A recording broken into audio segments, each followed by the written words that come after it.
Mid-Ohio Sports Car Course officially opened in 1962, but its first major sports car race was actually in '63 and was won by no less a legend than one Ken Miles. In 1994, it began a 10-year run as the home to SCCA's runoffs, and it was the perfect track for a national amateur championship, with pure driving prowess far more critical than the size of one's pocketbook and engine. And it was an absolute hit with racers and fans alike. While it has no massive elevation changes, it's loaded with significant ones, and many corners have blind approaches with apexes at the very top of an abrupt rise where the car gets light and grip seems to vanish for an instant. The track also has some unique grip characteristics in general, which adds to the remarkable technical challenge. This weekend, the track hosts the 11th and 12th rounds of the SCCA's 2026 Hoosier Racing Tire Super Tour. Hi, everyone. I'm Greg Creamer, and welcome to Mid-Ohio. Joining me will be veteran Mid-Ohio sage Tom Michaels and DriversEye Live principal Brendan Kaczmarek, and the remarkable Jordan Worth will be doing our directing today. Hi, gents. I am so excited about today. It's going to be a day of mixed fortunes in terms of weather, but one of the good fortunes is this is Mid-Ohio, and no matter whether it's wet, dry, sunny, or cloudy, the competition here is always fabulous. Well, Greg, it may rain later, but it is beautiful right now. It's very cool, probably about 55 degrees here in north central Ohio, as the first group that is making their way onto the racetrack. We're going to have these three final qualifying groups, and then the rest of the day, the rest of the weekend, it is going to be all racing all the time. The camera shots here are terrific. Right there, you take a look back at the top of turn 5 going down into turn 6, and we are going to cover this thing from stem to stern for you because Brendan's got us totally covered, and we're looking forward to a great weekend of racing here at Mid-Ohio. Yeah, our coverage today is live on DriversEye Live, and as I said, we have Brendan with us, who is the principal of DEL and also a very accomplished announcer. Welcome. Accomplished, Greg. You're too kind. Top 5 life experiences, sunrise at a racetrack.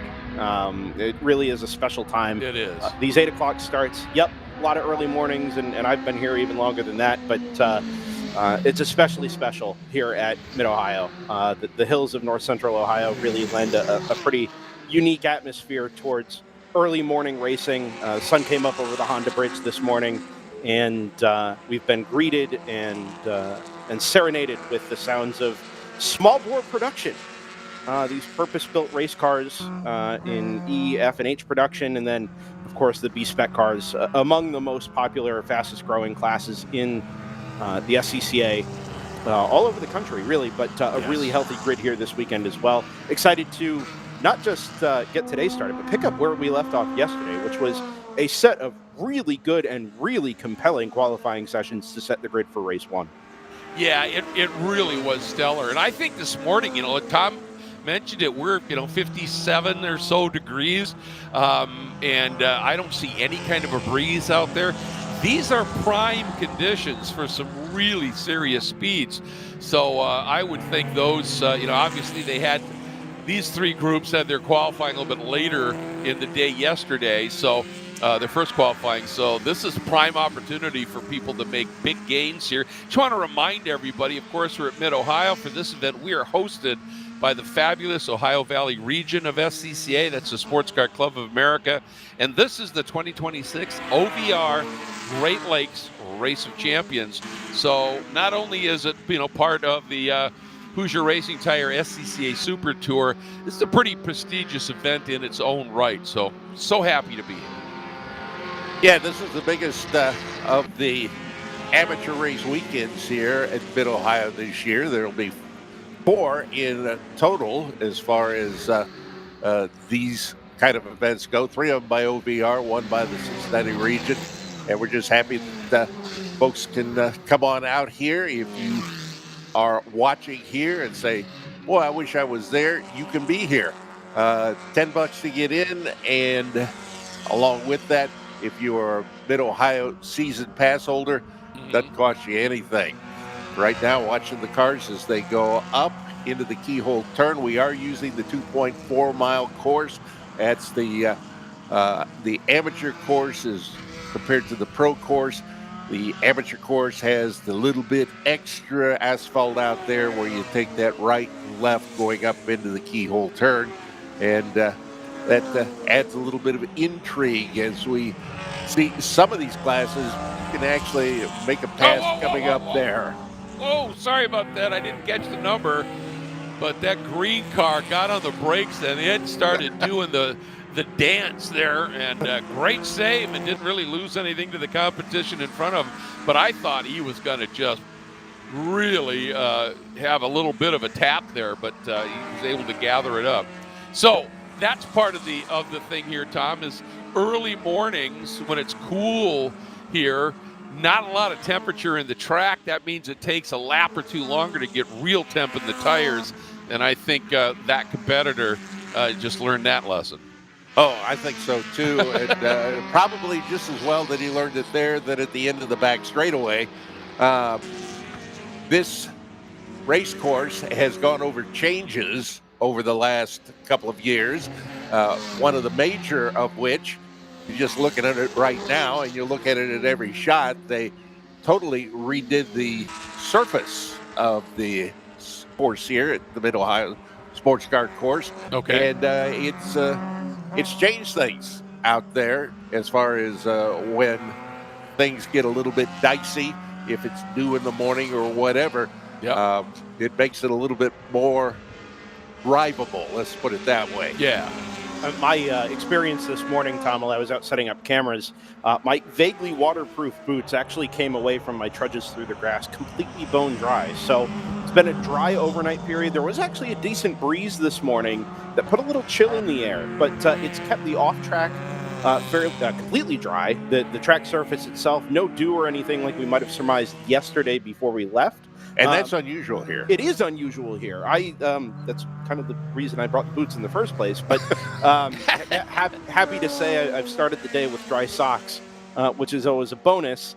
But these should be as good as the conditions are going to get all weekend long for this Group 6. Remember, their qualifying one session was just before we hit noon yesterday. So, yes, temperatures, tire temps come up a little bit faster, but it means your tires are well heated and, let's say, maybe slightly worn by the time you've burned off your fuel load in the car and get to those final few minutes where we saw such major improvements from our late groups yesterday afternoon. Our times this morning, for what it's worth, F Productions was a 1 minute 37.426, the provisional pole in F Production. Mason Workman has the quickest time this morning in FP. It's a 1:39.1, so we're still about a second and a half off from the F-Prod pole time as we get a standing yellow over here at turn number 9. Have anything on the other side? No, not that we can see. And I don't see any stationary cars out the window here at Thunder Valley. E-Prod, the provisional pole time, or the fastest time from this session is a 1:38.635. That's John Brackey in the BMW Z3, which we love to see here. He also set yesterday's provisional pole, and it is still the quickest time across the two sessions, 1:38.297. So even John Brackey is a couple of tenths away from what we saw yesterday. Daniel Conway, way down in B-Spec, had the quickest time yesterday. That is a 1:49.864. So a spread of about 11 or 12 seconds from top to bottom in this fairly healthy group. I think we have 31 cars entered. Yeah. Matt Downing has the quickest time of the morning so far at a 52.0. Greg, you mentioned earlier getting temperature in the tires. Those B-Spec cars in particular, it's going to be really tough in these cool conditions to get the temperature, particularly in the rear tires.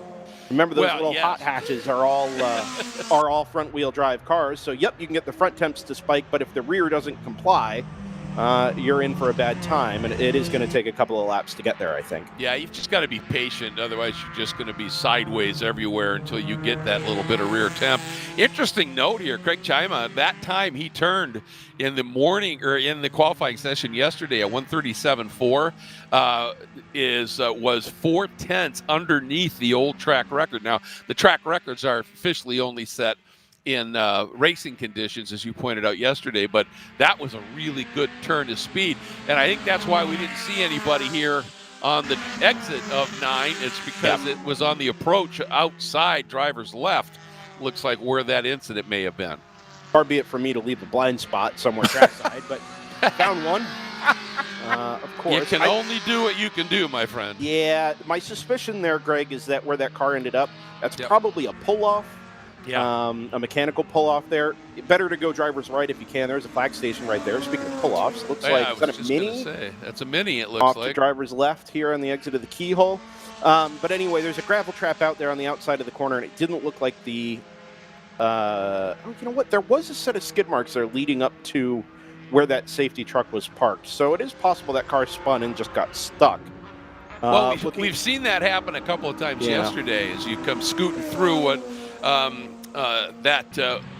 what is turn 8 essentially, and if you miss time, hey, they got him going. That's great. Yeah, it's a 171 Honda Civic of Thomas Gatos. Yeah, judging by what he's leaving behind, I would say he was just stuck in the gravel a little bit there, and right on the line too. Yeah, I mean, there's almost no way to get offline. No, there's not. There's no disappear button. Yeah, especially headed up the hill there. The road or the line crosses from right to left as you make the apex into 11, which is already a grip limited corner as it is. Blind approach. Throw a little bit of gravel at it and we'll see what happens. Woo! A little bit of multi-class traffic right there, keeping things interesting. And that's, one of the great things of group racing where you've got multi-classes, whether it's sprints or it's endurance racing, is it just adds such an interesting and unique element where you're not only driving your car, you have to be driving it in relation to different class cars with different characteristics. It's that high-speed chess that I talk about. Sometimes like a front-wheel drive car will turn into a corner a little differently. So the pieces on the chessboard move a little differently, move at different speeds. And you're not only driving your car, you're driving it with consideration of how these different class cars have to drive. And you could be setting up a pass on cars, corners ahead, and that's just great strategy. 2 quick notes here before we jump to a break, Greg and Tom. The car on the outside of the keyhole exit is the 07 B-Spec entry of Eric Zanner. We were correct. It was a Mini Cooper. Eric out of Bexley, Ohio. So a local entry here. 159 set yesterday. And did he get a time in this morning? Oh, yes, he did. 2044. So I think that car has probably been working through a few issues as it was. Certainly. Not really up to speed in B-Spec. And unfortunately, it's come to rest there. Driver's left halfway up the back straight. Second point, just to the multi-class point. This is probably the closest thing the SCCA has to modern multi-class GT sports car racing. Yeah. Right, the stratification in pace from E-Prod all the way back to B-Spec, racing slicks near enough versus the B-Spec tire, the Goodyear B-Spec tire. It really does create and cars that make their speed in different ways. Absolutely, power versus weight. It really does create a very almost IMSA-like difference in performance. And with the field that we've got here, I think we're going to see a real ballet come race 1 and race 2 this afternoon and tomorrow. I think you're right, particularly if we get, if there's moisture, it's going to, those front wheel drive B-Spec cars are going to be so much fun, as I said, in the wet here, assuming that happens. But nonetheless, it is going to be great racing, and we're going to have it for you here on DriverSeye Live. But right now, we want to say a big thank you to our partners that make these broadcasts happen.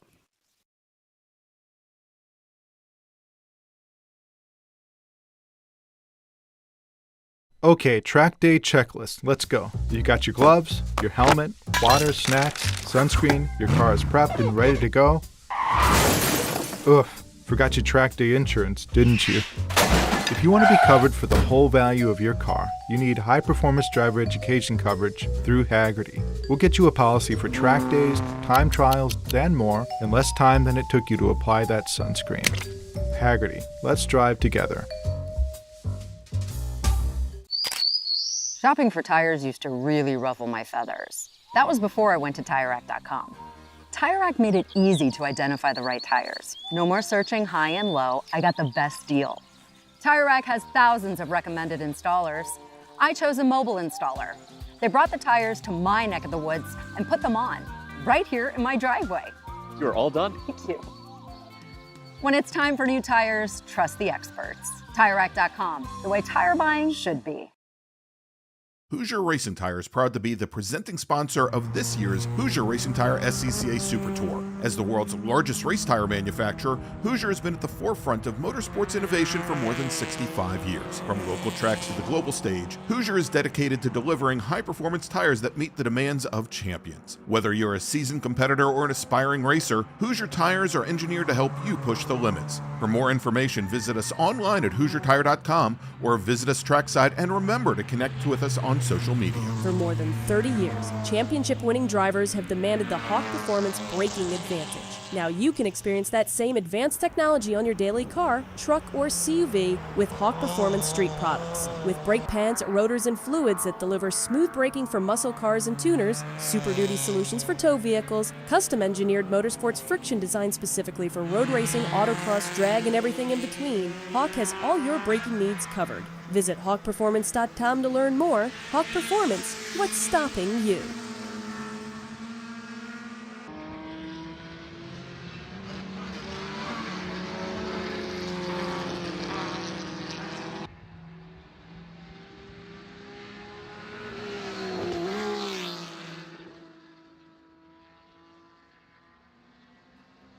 Welcome back, everybody. And while we were in our break, John Brockie has turned a remarkable lap, not quite track record speed, but he turned a 137.566. That compared to his 138 from 138, let's call it, and 138.3 yesterday. He has found that speed we were talking about that we all thought was in the track. It was just going to take a little time for those tires to come in.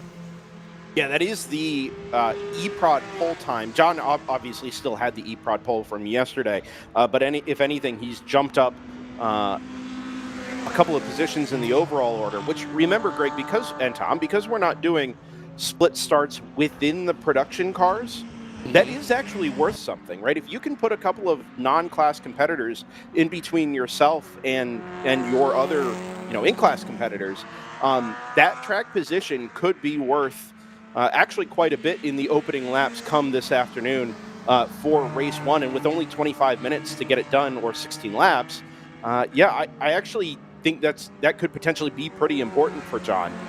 Cam Evan in the 55 is second quick overall in this session, 138.999. And that is an improvement off yesterday, but it still is going to leave him on the second or third row of the grid, a couple of spots behind John in the 88. Yeah, and of course, John, huge experience here over the years, and John is one of those guys who has been racing, seems like for a century. He has just been doing it, and at a very high level. If you remember, he used to, way back in the day, Tom, he used to run that Corsair, and was really fast. But the car just wasn't up to it, and he eventually said, I got to make the change, got the Mazda, and has been an absolute front runner ever since. Mason Workman, and Mason has had a wonderful year already in the Hoosier Racing Tire SCCA Super Tour. He had a sweep of the weekend at VIR just a couple of events ago, and last year he won both of the F-Prod races here. So Mason top right now in this session at a 139.1, but that is quite a bit off of where he ran yesterday at a 137.8. So while Brockie's finding speed, Mason seems to be struggling a little bit today. One of the classes we haven't mentioned yet this morning, H Production, the fastest time both yesterday and today, set by Matt Brannon in the number 122 Fiat X19. Gorgeous car. A big fan of those Fiats, and still very much have a home here in the SCCA. But that one in particular is very, very quick. Lap times down in the 141s yesterday, 142s this morning. Quickest car behind Matt, yesterday was Scott Heilman in the number 38 Volkswagen GTI at a 147.1. That's where things have closed up considerably. Braden Connolly now goes second quick in H production, a second Fiat X19 there out of Columbus, Ohio, 144 flat. Scott Heilman has picked up about a second and a half to drop a 145.6. So while the field has closed up behind Matt Brannon in the number 122 as he sets another quickest time of the session in H production, Matt does seem to have a pretty decent handle on this 2.4 mile layout. That Fiat X19 working really, really well and setting himself up for an excellent weekend there in H production. Yeah, and of course he was a winner here last year in this event in the Saturday race. So and of course, Columbus, Ohio, OVR, this is home. Nobody knows this track any better than he does.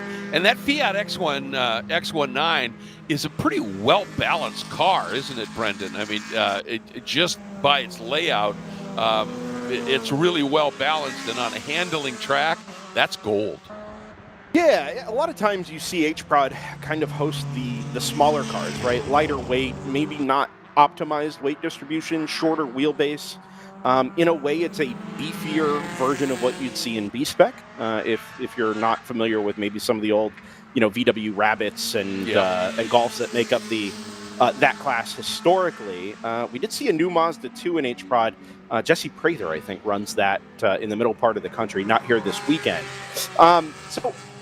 There is a decent variety of cars there in H production, but you're right, Greg. That X19 is really well balanced. It just kind of does everything well with very few compromises. Yeah, headed up the hill there, that blue number 22. Yeah, really handy car here. Yeah. Sorry, go ahead. No, sorry, 122. I was just correcting myself there. No worries. Yeah.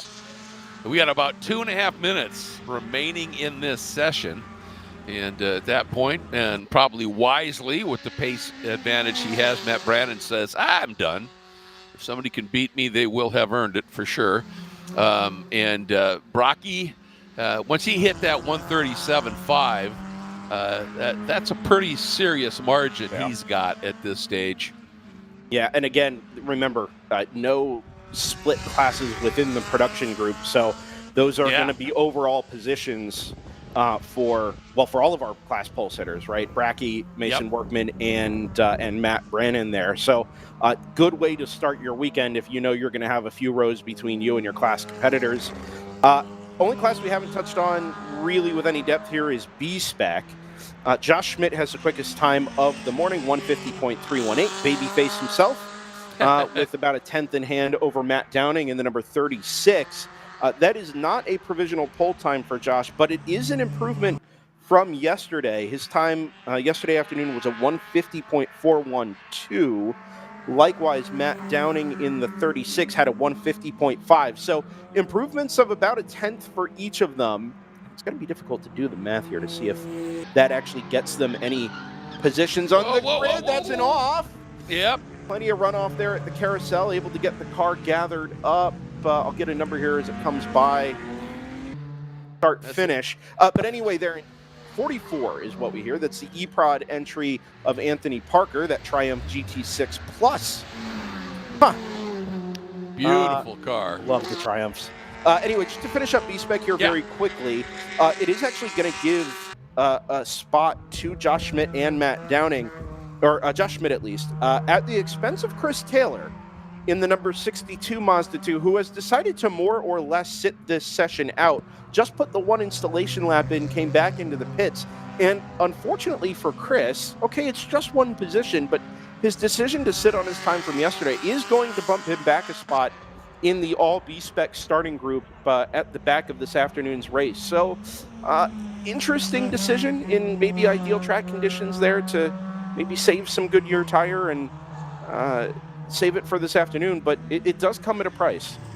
Yeah, it does, and you wonder sometimes, qualifying obviously is important, but the race is what really matters. But, with weather on the horizon, I would think you would want to get out there perhaps, but maybe they've looked at the weather as the checkered flag comes out, and they've said, well, it's going to be wet when we race, so we might as well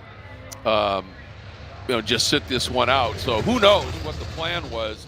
But as the checker comes out, the interesting thing, you wonder, does cream always rise to the top? Well, yeah. In B-Spec, the top 3 qualifiers yesterday are already winners this season in SCCA Hoosier Super Tour competition. So, there is a pecking order for sure, even in B-Spec, as we see in other categories as well. So, but checker flag is out. We'll certainly keep an eye here if anybody throws down something just remarkable in the ladder going here. But Greg, again, the cream may not always rise to the top, but the creamer does. Oh, there you go. There you go. And you guys pointed out my putt yesterday. Yeah, I know. It was good. I know. It was good stuff. Yeah. We all got to get our shots in here before we go racing. So exactly. I think we're seeing any obvious improvements here. I haven't seen kind any of a yet. goofy reset. Well, David Bet. No, timing. sorry, that was previously. Yeah, some goofy resets in timing here, giving us sector times upwards of 40 minutes in some cases. So I'm not exactly sure what we're seeing. But in any case, the lap times that are coming through as last laps, no major improvements there. One of the guys that I think is going to be fairly pleased, David Oliveira, he had no time yesterday. He came all the way from Connecticut, and he put in a 150.756 right near the end of this. So we'll have to see where that slots into the other competition. But, to have gone from no time to a fairly competitive time has got to be really, great news for he and his crew. And if, some tweaks here and there, and maybe they could be right back in it. So well done. I think we're just about set here, Greg. We've got a little bit of track recovery to do, or car recovery to do trackside over there at the exit of the keyhole. But other than that, 2 qualifying sessions to go, and we get some of the best coming up here next. That we do, and can't wait to bring it to you here, folks. Coming up next will be the second qualifying for Group 7, and we will have it for you when we come back to Mid-Ohio.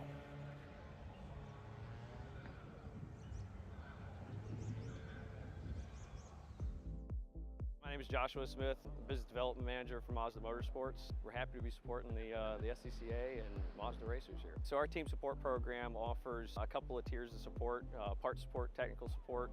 All of this is done through our MazdaMotorsports.com parts store website.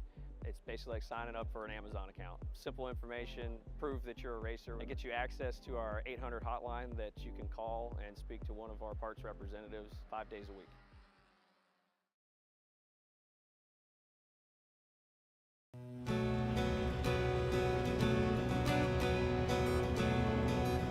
I'm John Hunter, and you might know me as the SCCA's Time Trial Program Manager. But did you also know I'm a driver?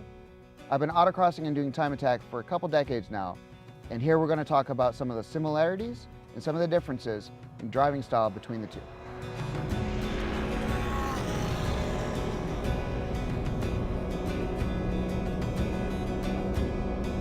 So what we mean by plan of attack is you want to make sure you have a really good game plan going out. And that involves making sure that you only give yourself 1 or 2 things that you want to fix, whether you're going out for a new session of laps or that next run in autocross. So next, let's talk about things that are similar but slightly different. And the biggest thing of all is where you're looking. Obviously, with both, you want to look ahead. But with time attack, you're looking so much further ahead to find the exit of that corner. Where in autocross, you're looking for the exit and the next element, and the next element, and it's more rapid fire. So one's a little faster pace, but one requires you to look way further out into the distance.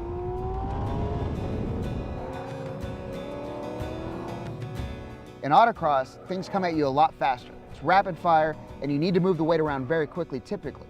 Whereas on a track, you'll have a lot more space between corners, so you're slowing the weight transfer down and making sure that you're maximizing your grip in a different way.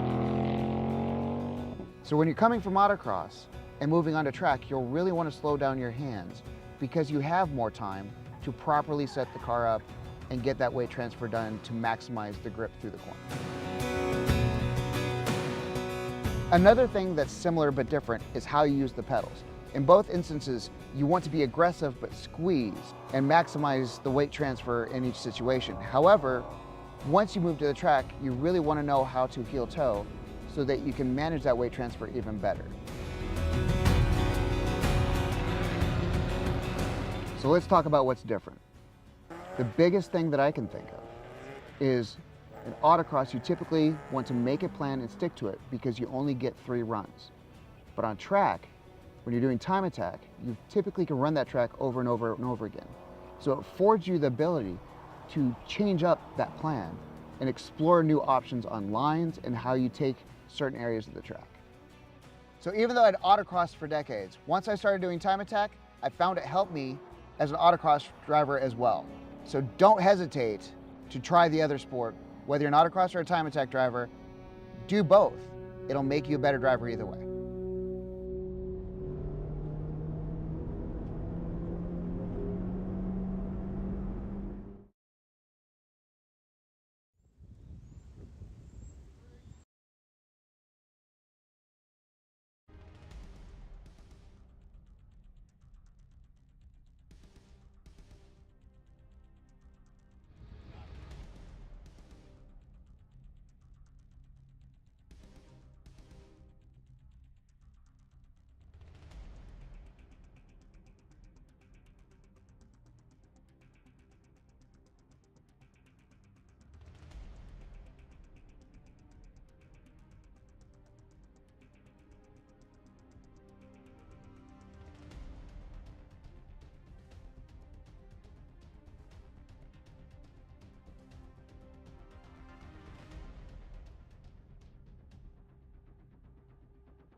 Welcome back, everybody, to the unmistakable sound of a large pack of Spec Miatas heading out for their second qualifying session.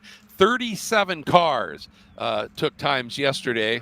And again, the concept of this class, very, very, very popular now. One of the most popular of all classes.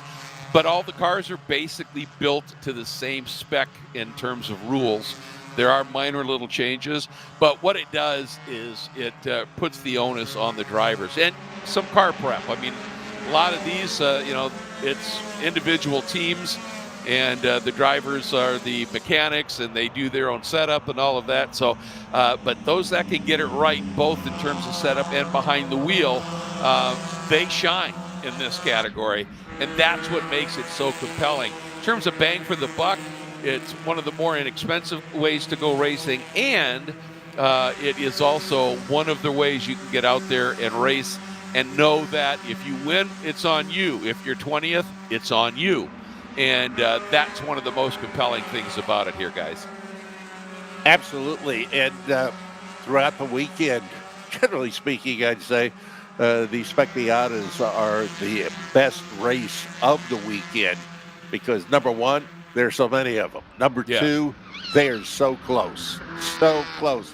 What you're seeing right now is a qualifying session, and they're not going to find gap times. They're going to be using whatever slipstream they can to try and improve their times.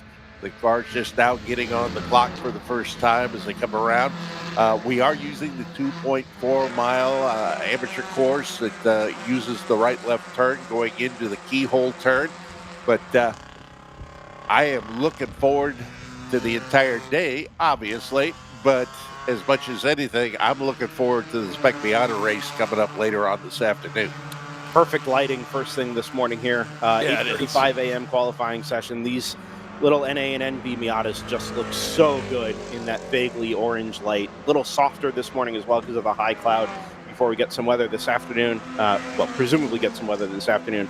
It is one of the most dramatic sights in SCCA racing to see a full field of these Spec Miatas grouped, 2, 3, 4, 8 at a time, coming down these long straightaways and winding through Mid-Ohio's twists and turns in sectors 2 and 3. Really, really good stuff.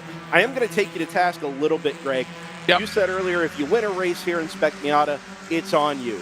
It is not impossible, but really, really difficult to win an SCCA Spec Miata race on your own because of how these cars draft and use slipstream. Yes. Almost always, it involves you and a teammate or you and a dancing partner to work together as a pair or inside a group of 4 or 6, usually an even number because of how these cars draft bumper to bumper.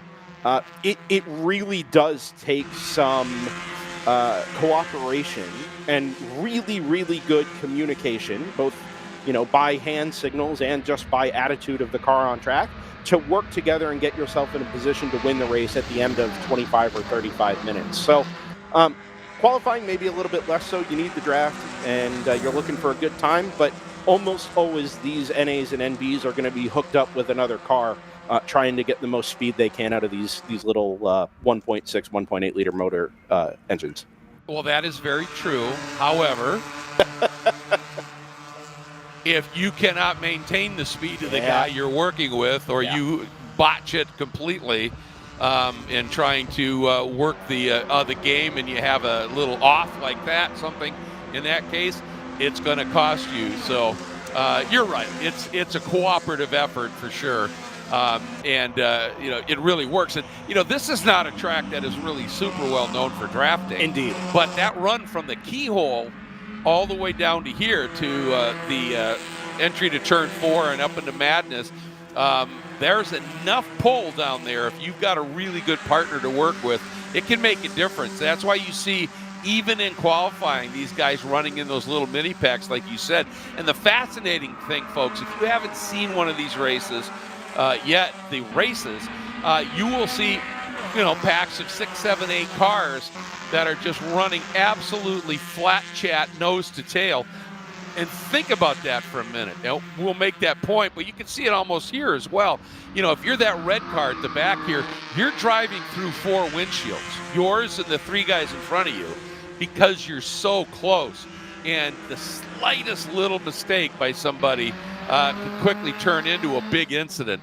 And so, people talk about, Spec Miata, is it all that intense? It's not super fast, super powerful. No, it's not. But there is no form of racing out there that requires this level of absolute concentration lap you're running in a pack like this to be able to stay with it. And sometimes you'll be in that pack and then you'll think, God, I'm over my head here, and you got to figure that out. Let's take that one step further, Greg. It's not just that you're driving through the windshield or the back window of the car in front of you. Most of these apexes and corners are already slightly or completely blind. Bingo. Right, so you're coming up the hill into turn number 11. You're cresting the hill at 7 and making the dive over 8 into 9 and up over Thunder Valley, right? Yep. It's already almost impossible to spot your turn-in point. You've got to trust the exit aiming point so that you're not off track on the other side. Now you're putting a stack of 2, 3, or 4 cars in front of you, like our friend Frankie Barroso here at the back of this 6-car train, and just trusting that where the car in front of you gets on the throttle, let's say coming up here in turn 9, that his aiming point is the right one, and therefore your aiming point is the right one. It really is a matter of teamwork, cooperation, and trust, even in these qualifying sessions, to string these laps together and set yourself up for the races today and tomorrow. Oh, without a doubt. And, you bring up a really good point, because if you're second or third in a queue and you turn in at the same point the guy in front of you does, he's on the line. You've now turned in too early. Yep, exactly. And at best, you're going to push a little bit. Front end's not going to turn. You're going to scrub some speed. You're going to lose touch. You're going to lose lap time. At worst, you either spear off the track or you do the sudden lift and you get the back end pivoting around. Yeah. So, this is a class that I think, along with all the just general driving skills we've talked about, momentum, focus, all of these kind of things, it's just a class where you've got to convince yourself to be calm. We have a car stopping or pulling off over right in the chicane. It's offline, well offline here. But, you've got to, when you're in these cars, you've got to just induce that sense of calmness and just drive and not get spooked by stuff. Easier said than done sometimes. Oh, absolutely easier said than done. For those of you who are just joining us, maybe weren't with us yesterday or weren't with us a year ago, just momentarily, as we've got another car pulled off there beyond the kink to the inside of the racetrack. Going down that long back straightaway, it is a little bit different than what we had seen previous 2 years ago, say, because they took some of the banking right there out of turn number 4. So you're coming down there, hammer and tongs, you're getting on the brakes hard. Things get away from you a little bit. Well, you're not going to be sent into the air as you might have been in the past. They have graded down, brought in all sorts of the dirt there to bolster up China Beach. And is another major change here at the Mid-Ohio Sports Car Course. A lot of different changes, some of them subtle, over the last couple of years here. Quick updates from trackside here before we press onwards. The car that stopped to driver's right at the chicane here, just behind our timing pylon, that's the number 44 of Bobby Gossett. That is not a small development here this weekend. No. Bobby is a regular feature inside the top 5 and top 10 of these Spec Miata races. Very unusual to see any of these Miatas have issues, but particularly that number 44 of Bobby Gossett. Of course, his sister Ellie is in this field as well. You just don't see it very often. So let's hope they can get that car recovered and repaired for this afternoon's race, because that is a major, major player that could be sidelined here if that turns out to be a little bit more substantial. The other development down there at the entry to turn number 4, that red entry is the number 01 of Matthew Novak. That's another one you see regularly inside the top 10, top 15 of these races out of Fairfield, Connecticut. Oh, he is pulling forward here. So yeah, but it looks to me like he's got right front. I thought I saw that right front tire. You know what, Greg? I think you're absolutely right. Is messed up there. At the very least, it's not. It doesn't appear to be pointed in the right direction. Yeah, even if the tire is up. Yeah, I wonder. I think he's got suspension damage. Yeah, unlikely for it to just fail. going in a straight line there, but I do wonder if maybe some contact was made getting into the braking zone or down at the kink there. That may have created some of the issue there. Max was able to pull that car off to a place of safety, so good news there. Yeah, when we started the session, and every time that car was in frame, it sounded like the engine note was off. And so then he may have, thought, okay, I'm okay, or somebody just clipped him, or something, because he was going slow from the off in this session. He never really got up to speed, and so you can see the yellow flag. You can just barely see it down there behind the track map. They have a yellow flag out, and it's basically for that car that's up in the chicane, if you will. And, adding that chicane for these races, we've talked about it before. It takes away that great overtaking zone down into the keyhole, but it adds a fair bit of nuance, because the run through that chicane, the exit, and then the run back into the keyhole, there's a lot of undulation there. And, I've been watching, and I see some cars come out of that chicane, run wide, and then try and get it back down to the apex. And that's really difficult to do, and others don't mess with that at all. They just drive right tight to the inside coming out of the chicane and just get down to that apex immediately. One, it's kind of how your car feels and what it's doing and what your driving style is all about, and that's part of it. And, when we talk about a spec class, that does not mean that there aren't variances in car setup. If you like your car a little bit looser, where the back end, likes to kind of rotate around, you can set your car up to do that. And if you like your car with a little bit more push, you could set it up to do that. So there are those elements of dialing the car into your driving style. It's just that in terms of the high performance issues, the motor, driveline, that kind of thing, it's spec. So nobody's going to outspend you here. It's a matter of out driving. So, and that's what I'm talking about. You see, you come out of that chicane, it climbs, and then right here it falls away. And if you don't have your car in the right spot, like that orange car, when you're that wide coming out of the chicane, it's now really tough to get it back to that late apex to be able to pick the throttle up as soon as you would like. And, we see that right there, just lost a little bit of distance to the cars in front. I can tell it, Greg, even from being on track this morning to set up cameras, the one thing the car doesn't want to do at any point at the entry to the keyhole is turn. Yes. Right? You're climbing a hill, you're trying to scrub speed off. You're, at some point, you've got to get back into the throttle, and all the time the car is pushing left. And yes, okay, you can diamond the corner off and try and, get a decent run out of the corner and onto the back straightaway. But there's no guarantee that the apex isn't going to be filled by the car behind you by the time you get back to the throttle. So you do run a little bit of a risk in that middle part of the corner. If you carry too much speed out of the chicane and up into the keyhole, opening that space to driver's right, okay, you can get some pace out of that, but be careful, because there may be another Miata bumper that fills that space before you get there. And that's a really good point. And, Tom, that brings up the idea of how you drive a racetrack differently sometimes in qualifying than how you drive it during the race.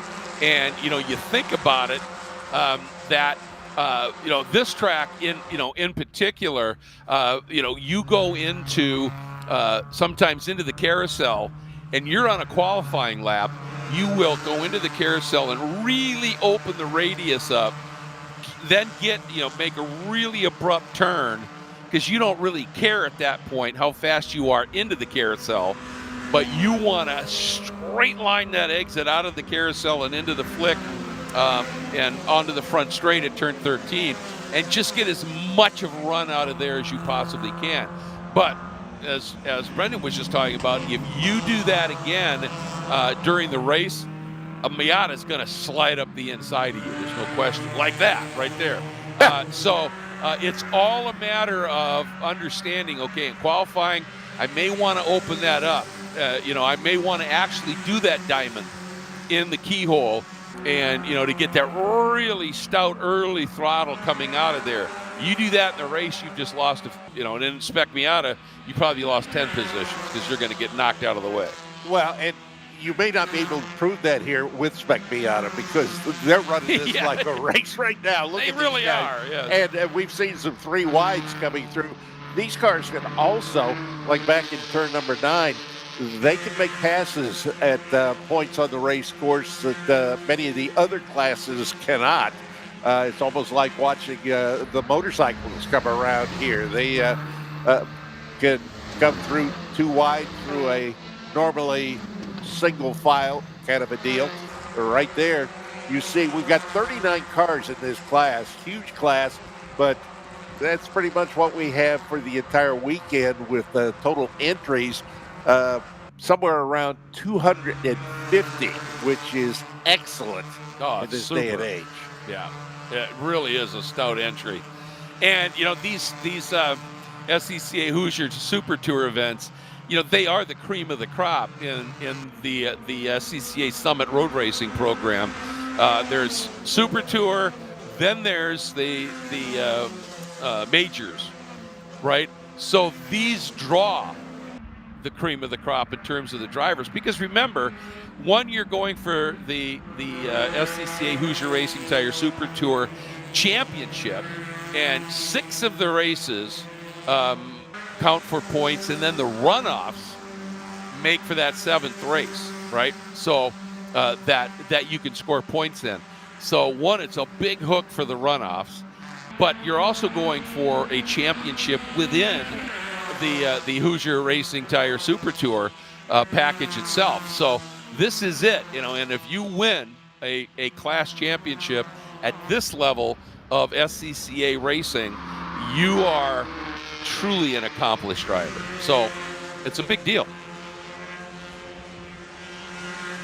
So as we have about 7 minutes left in this one, we're going to take a quick pause.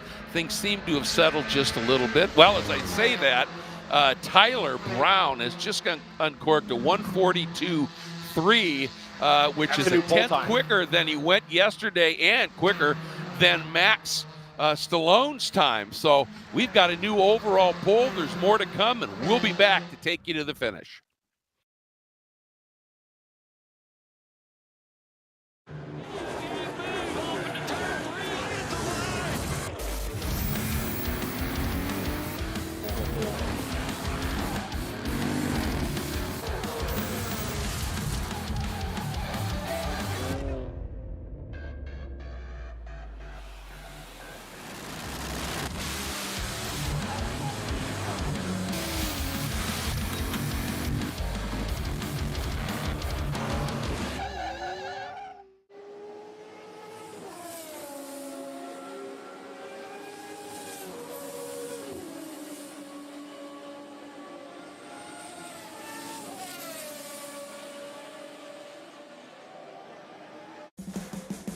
What does it mean to be built with Summit?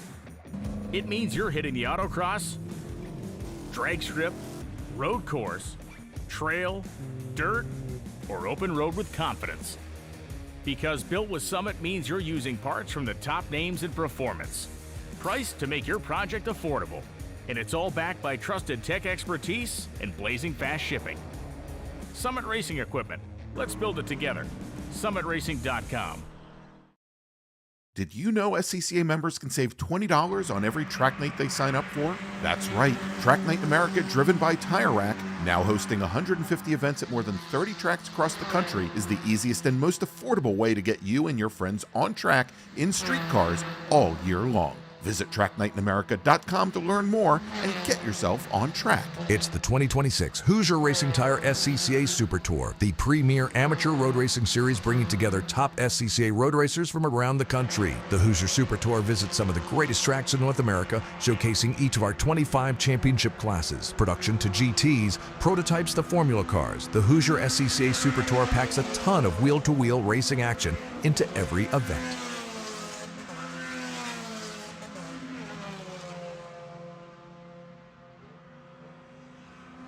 Back, everybody, and Spec Miata qualifying suddenly turning on its head here.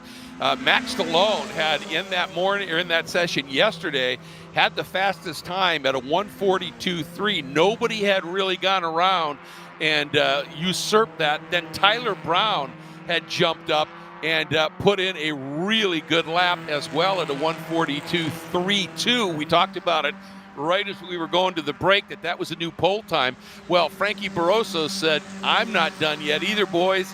And he has uncorked a 1:42.16, and that is our now provisional pole, including the morning times. Tyler Brown still sits second, but one of the big stories here, Brendan, is Logan Stretch. He had a miserable qualifying session yesterday, just problem after problem. He has jumped up into third in this session at a 1:42.31, and that's quick enough to have him also surpass Max Stallone, who slips to fourth from pole yesterday. Yeah, Stretch has spent the entire session in that number 89 maroon Wheels America car tucked up behind his teammate, the 103 of Max Stallone. So they've been across the line here every lap, nose to tail. And that's why you see the lap times as similar as they are. 42.31 for Stretch, 42.33 for Stallone. So in some ways, Stallone is pulling Logan Stretch along. But like we said earlier, it takes cooperation for either car to be fast, front or rear. And yeah, both getting their chances here to improve, but especially good for Logan to get that time. Should put him, I think the top four cars are all quicker than the quickest time from yesterday. So yes, the top two rows as they stand are going to be the top two rows on the grid come this afternoon. Yeah, Max Stallone's time, a 1:42.335, and yesterday he turned to 42.35. So very close, and you can see these guys and gals are running the absolute limit around this track right now. And just a little extra shout out to Frankie Barroso. There's a Florida sort of centric series called FARA, and they have created a pro Spec Miata series, and Frankie was the inaugural champion in that group. So it just gives you a little bit of an idea as to his credentials, if you will, and really, really good stuff. Competing in the Mazda MX-5 Cup this year as well. As well, yes. And also deliverer of really delicious SCCA-themed cookies on a regular basis to the DriversEye Live booth. Very sorry, Greg, but I do have to give a shout-out to the Barroso family. Of course. For that. Tom, I left him in the booth over there, so you and I will, we'll split them. It'll be great. Yeah. And we'll have one for Greg just in sympathy, I'm sure. Oh, yeah. Oh, yeah. Thank you. Thank you. Sorry. That's okay. Very, very you say so sorry, but then you keep twisting that knife. Well, it's a very delicious knife, Greg. Yes. Well, and you do it because, of course, you can. Of course. Cookie flavored knife. Cookie flavor. Ouch. Just very quickly here. That was close. Yeah, very quickly, I've got to make a quick page in the paddock. Yes. To have somebody see the race director. Attention in the paddock. Would Ben Brandt, driver in STL, Ben Brandt, would you please see the race director in impound? That's up at the south end of the paddock. Ben Brandt to the race director, please. Wow, Brendan, I think you found your calling. Is it voice cracking during announcements? Whoa! Oh, that's a 4-off. Big 4-off behind Frankie Barroso there, going through Thunder Valley. Yeah, that, again, that may have been exactly what we were talking about. You turn in when the guy in front of you does, and you push a little wide, so. Yeah, I'm trying to get a number on who that was.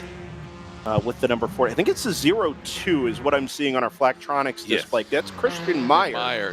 Yeah, and another one that, it's a car you're used to seeing up in the top 10. Yeah, quickest time today has him down in 16th. So maybe pushing a little bit too hard here in the closing seconds to try and get a lap time. That 4-off will not help things. Yeah.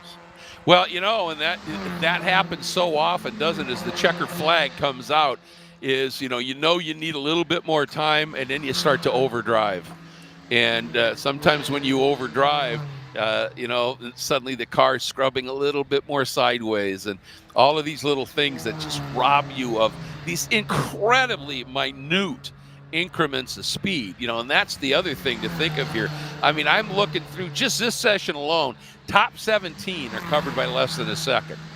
And, you think about how many turns are on this track, and I mean, if you count the two in the chicane, it's 15. and you just scrub a half of a tenth of a second in a few of the corners. In this field, that could be 6-7 spots. So sometimes, as the old adage that they mentioned, slow down, go faster, smooth it out. In these cars, you don't have the engine, the big power to recover from something.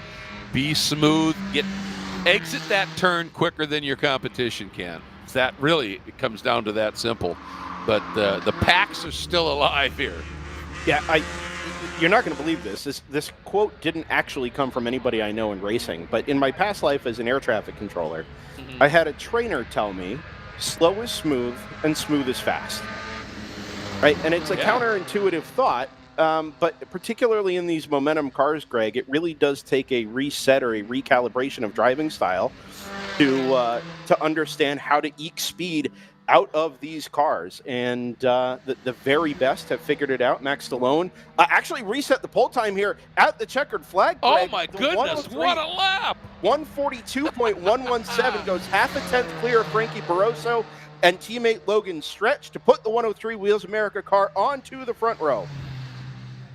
Not to be denied. Well, and he did sweep this event last year, so he was clearly pretty determined to get back to the front. Great catch, and wow, what a lap. But you're right though. With that concept of smooth in these cars makes a big difference. So, wow, what an exciting qualifying session as per usual for Spec Miata, but we've got more to come. Group 8 will be next, and this is the big bore qualifying stuff for the Formula cars. Formula Atlantic, Continental, FE2, and then Prototype and Prototype 2. And we'll be back with it in just a sec.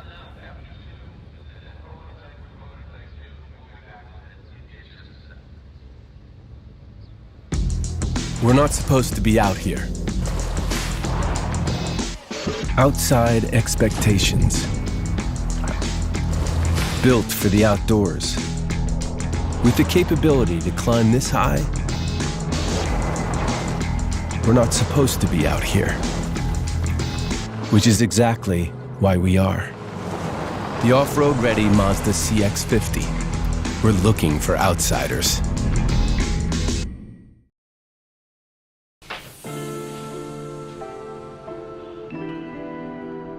Hey everybody, my name is Jonathan Stark.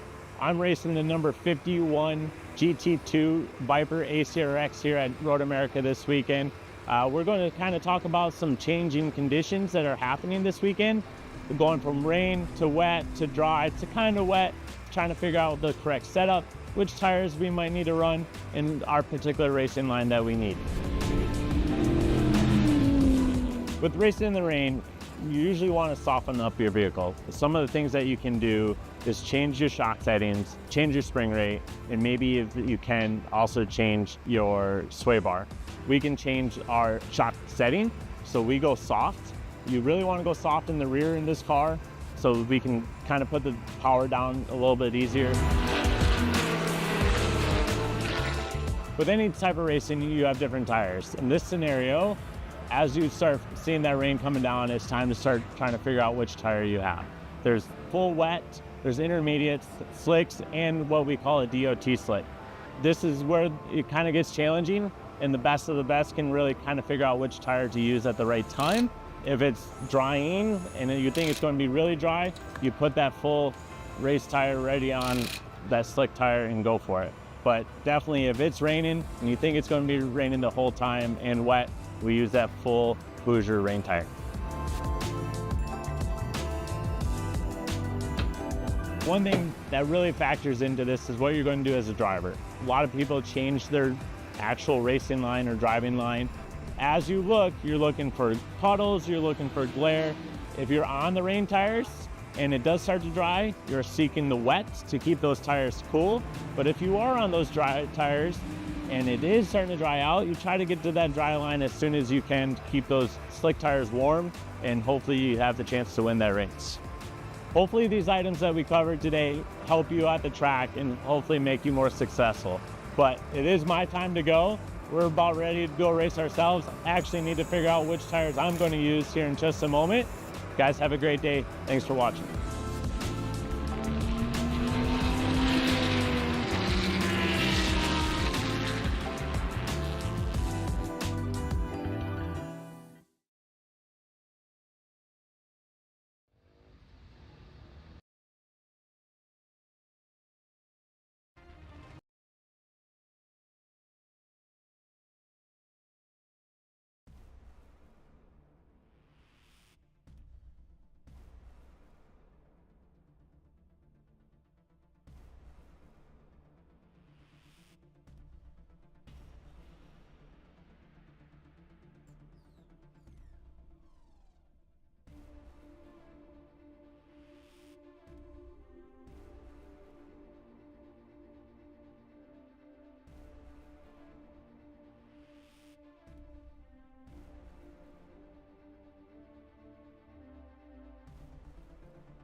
Formula cars coming out onto the track here at the Mid-Ohio Sports Car Course as we get ready for our final qualifying group of this SCCA Hoosier Super Tour weekend.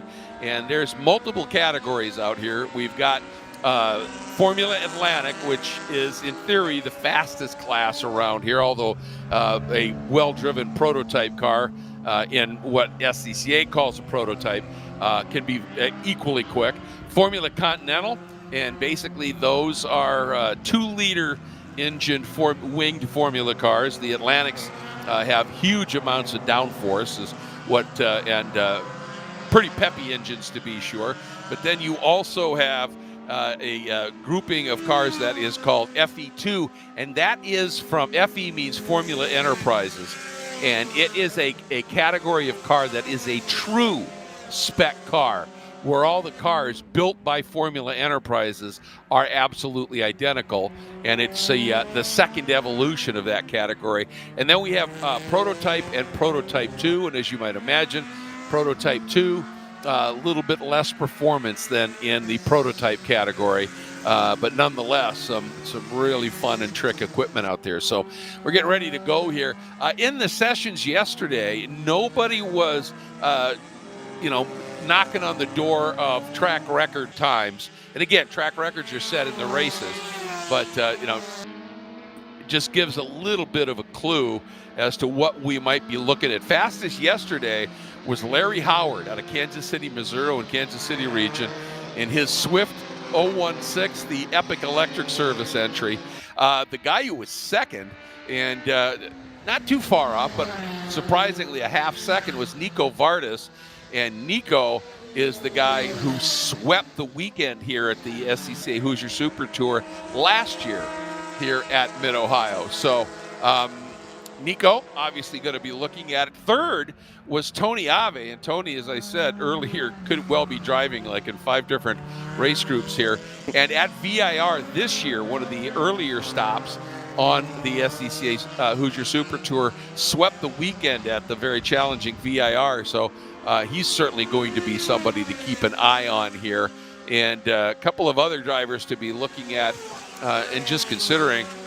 Jeremy Swank, who is driving the number 72 Formula Continental and was the second quickest yesterday. Jeremy, absolutely a powerhouse in that category, swept the weekend here yesterday as well. But Carter Sheets is also out there in Formula Continental in the 03 Van Diemen, the Lake Motorsports entry. And I think it was the second race of the Hoosier Super Tour, Racing Tire Super Tour this year, won. And he had a problem yesterday, so we're going to be watching for him to make some big gains. But Carter won at Road Atlanta on Saturday. But yesterday was way off the pace at a 2:12. And he's got some work to do for sure. So certainly some drivers to be keeping a serious eye on here as we get underway, and we'll see who's able to do what. And temperatures, we are now at the little after 9. We're up into the 60s, but low 60s.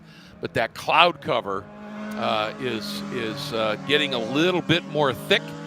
So we'll see what kind of times people can muster right out of the gate. The fastest first lap was Tony Ave, but at a 1:29.8. And again, we're going to be looking, you got to get almost into the 120s in Formula Atlantic to perhaps take away that pole from Larry Howard, who was hooked up yesterday. Well, I'll tell you what, Greg, this is not necessarily the biggest class you're going to find, and you're not going to find the competition as close in many cases here, but these are still wonderful race cars to be able to watch. Tony Ave just got pipped by Nico Vardis, and those two going back and forth right now for best time of this session, a 1:24.868 for Nico Vardis. Larry Howard now moves up the second quick in his Swift at a 1:25.140. These are all Formula Atlantic cars that we're talking about. Riley Harris now moves into third quick. He's from nearby Ashland, Ohio, in a Van Diemen at a 126.877. And again, going back to Tony Ave, and he's racing in a number of different classes. You could also throw in there, if it snows, he could run a snowmobile as well, because he has done that and done that very well over the years. Boy, he truly has. Real quick point up in Formula Atlantic. First off, Tony Ave in that number 49 already back into the paddock. They had not even scrubbed he had not even scrubbed the stickers off of those slick racing tires, and he's already called it a session. His best time yesterday was in the 1:24s, and I have a suspicion that Tony is fighting some gremlins in that Swift 016. Very unlike Tony Ave, not just to be cutting sessions short because he can, but also unlike Tony Ave to not be right at the pointy end with the most competitive lap times in his class. So let's keep an eye on that car and Tony in general as we get to what will be the final race this afternoon, approaching 4 o'clock p.m. Meanwhile, up the front of FA, Larry Howard has his Swift 016 up to the top of the timesheets as things stand. And as I say that, Riley Harris comes through and improves in his Van Diemen DP04 down into the 123s. The outlier here in FA, and I actually need to check Riley Harris's car to make sure, but Nico Vardis is in a JDR F1000. That is not your traditional Formula Atlantic chassis. That is what used to be Formula B, Formula Bravo, and more recently competed in the North American F1000 Championship. It's a slightly different build of car. It's a tube-frame chassis. It's a little bit lighter. The car weighs very, very little, and it's powered by a 1,000cc motorcycle engine, which is the really extreme engine note you hear out of that car. It makes its speed in a little bit different way than the Formula Atlantics do. It reaches terminal velocity sooner than the traditional FAs do, but it's light and it's nimble, and if you can string a couple of corners together with the car that's generating downforce the way that black number 80 does, you can really pick up time in the second and third sectors here.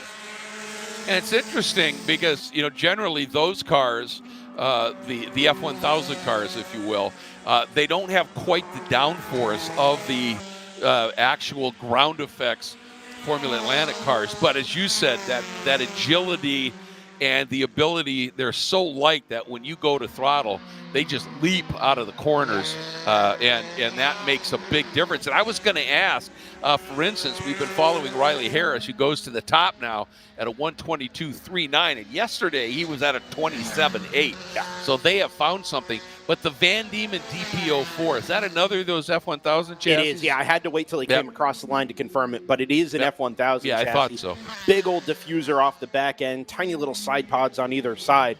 Doesn't take much to cool those motorcycle engines, and it makes the car very, very skinny in a straight line, which helps to offset the that low sort of terminal velocity that those underpowered engines provide.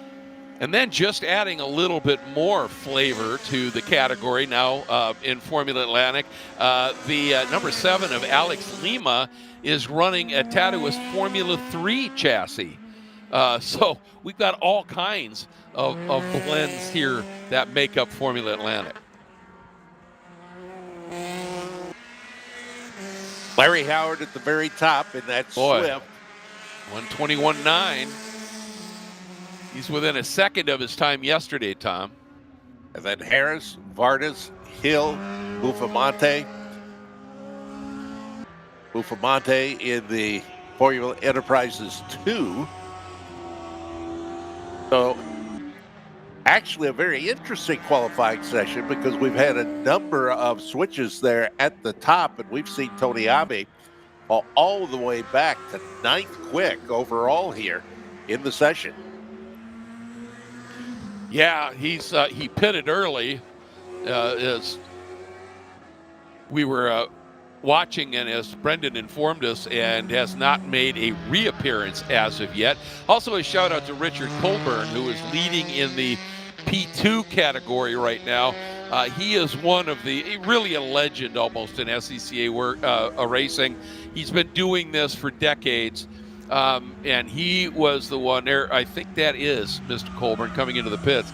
And right behind him, one of the Atlantic cars has a little bit of a loop that looked to be, I couldn't quite grab the number. Dry grass saves us all from yes, having to put that corner under full course yellow. Yep, and just drives it right into the pit and paddock car. But Dick Coburn, as long as I've been announcing SCCA racing, always somewhere on his car has a big sign that says "Thanks, workers." And as a result, he is always, of course, a real favorite with the SCCA corner workers and volunteers. And they are legion. And let's, make a really big point here that, we're talking about all, the drivers and the teams here in the SCCA Hoosier Super Tour and the like. But the SCCA is made up of multiple divisions, and within them, multiple regions, hundreds of them across the country. And that's where all the work, it's a club. This is a club. So all of the corner workers, all of the grid staff, timing and scoring, all of that, these are people that volunteer to come out and are every bit as passionate about motorsports as the drivers behind the wheel. May not have the budget or talent, but they've got other talent. And they do an incredible job. And this Hoosier Super Tour is for them as well. So big shout out to the workers. And when it gets rainy out here, you appreciate what they do even more. By the way, the red car that had spun a lap or so ago up in the carousel, that was Larry Howard. He is showing his second quick right now overall and in FA. Yeah, his time from yesterday, Tom, would still keep him on the overall and Formula Atlantic pole. But Riley Harris, I talked about it yesterday. He went a 127.8. He is fastest in this session at a 121.1. So that, by my reckoning, would put him on the outside of the front row. Nico Vardis, what's he got, a 22.6 here. Yesterday won a 21.5. So he would be in that third spot still. And Jeremy Hill at a 124.2. He's a chunk quicker than he went. Yeah, he's 0.8 quicker than he was yesterday. Just real quick on Riley Harris and Nico Vardis. DriversEye Live in its infancy spent some time in the North American F1000 Championship paddock. And Nico Vardis and Riley Harris were, there were only a handful of cars in the series, but they were two of the ever-presents. And the series results were, race by race, looked very, very similar from event to event. And you got a real sense of where the car speed was, where the driver speed and driver talent was. I don't think Riley is going to mind me saying this, but Riley was rarely up at the pointy end of the F1000 Championship. And some of that was chassis related and car related. But he usually kind of found himself in the mid-pack and occasionally would fight for a podium. But come back 5 years later to see Riley Harris stick that Van Diemen DP04, which was never really the chassis to have in F1000, to see him be on the pole, provisional pole, a second clear of Larry Howard in the traditional, last step on the IndyCar ladder with 016 chassis, and a second and a half clear of Nico Vardis, who was competing for race wins at F1000. That is awesome to see for Riley. I love and look at the time he just turned, too. I mean, first car into the 120s. This morning. That is really cool from Riley. It's been great to see him stick with it, and really cool to see that progression and increase in confidence pay off for him and that team. Yeah, really, really strong performance. No question about that. I'm just looking to see here, 25-0. Chris Campanale just put in a great lap at a 27-2 in the Formula Continental. It's he was struggling a little bit earlier, and he has made a nice leap. That was a 27-4 yesterday, and he has bettered that now by a couple of tenths. So he and Jeremy Swank are kind of showing the way. Gian Buffamonte right now pretty much has FE2 unto himself. Richard Colburn continues to lead in P2 over Jason Vinkelmulder. Gary Peck is continuing to be fastest in prototype, and his number 114. That's a store WF1, the last exterior solutions entry, and those store WF1s are just remarkable cars, just massive amounts of downforce under those wide bodies, again powered by most of the time by a motorcycle engine, and very quick. The guy that I just feel terrible for is Carter Sheets.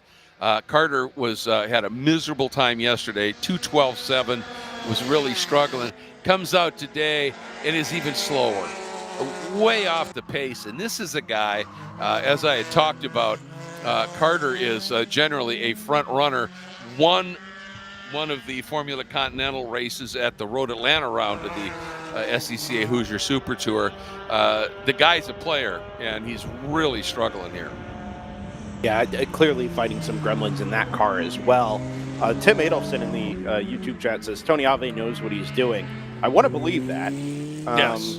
And I realize that qualifying doesn't matter the way that race wins do. And yeah, okay, you can pick spots off pretty easily here in a car that you know how to extract pace out of, and Tony certainly does. But I think Carter is fighting. If Tony isn't fighting those gremlins, then Carter definitely is. 2 laps yesterday, 1 lap today. Oh, yeah. Going to be kind of, if they can get it resolved even in time for this afternoon's race, going to be going into race 1 essentially blind with that Van Diemen F2000. Yeah. And here's, just to run this by both of you, Tony Ave yesterday was at a 124.4, and that was full 3 seconds off of Howard and Vardis. He went out, turned a couple of laps this morning, best one at 29.8 and pitted. Could he have known that quickly that, all right, the changes we made worked? I don't need to push this anymore. I've got other races I'm going to be doing. I got a problem with another car. I got to go, whatever it was. And remember, he supplies a number of the GT1 teams with chassis. And so he is a very busy guy. So, to me, there's all kinds of potential scenarios for Tony. Either he went out, did 2 laps, and went, no, it's even worse than it was. I got to get in and let him get to work on it. Or he immediately recognized, yep, we're in the ballpark now. And I'm not going to push it. Or he's got, he wanted to find out if he could go quick, and now he's got to go back and work on some customer cars. Who knows? But I do tend to agree, having announced Tony for decades now, that few people know better what they're doing in the racing world than does one Tony Ave. And as things seem to have settled in this qualifying session just a little bit, we're going to take a quick moment to settle in and listen to a little bit more information about our great partners that make these DriversEye live broadcasts possible. We'll be back. Okay, so pretend this is your race car. It's on the trailer, and you have an accident. Ouch! At least your truck's insurance will pay for another one?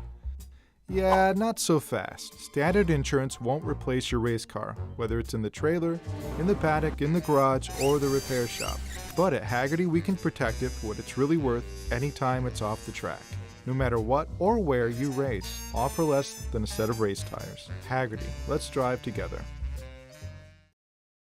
For more than 30 years, championship-winning drivers have demanded the Hawk Performance braking advantage. Now you can experience that same advanced technology on your daily car, truck, or CUV with Hawk Performance Street products. With brake pads, rotors, and fluids that deliver smooth braking for muscle cars and tuners, Super Duty solutions for tow vehicles, custom-engineered motorsports friction designed specifically for road racing, autocross, drag, and everything in between, Hawk has all your braking needs covered. Visit hawkperformance.com to learn more. Hawk Performance, what's stopping you? Want to try SCCA racing, but with an appropriate focus on fun and learning? The SCCA Race Experience program is exactly that. With both short sprint races you can drive by yourself and endurance races you can do with friends. All you need is an SCCA membership, a driver's license, a properly equipped car, and the right driver gear. Visit scca.com/racex to find more information and events near you. Hoosier Racing Tire is proud to be the presenting sponsor of this year's Hoosier Racing Tire SCCA Super Tour. As the world's largest race tire manufacturer, Hoosier has been at the forefront of motorsports innovation for more than 65 years. From local tracks to the global stage, Hoosier is dedicated to delivering high-performance tires that meet the demands of champions. Whether you're a seasoned competitor or an aspiring racer, Hoosier tires are engineered to help you push the limits. For more information, visit us online at HoosierTire.com or visit us trackside, and remember to connect with us on social media.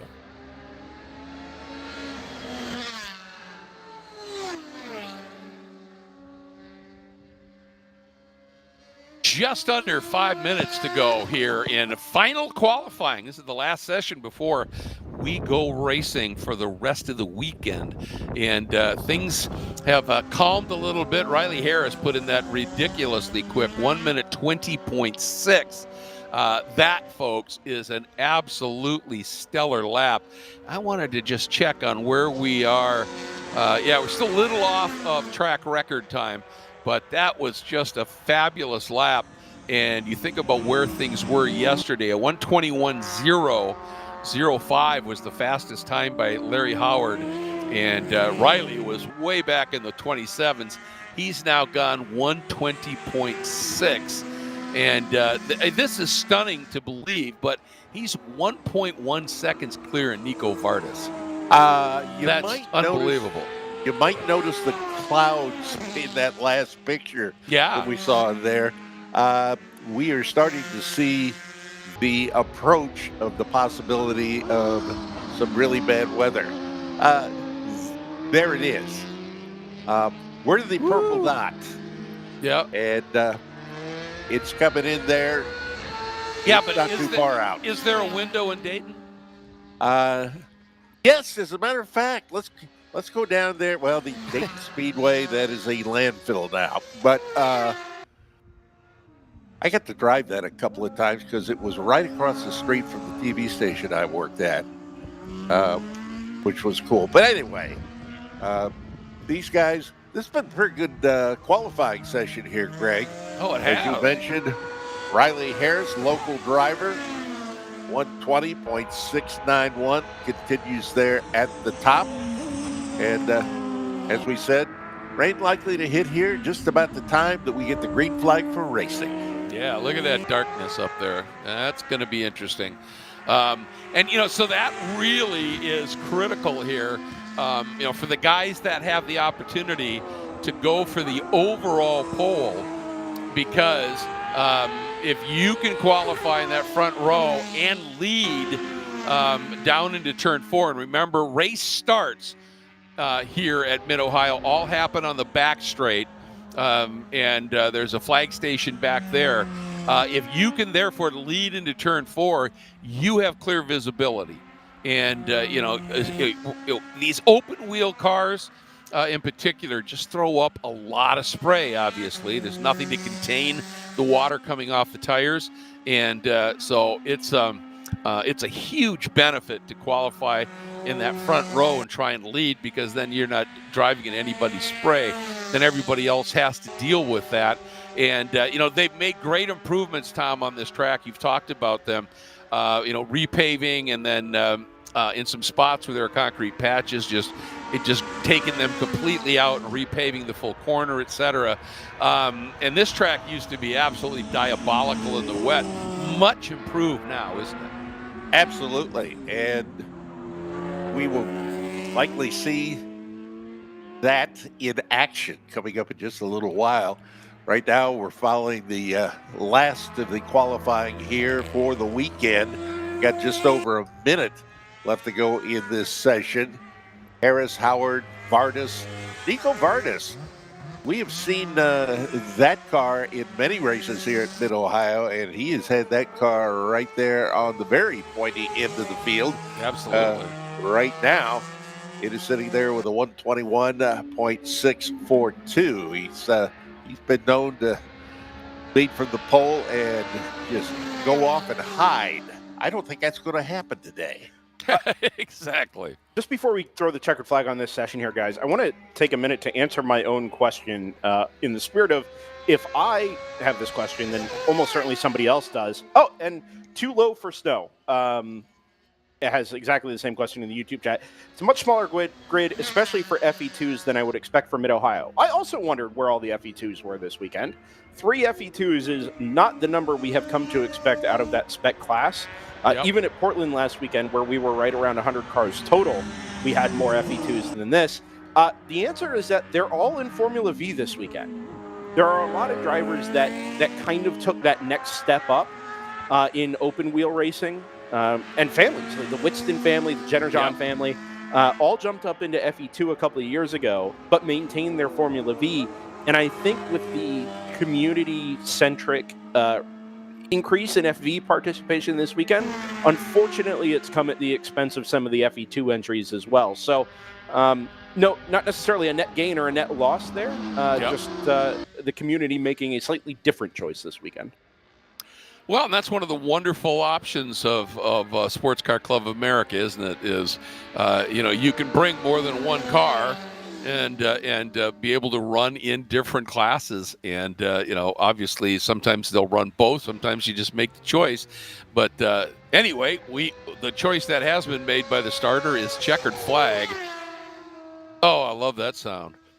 Checkered flag, and so our final qualifying session is wrapping up here. We'll keep an eye out, see if anybody throws down an absolute blinder somehow on the last lap here. And haven't seen one as of yet. You can hear that little different engine note. That's a classic Formula Atlantic car. There's a very distinctive note for FE2 and for Formula Continental. It looks like everybody has seen that checkered flag. So when we come back in just a little bit, we are going to have our first race of 16 that will be coming up for the remainder of today and tomorrow. And it will be Group 1, Super Touring Under, Super Touring Light, Touring 3, Touring 4 for either 25 minutes or 16 laps, whichever comes first here at the Ohio Valley Region 2026 Great Lakes Race of Champions at Mid-Ohio.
Welcome back to Mid-Ohio, everybody. We've got a little bit of an announcement for you here. Obviously, as you can see on the screen, it is starting to rain.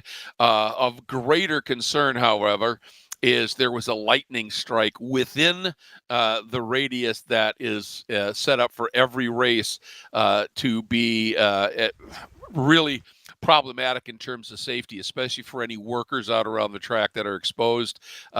Any kind of lightning within that radius, things that have to be shut down. So we are currently on a 30-minute hold for lightning. Now, if that lightning moves away and exits that radius, we can go back to racing. This is road racing. We race in the rain, but we cannot race when there is lightning.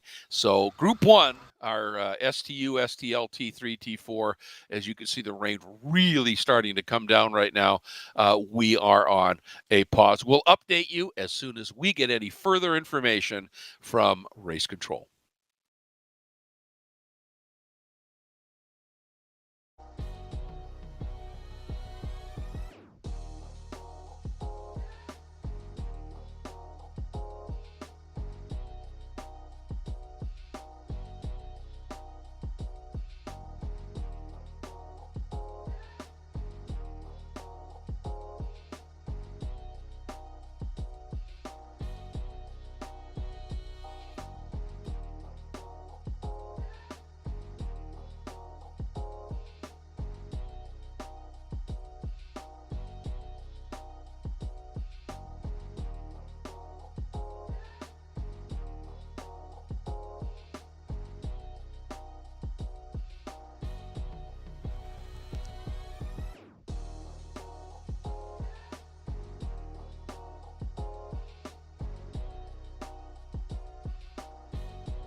My name's Eric Yeagle. I'm the pilot of the 46 B-Spec 2013 Honda Fit.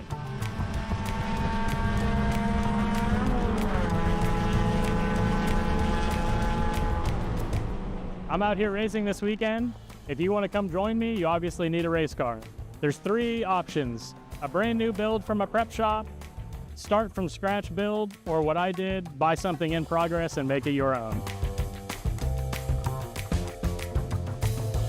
There are a few things that you should really look for when you're either buying a car or building a car. One of the important ones is a cage. Every class has requirements in the GCR that lays out where pipes need to be welded, how many pipes need to be there, and how thick. So before you buy a car, you always want to verify that the cage is up to the rules, and you can drill through and measure to double check before you dump all the money into building a car and finishing one.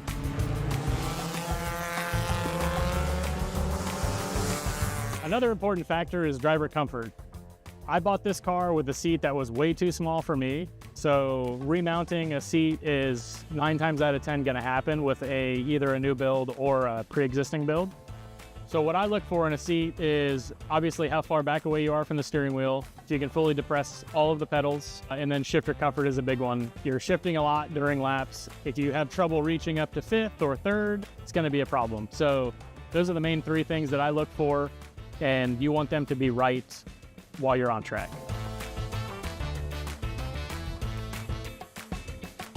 So if you're buying a car that already has a logbook, chances are you're gonna have a fire extinguisher and all of the required safety equipment. Since this car did not have a logbook, I had to install a fire system, and then obviously your personal touches, whether you want aim data, video camera, flagtronics, all that stuff. So I personally had to add my aim dash, my aim camera, the flagtronics, and then I actually took my extinguisher system from my previous car.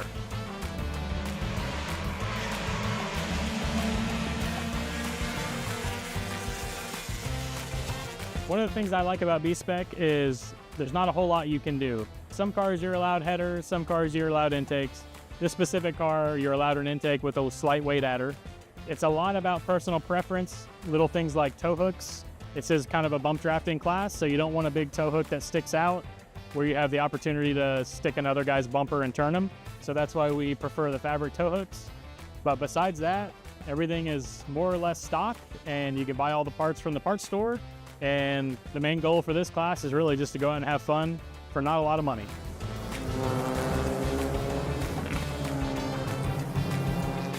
So being that I got this car half built, it took me probably 60 to 70 hours to do the finishing touches on it.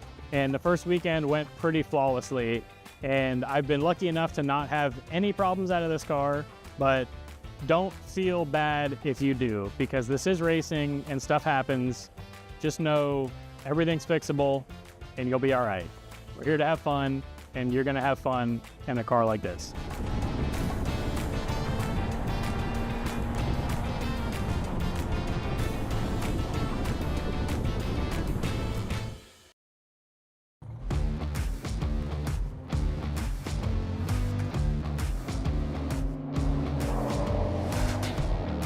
So what is the Tire Rack SCCA Time Attack Challenge? It's Time Attack at its best. It's fast, it's fun, it puts you in the driver's seat at some of the best racetracks across the country. So you might be wondering, can I do Time Attack? Short answer, absolutely. On any given weekend, you'll find everything from a novice driver in their street car to a seasoned racing professional in a mean machine like one of these, both out here to have an amazing time chasing their fastest lap. Now I know what you're saying. John, my car's not ready for this. I don't have a Time Attack car. Well, the beautiful thing is, you do. We have classes such as Sport, where it takes hand tools to bolt on some minor modifications, to Tuner, where you get to do some adjustability with coilovers and add a little bit of power. Then Max, you take that, add wings, more power for pure awesomeness, and then you get to Unlimited, which is, well, unlimited. So what's a Time Attack Challenge weekend look like? Well, that's up to you. Whether you're here to get a new personal best, maybe get on the podium, or maybe your goal is that new lap record. Either way, you're going to get 2 days on track where you can chase your fastest lap. And then we're going to take a fast lap from each day, put them together, and that's your result for the overall weekend. It's a great event. It's a great track. It's our second year here. We will definitely be back next year. We're from Dallas. It's a long drive to get here, but it's worth it. This place is great. Dude, the event's awesome. These guys are so nice. And then on top of that, like, everybody wants to help everybody.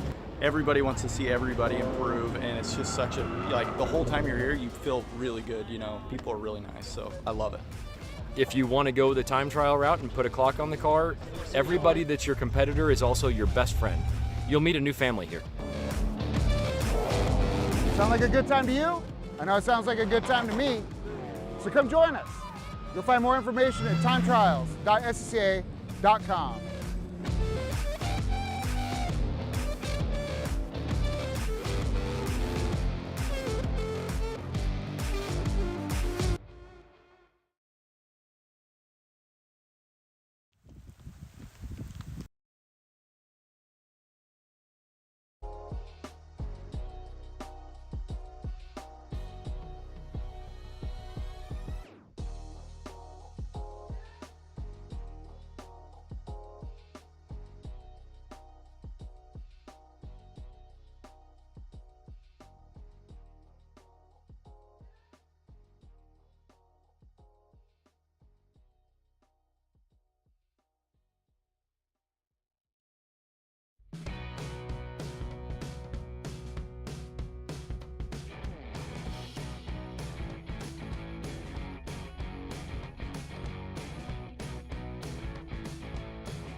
Hey everybody, my name is Jonathan Stark.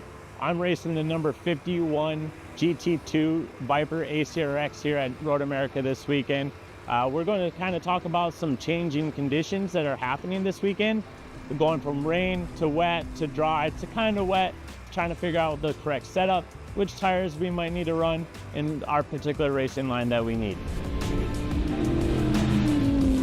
With racing in the rain, you usually want to soften up your vehicle. Some of the things that you can do is change your shock settings, change your spring rate, and maybe if you can also change your sway bar. We can change our shock setting, so we go soft. You really want to go soft in the rear in this car, so we can kind of put the power down a little bit easier.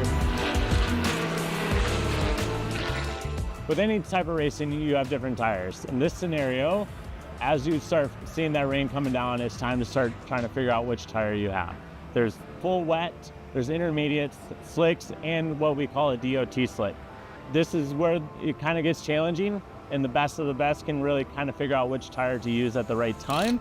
If it's drying and you think it's going to be really dry, you put that full race tire ready on that slick tire and go for it. But definitely if it's raining and you think it's going to be raining the whole time and wet, we use that full Hoosier rain tire.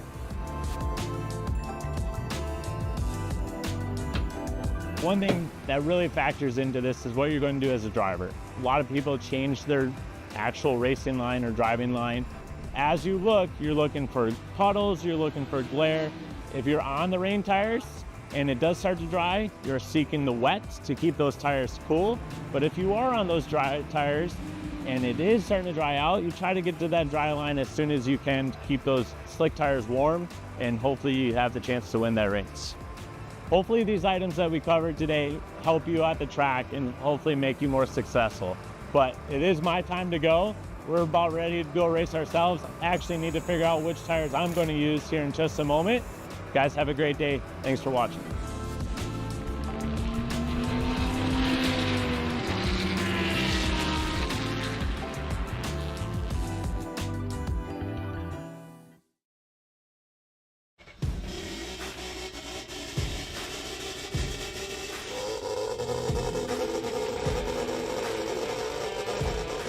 Hi there, John Hainsworth from Vineland, New Jersey.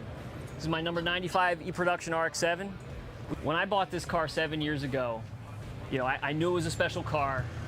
I knew it was going to take a lot of work, but it's the best thing I've ever done in racing. I was able to get in a top flight car for pennies on the dollar. Yeah, it took a little work. It was so worth it. I would do this 100 times over, and I would recommend if you have an opportunity to buy a previously front-running car, take a look at it, see what it would take, give it a shot.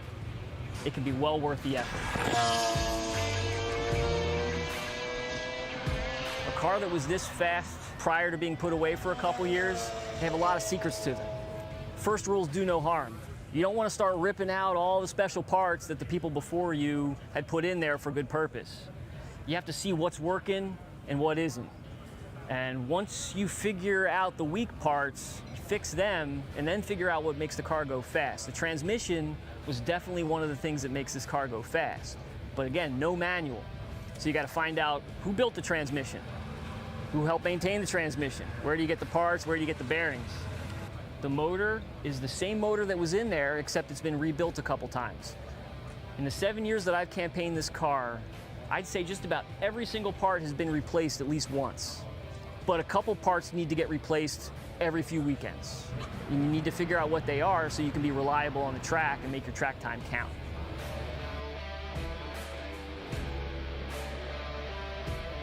When we started taking a look at some of the aerodynamic aspects of the car, the front splitter that came with it, there's a lot of different pieces. I wasn't sure exactly how they went together, and I knew there was a different solution. So this is one of the aspects of the car that I had confidence in changing myself, and I knew I really wasn't doing any harm. We've campaigned RX-7s for quite a number of years. So this is actually a splitter that we used on our ITS RX-7. So it was a part that we actually downgraded from what was on there, but it was reliable, it was predictable, and it was one of those no-nonsense things. We just knew it was going to work, put a splitter on that we knew about, and it was going to work.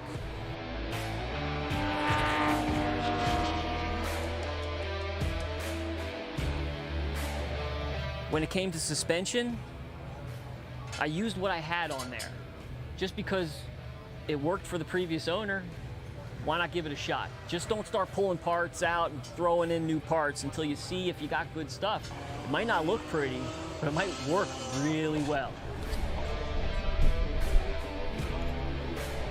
You know, the seat, your pedal box, your distance to the wheel and the shifter, they're all critical. I did not like the pedal box when I got this car, but the good news is I know the way you can make a pedal box feel in an RX-7. So we applied that to my pedals. Wheel spacer, help bring the wheel right to where I needed it. It's natural, it's exactly where it belongs, and you can go fast if you're comfortable.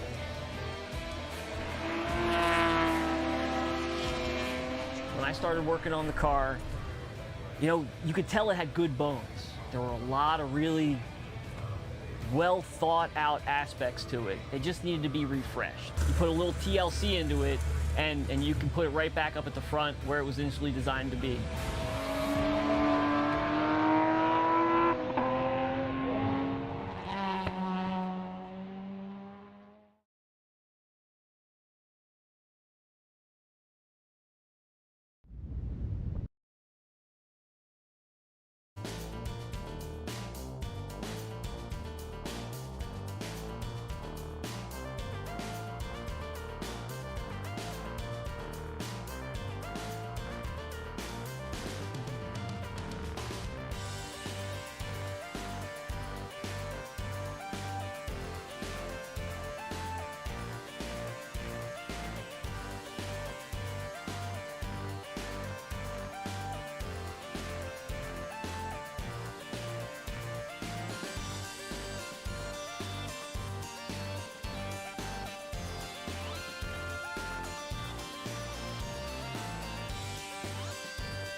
I'm John Hunter, and you might know me as the SCCA's Time Trial Program Manager.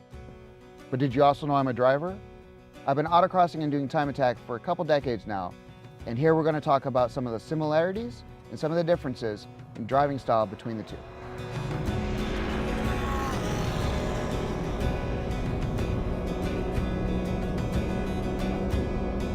So what we mean by plan of attack is you want to make sure you have a really good game plan going out. And that involves making sure that you only give yourself one or two things that you want to fix, whether you're going out for a new session of laps or that next run in autocross. So next, let's talk about things that are similar but slightly different. And the biggest thing of all is where you're looking. Obviously with both, you want to look ahead.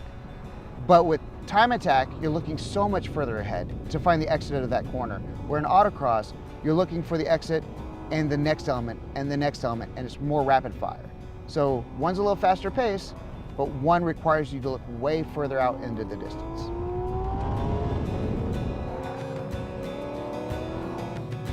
In autocross, things come at you a lot faster. It's rapid fire, and you need to move the weight around very quickly, typically.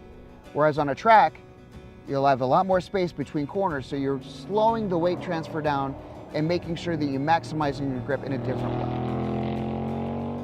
So when you're coming from autocross and moving onto track, you'll really want to slow down your hands because you have more time to properly set the car up and get that weight transfer done to maximize the grip through the corner. Another thing that's similar but different is how you use the pedals. In both instances, you want to be aggressive but squeeze and maximize the weight transfer in each situation. However, once you move to the track, you really want to know how to heel toe so that you can manage that weight transfer even better. So let's talk about what's different. The biggest thing that I can think of is in autocross, you typically want to make a plan and stick to it because you only get 3 runs. But on track, when you're doing time attack, you typically can run that track over and over and over again. So it affords you the ability to change up that plan and explore new options on lines and how you take certain areas of the track. So even though I'd autocrossed for decades, once I started doing time attack, I found it helped me as an autocross driver as well. So don't hesitate to try the other sport. Whether you're an autocross or a time attack driver, do both. It'll make you a better driver either way.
Hi, I'm Eliban Goulart, driver number 70, Cruise Speed, Spec Miata. Hi, my name is Ethan Goulart, driver number 72, Spec Miata, Mazda Motorsports. 2014, 4 years old in a go-kart. I'm the fourth generation of my family, so he's my father, and then my grandfather ran a team as well, SCCA Racing, we also ran with, and then my great-grandfather. So racing together is, I mean, look, I'm sure I'm gonna step back and look at this a few years from now and be like, wow, those are like some of the best moments that I get to share it with one of my kids and race with each other. I never really look as like racing against each other, but there's definitely a little bit of a feud in there somewhere, you know, so I'm not sure what the dynamic is. I got to keep him in his place once in a while. Definitely a great opportunity to be racing with your father and, you know, being bumper to bumper, working with each other. But at the same time, I want to beat him. He's just another competitor to me. So even though I want to work with him, I still want to beat him. So, okay, all right, we'll see, right?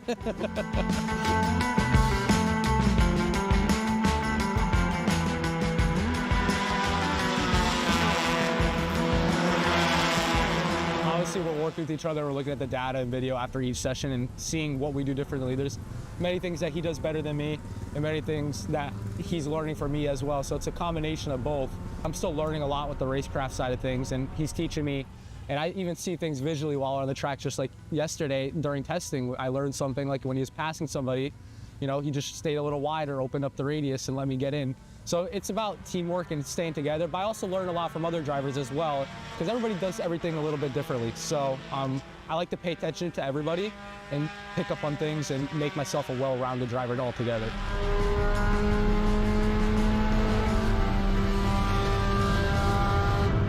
You have so many different competitors, right? In Spec Miata, you got 50 plus guys out there and gals out there that we're running very close, so we're always learning from each other, right? So even after all these years, I still feel like I go out there always picking something up, even if it's a little bit smaller. Certainly from Ethan, even though he's still only 15, there are little things that I picked up that he does differently that may work a little better than what I do, and I'm sure that's vice versa as well. But I think with us running comparable times and so on, it's really a great tool to have and be able to share that data and that feedback and you know, relay it over to the guys to make the chassis better and better so that we can go faster together.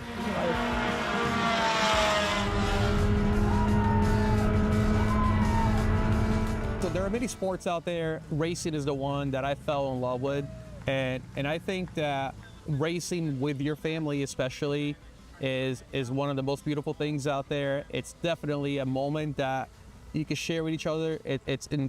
Intensity is high, the love is high, sometimes the getting upset is a little bit high too. But those emotions, I think, create a great bond. But just being around the whole paddock, it's a great family atmosphere. Being able to share those stories after the fact, being able to talk about it before coming to a race, just enjoying and sharing a similar likeness of things, I think that just goes with you for the rest of your life. So SCCA Club Racing is definitely one of the great places to go and accomplish that, and I think that everybody should have a chance to go and experience it.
My name's Pat Prevenus.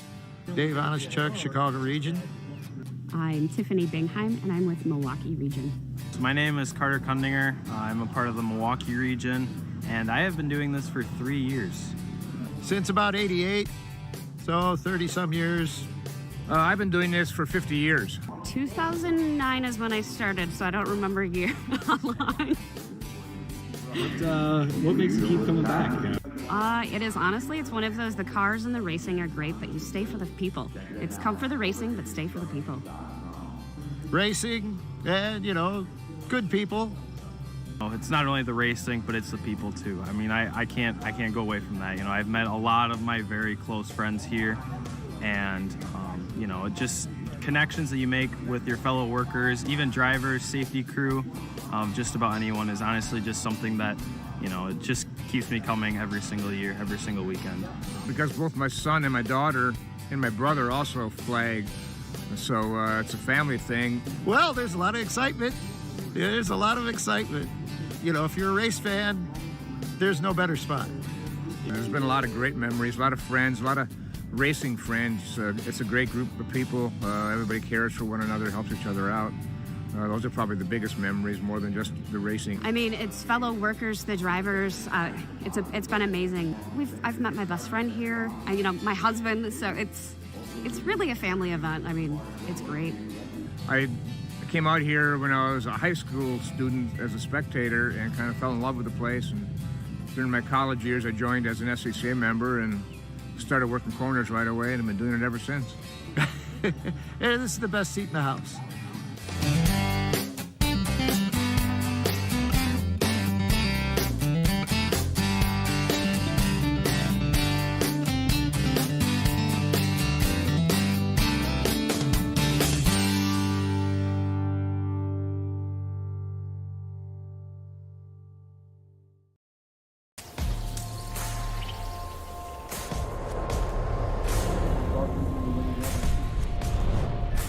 Solo Nationals is the place where you get to come out and show what you've been working on all year, whether it's mechanical, whether it's your driving skills, and more importantly, it's a place to be with all of your close autocross friends from around the country that you see at these national events.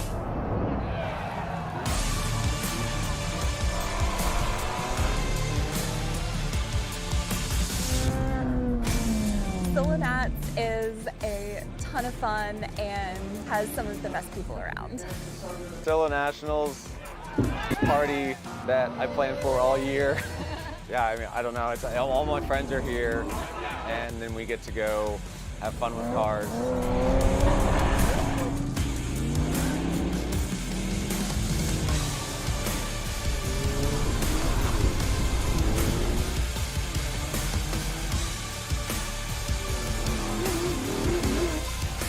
We're done, and it's time to go home. I woke up this morning and I see the parking lot's empty, and it makes me sad. That's kind of what Nationals is. It's lay everything out, and you wish there was more.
Welcome back to a saturated but drying Mid-Ohio sports car course. And yes, you are seeing cars making their way out.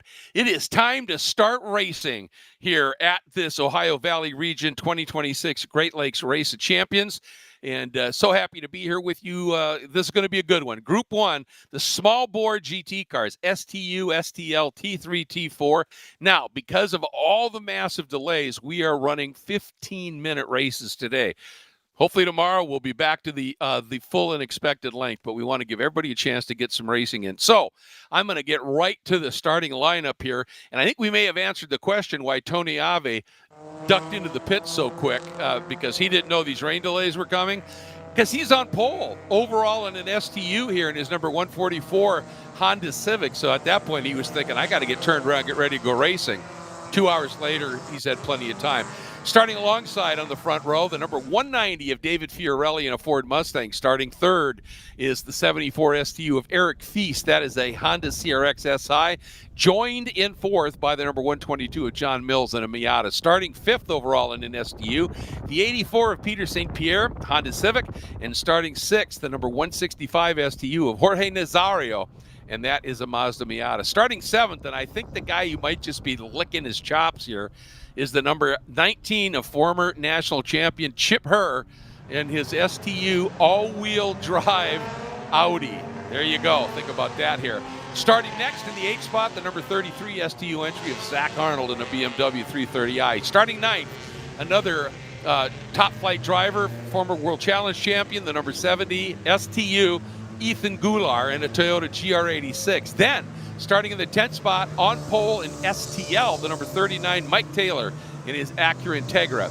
Starting in the 10th spot, second in STL, the number 62 of John Schmidt in a Prelude. Starting in the 12th spot, third in STL, the 18 of Zolt Ferenczi, and that's an Acura Integra. Starting in the 13th spot, fourth in STL, the 182 of Ethan Swindle in a Honda CRX. Starting in the 14th overall spot, fifth in STL, the 169 of Gavin Wardle in a Mazda MX-5. Starting in the 15th overall spot, sixth in STU, the 171 of Brian Heitman in a Mazda MX-5. Starting 16th overall, seventh in STL, the number 48 of John Sewell in his Acura Integra Type R. Starting in the 17th spot overall, in the 8th spot in STL, the number 22 of Max Gee in his Honda CRX. Starting 18th overall, 9th in STL, Charlie Baruth in his Mazda MX-5. And starting in the 19th spot, 10th in STL, the 31 of Richard Grunewald.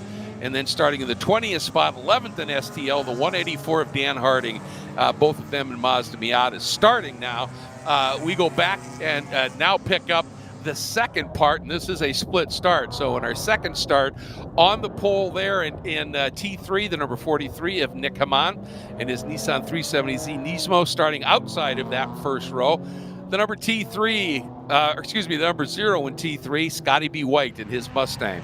Starting third in T3, the 71 of Ethan Jacobs in a Mazda MX-5. Starting fourth in T3, the number 3 of Max Stallone in the Mazda MX-5 Cup. Starting fifth in T3, the 98 of Logan Stretch in the Mazda MX-5 Cup. Starting sixth in T3, the number 11 of Matthew Novak, also in a Mazda MX-5. Starting seventh in T3, the number 15 of William Bolt in a Nissan 370. Starting eighth in T3, the 99 of Rob Pikarczyk in his Toyota GR86. Starting ninth in T3, the 199 of Ben Jacobs in a Mazda MX-5. And then next up, starting 10th in this second group, on pole in T4, it is the number 52 of Maiden Workman in the Mazda MX-5. Then starting 11th in this group, 10th in the T3 category, the 97 of Bob Stretch in a Mazda MX-5 Cup. Starting 12th in this group, 11th in T3, the 53 of Clayton Cavell in a Porsche Boxster. Starting 13th overall, second in T4, the 09 of Trenton Kramer. Then starting in a Mini, by the way, starting 14th overall, 12th in this group. The 121 is the T3 of Robert Daimler in the Ford Mustang. Then in the 15th spot in this group, 13th in T3, the number 8 of Andrea King in the BMW. And completing the field, 16th overall in the second group, third in T4, the 96 of Matthew Miller in a Ford Mustang. So that's the field, and they are ready and coming into the keyhole and getting ready for the start, as always, here at Mid-Ohio. The start happens on the back straight, and looks to me like they're going to do another pace lap, and I don't think that's a bad idea at all, guys. No, as a matter of fact, we've got still quite a bit of water out there. Right there is just a wet track, but we've got a couple of places, and this would have happened pretty much at any track. You've got some streams that go across the track from one side to the other, and I think they're hoping that the cars will actually dissipate some of that so that we can get things going and get it going safely here for this 15-minute race. Yeah, absolutely. And I mean, with these wet conditions, just giving the drivers that little bit of extra time, that extra lap to really spot where, puddles of concern could be, and also to explore for grip, Tom. I mean, you're in racing in the wet, often you drive different lines, and it can look sometimes erratic, but it's basically, you're looking for that rain line where there's a little bit more grip and where the track is really polished and smooth, where you get the most grip. In the dry, it can become very slick in the wet, and so you move offline a little bit, over where the aggregate is still rougher and there's a little bit more bite. And, some of these things you need to be doing here. And again, keep your eye on that red and black car, center frame right now of Chip Herr. I believe that's the same car. He won a World Challenge Touring Car Championship back in the real heyday of World Challenge. And that thing gets around a track in the dry incredibly well. But in the wet, it is a missile in Chip's hands. In fact, he had one of the greatest comeback drives in a race. I think it was at VIR in the weekend. I can't remember the year anymore, but when a hurricane was moving through and he was on pole, he threw it off the track in the first lap and then came back to win it. So the guy's got some skills for sure. So it's going to be fun to watch and see how that plays out. There's some serious talent in every aspect of this. I mean, Nick Hamann and at Nissan Nismo has been absolutely phenomenal. In the past season, I think he swept here at this event last year. Already has a couple of wins in SCCA Hoosier Racing Tire Super Tour action here. So I think we're in for a pretty intriguing race. Remember, there's going to be two separate starts with these two groups. So we'll be tracking those as best as we can for you. Jordan, our director, is going to be dancing on the keys here. We've already started the clock on the 15 minutes, Greg. I don't think we we did it as we came across the start line here. So the extra pace lap did not count against the time, but you're right. As we came across the finish line here on the front straightaway, we did kick the clock off, as will be the case for the rest of the races this weekend. And there you can see the pace car just stays on the pro line, if you will. And now the field under the control of Tony Ave in that dark blue 144 Honda Civic. And I've seen Tony race in the wet before. The man can get it done. And, when you spend a lot of time sideways on a snowmobile, fear is not going to be any kind of an issue either. So here we go. Field heading down. The first group getting ready for the start to kick this race off. 15 minutes in duration. And we're green! And Tony Ave gets the nose ahead a little bit. Scotty White couldn't quite get the power down as well. And Tony leading away. And that was hugely crucial, as you can see all the spray that Scotty B. White is eating. Look at Chip Herr. He is already up to third. He is into third, and remember, folks, he started seventh. So look at that line. Greg, you said on the pace lap, there's a lot of talent in this field, but more than talent, there's a lot of experience in that STU field in particular. Tony Ave, David Fiorelli, and Chip Herr all together. They're right into the top three off the green flag. And we're green for race group 2 here, if you will. Or the second group of this split start. Looks like Nick Hamann and his Nissan able to get in front here. And that is Scotty White actually in that blue Mustang. I had the wrong Mustang. It was David Fiorelli in that first group. And yeah, Scotty already starting to hound Nick Hamann. You can see him exploring that, a little bit of an outside line. Ethan Jacobs in the MX-5 watching what's unfolding there as well. Greg, change for the lead on the front straightaway here as the first group comes to complete, well, most of race lap number 1. Anyway, it's an Audi A4 that leads the field from the Honda Civic. Yeah, you think of what the Quattro has done in rally racing in its day. It is a very effective tool in the wet. And Chip, and I was watching him on the pace laps, guys. What we were talking about a little bit, Tom. He was all over the track, in every part of the track almost, going inside and outside, trying to figure out where the grip was, and then just letting that Audi have its head in the areas where he had found that little bit of grip. And he has gone to the front. Ave in a solid second. Fiorelli now in third. And then Eric Feast in that red and white Honda CRX sits in that fourth spot. Mike Taylor taking a look here in the STL category. Yeah. He leads, I believe. No, Gavin Wardle has jumped Mike Taylor and is actually starting to nibble at the back of the ST. Oh, no, I'm sorry. It's Zolt Ferenczi all the way up into fourth overall. So the Acura Integra GSXR of Zolt Ferenczi out of Alpharetta, Georgia, up into fourth place overall, has a car in between himself and Gavin Wardle, who then has a car between himself and John Schmidt. Mike Taylor all the way down to P5. Well, here we watch back into the field a little bit here, but as the leaders have already gone by and gone by quickly, I'll tell you what, he just jumped up there to that top three, got the lead very quickly, and right now he's pulling away. Yeah, really, really impressive what he's doing. And here's that group we were just talking about.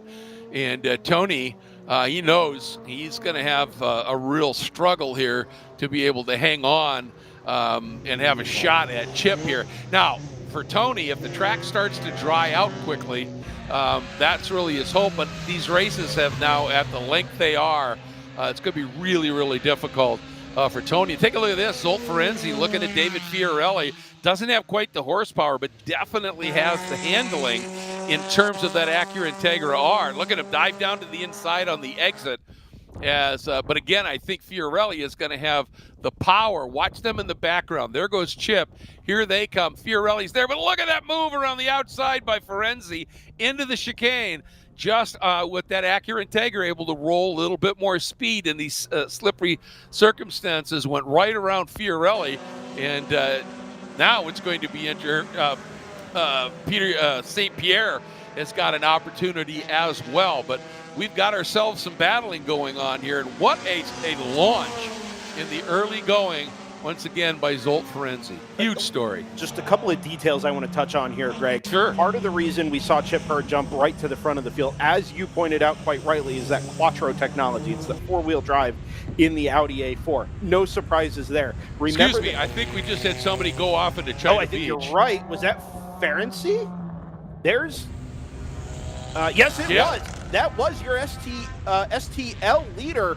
Third place overall, almost gets the car back on track and then has to fight it, coming back up over the top of Madness. Watch for the third car and oh man, he's got no hope of getting that car stopped. Way too fast. Yeah, and some of that isn't necessarily braking too late, but braking on the wrong line, right? As you said earlier, that polished racing line in these braking zones, you don't really know until you test it, but there's every chance it's just going to be an absolute skating rink, and that looks like it's what happened to Zolt at top speed there. Only gave up a couple of spots overall, and it actually looks like he's stayed ahead of Gavin Wardle. So kind of got away with one there at the end of the back straightaway.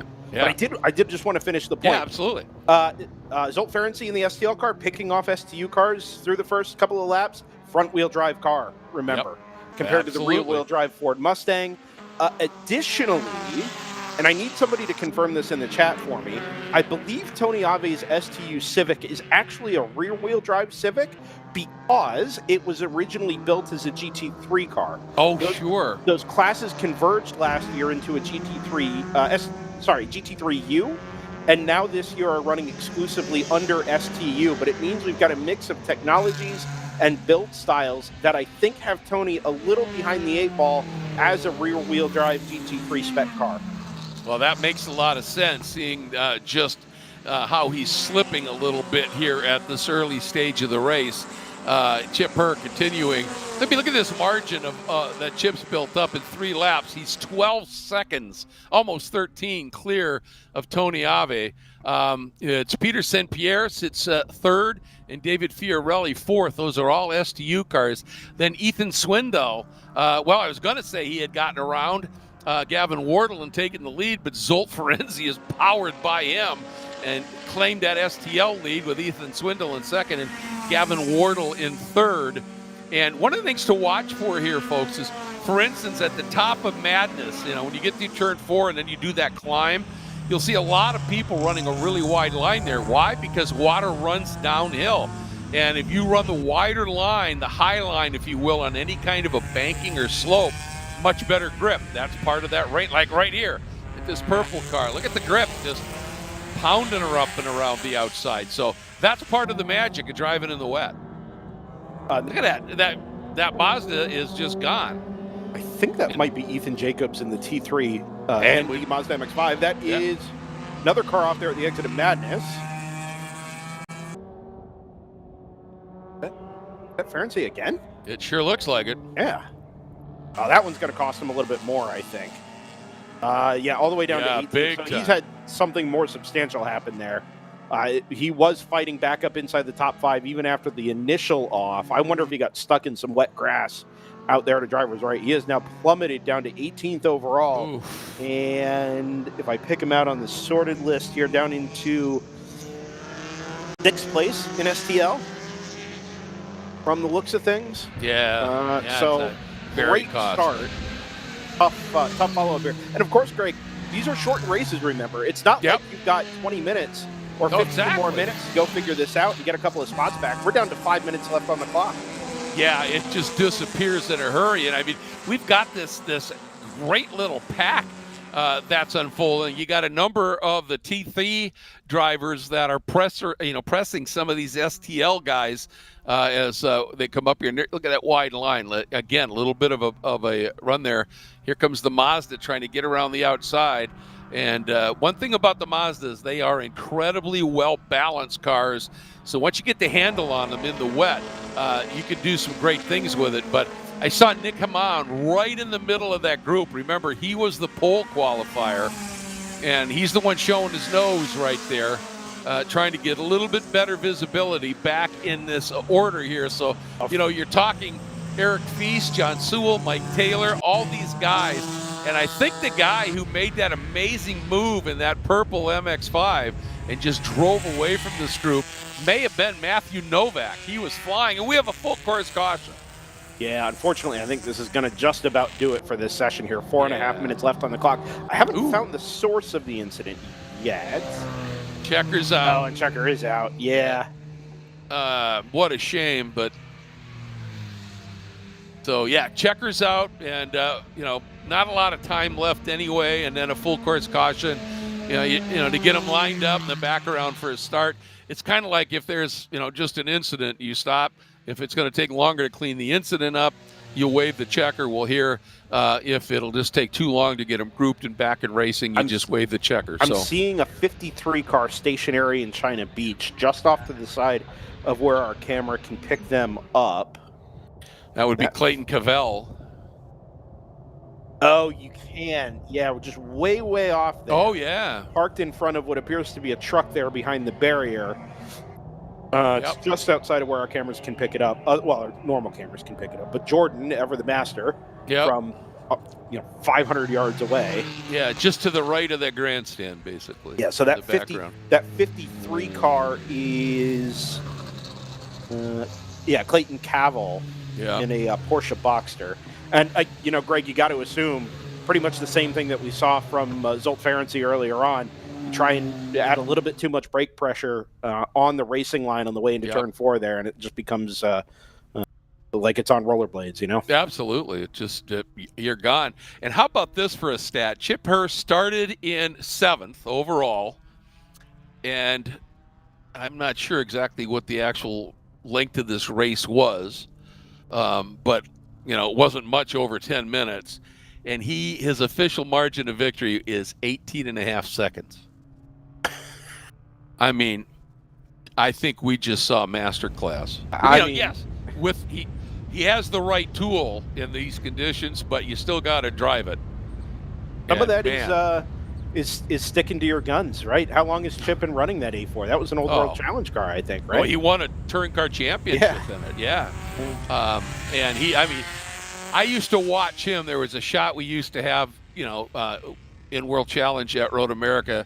It was a tails away shot through the carousel, and he'd turn in, and that back end would start to rotate, and he'd just drive this power drift, just accelerating all the way through. I mean, the man and this car are as one, no question about it. So your podium in STU, and again, everybody has to still go through post-race tech and all that. So provisionally, Chip Herr with a dominant win in the rain over the 144 at Tony Ave.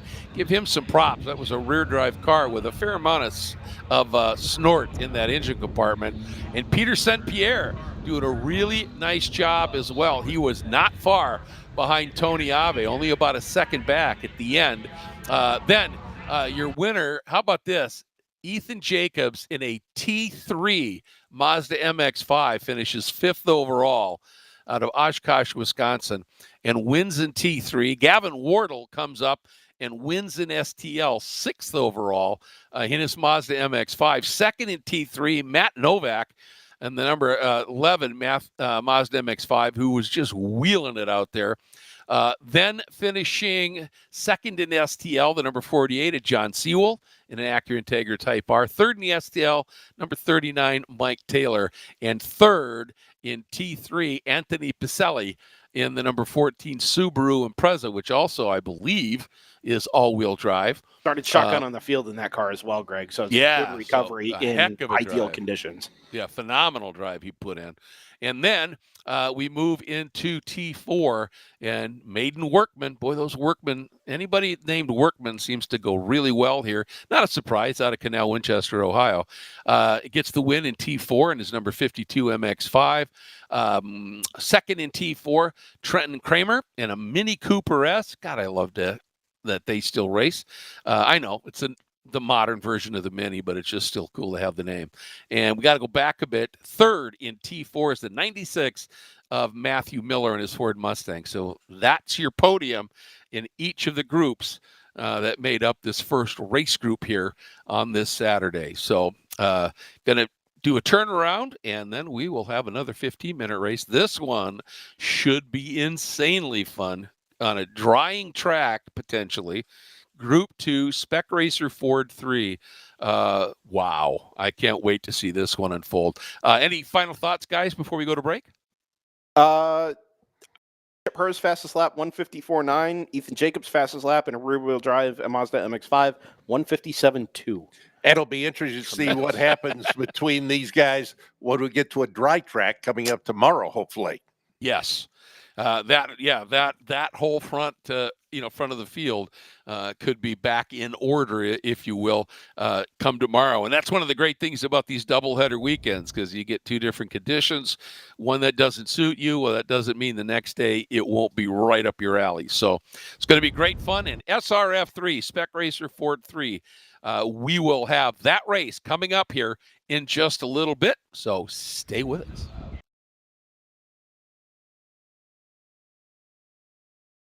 Shopping for tires used to really rub me the wrong way. That was before I went to TireRack.com. TireRack's tire decision guide made it easy to find the right tires. Talk about secret sauce. You might ask, well, you bought them, now how are you gonna put them on? No problem. TireRack has thousands of recommended installers. I chose one that does mobile installation. A technician brought the tires right to my house. He's installing them now. Almost finished, Herb. Take your time. I'm just marinating. TireRack.com, the way tire buying should be.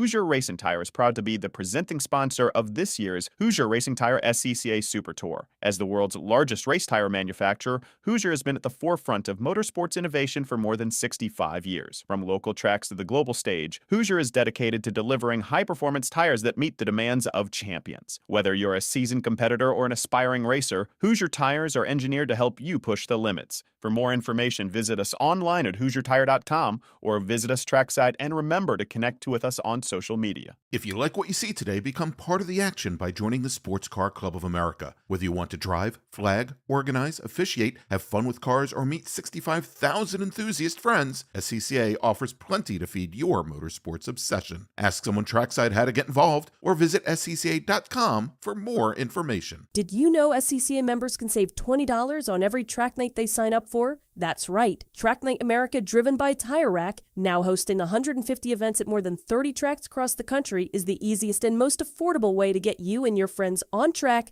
in street cars all year long. Visit tracknightinamerica.com to learn more and get yourself on track.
Welcome back to Mid-Ohio. We have cars heading out on track for our second race of the day for Group 2.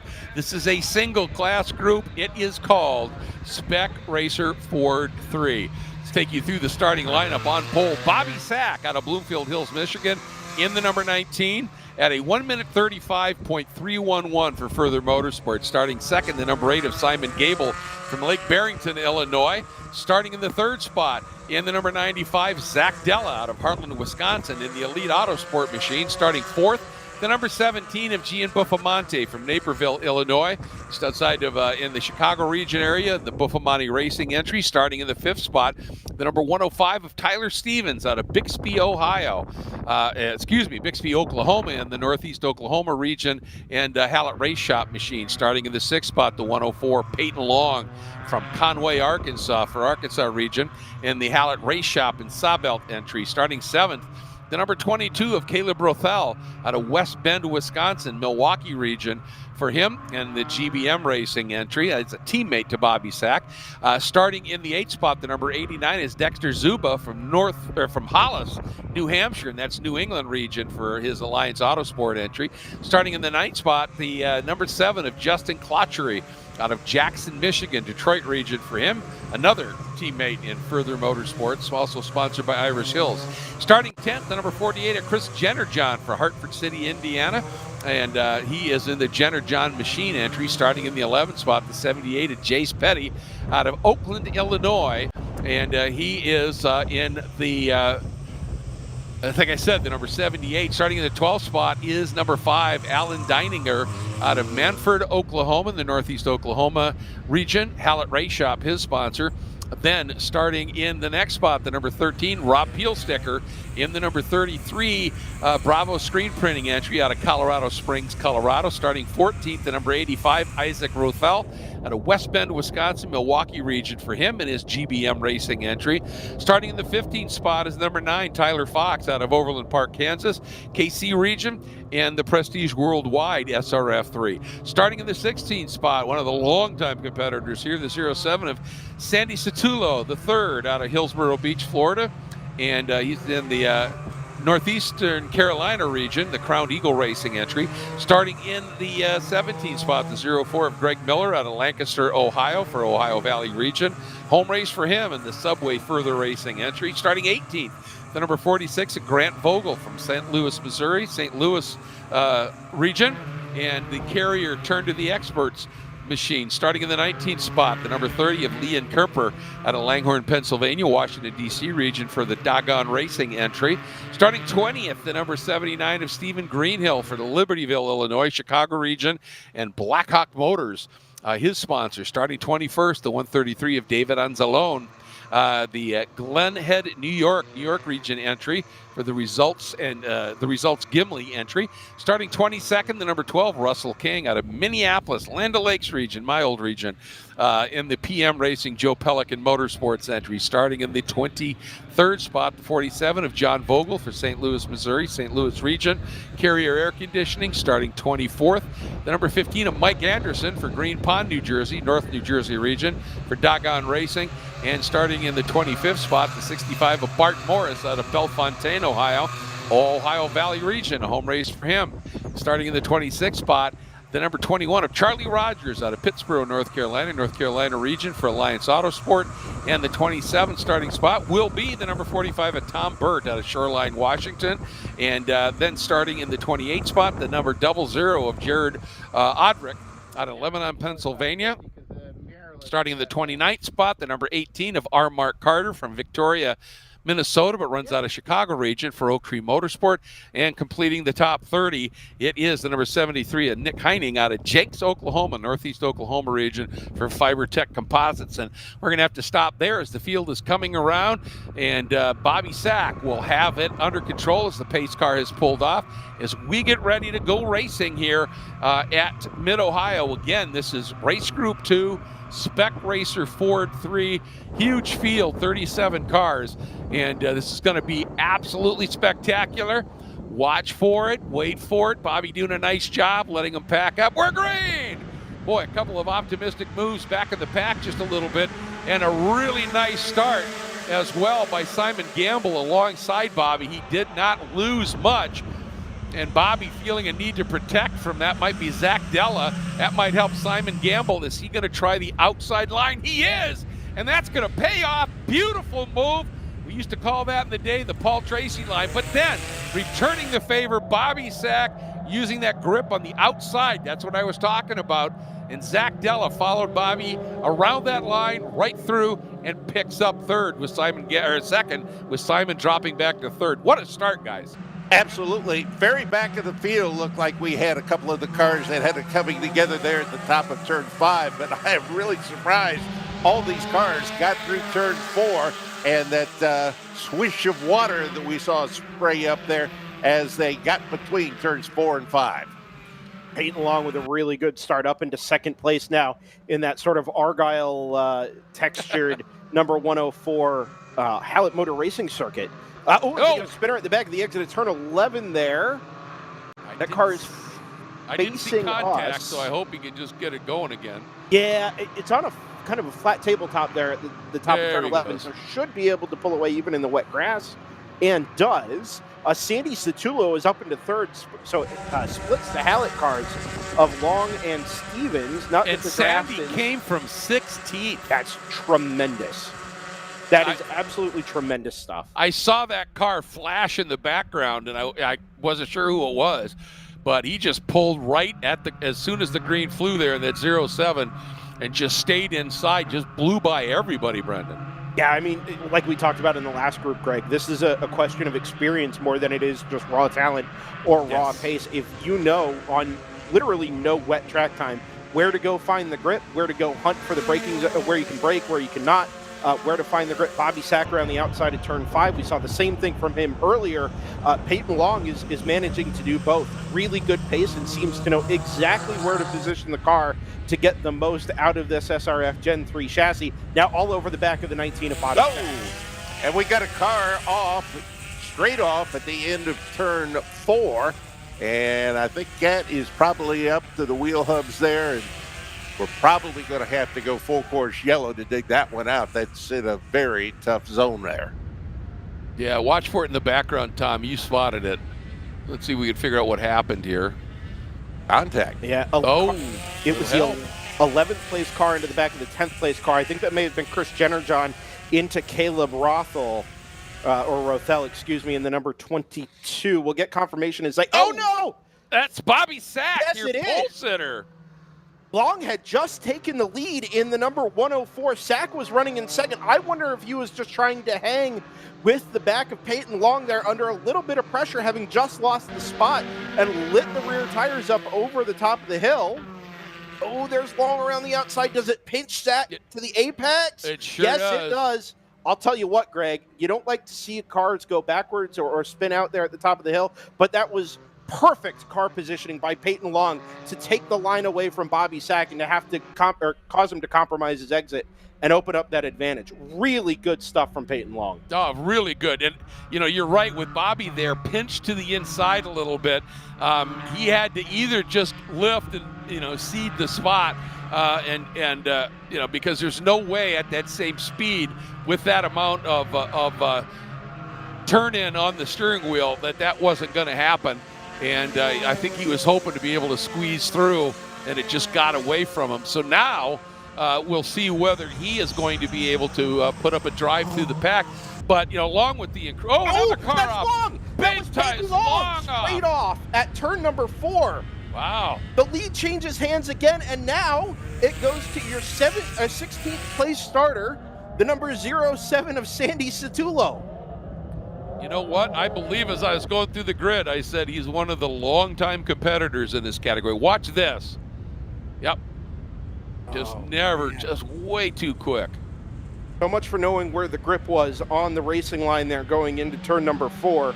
It doesn't take much, Greg. You just be a couple of inches off position when you go to apply the brakes. And if the thing doesn't start to slow down at top speed, you have no hope of getting the car woed down in time to avoid that gravel trap. And Greg, I think we are going full course caution, aren't we? And my question to you, Greg, is in watching that particular situation, you already had the car of the car that was on the outside, right, and sitting stuck in there. the gravel there. Yep. Yeah, and you're coming through there. You're under braking.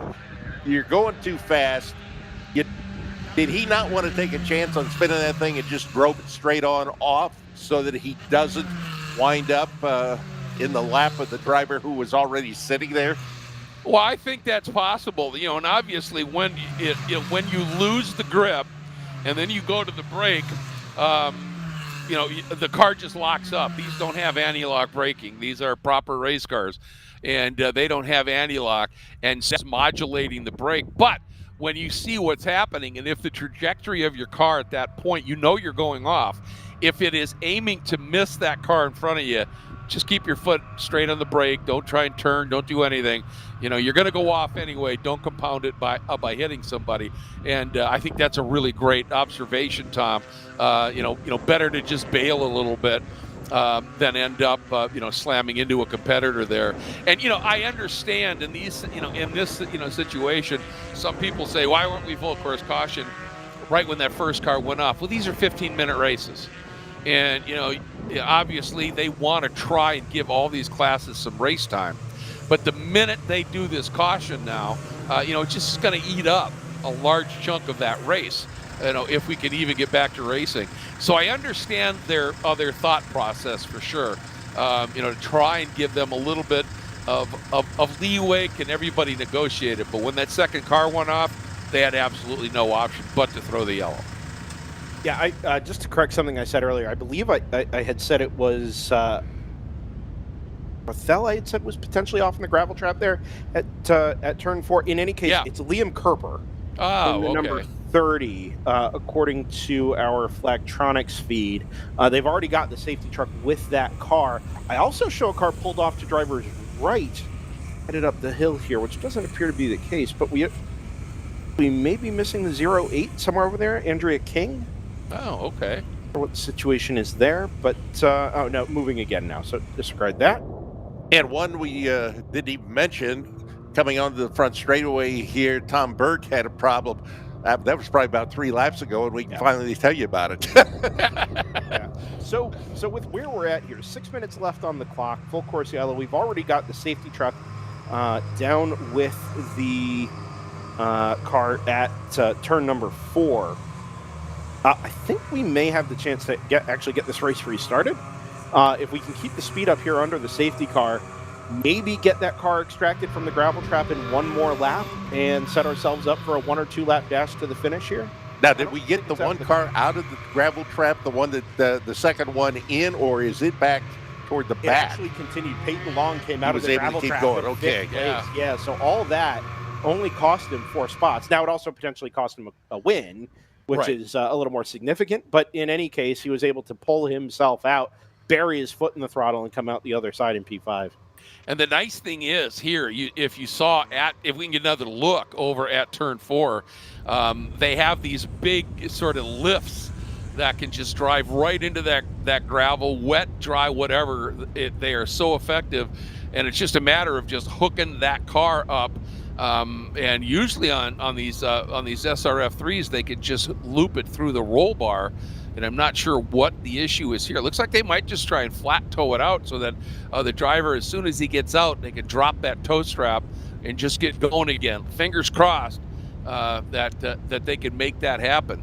And I'll tell you what, having that great big piece of road equipment protecting that driver there, that sure is a good way to dissuade anybody from coming in here too hot under yellow. Yeah, and I think that may be part of why we went yellow in the first place, was cars kind of coming at there maybe with a little bit too much speed or with unknown track conditions. We saw Peyton Long go off under yellow, as Tom pointed out earlier. And I have a suspicion that while we would normally be quite happy to do hot pulls, particularly at a club weekend, that here circumstances are conspiring against us, and it's the only really safe way to do it. It's really the conditions, yellow. Yeah.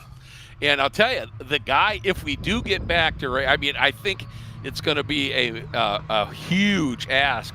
But Bobby Sack worked his way back up to 6th before that caution came out.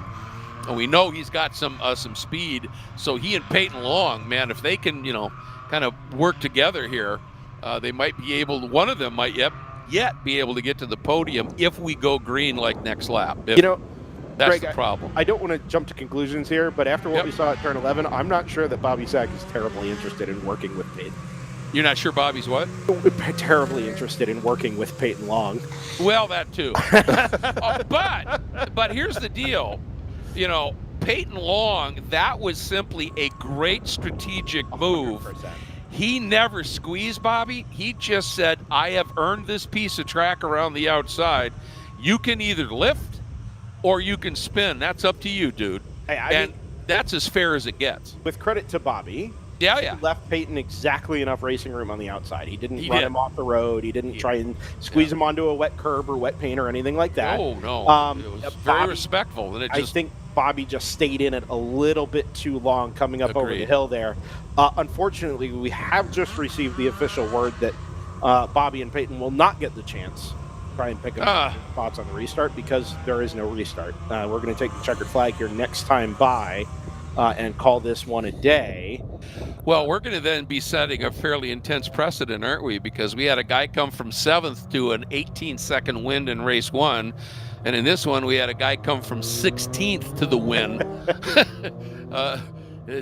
We are showing today that where you start doesn't mean you don't have a shot at the win here.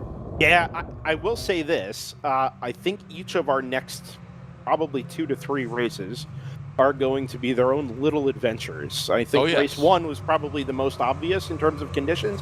Everybody knew it was wet. Everybody knew there were some ponds and puddles and rivers around the circuit.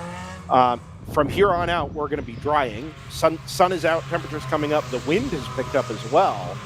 And we're going to be drying this track at a fairly rapid pace, with the exception of some of these sections of standing or moving water. And even as we progress through these short little 15-minute bursts of racing, track conditions are going to be changing even just within 20 feet of each other, wet to dry or dry to wet to dry, as you see there headed up the hill at turn 10. So keep an eye on this. I don't think it's obvious. It's going to be obvious moving forward what the right tire choice is going to be. Yep. I think we're coming into the pit lane here to take the checkered flag in the pit lane. Well, somewhere. Oh! Yeah, we have some confusion here. Yes, we do. See, the solution here is to put the black flag all out. Oh, and they did at turn 11. But a lot of drivers. And what they were trying to do here was to just leave the whole field in so we don't get another slow lap. Correct. And have traffic coming again into that zone where they're trying to remove that car. Yeah, so, I do wonder a little bit what the Flagtronics display says in this case. Yep. The flags obviously take precedence. If you see a black flag all, you know straight to the pit lane. But it wasn't obvious that was going to be the indication to the drivers here as we got back into the lane. So some confusion reigns, but in any case, it does mean your winner is going to be the 07 of Sandy Satullo. Yeah, just an absolutely fabulous run for Sandy. I mean, had that mega start and got up into contention. And then, at that point, for a few laps, it looked like nobody wanted to lead. Because Bobby, with that great move by Peyton around the outside of Bobby, he spins and Peyton goes off in the next lap. And suddenly there's Sandy up front. And, you might say, well, it was an opportunistic win. Yeah, well, you have to put yourself in the right position to take advantage of opportunity. And that's where you talked about it, Brendan. I mentioned it as well. That's where just the years-long experience and savvy of Sandy Satullo just paid off huge. Well, Greg, I have to ask this question. Yeah. AJ Foyt, of his 4 500 wins, a number of them were opportunistic wins. Is he going to give any of those back? No way. No, he is not. Well, and that's, Mario Andretti's last ever race win at Phoenix. If you remember, Paul Tracy was like 2 laps up, then wrecked. Emo picked up second spot, was a lap up, wrecked. Mario was third, went on to win, and everybody goes, "Oh, it was a fortunate win. He wasn't the fastest." No, but he drove the best race. Absolutely. And that's what Sandy Satullo did. So huge credit to him. And just an absolutely fabulous run, again, in tricky conditions in a very short time frame. To come from 16th to the win in that time frame, pretty remarkable. And this next group, we're going to be talking about when we come back. This one's going to be fascinating in those changeable conditions Brendan was talking about. The small bore open wheel cars, Formula 6, Formula Ford, Formula V, spray on those open tires, drying track. It's going to be fascinating, and that 15-minute race will be coming back when we do.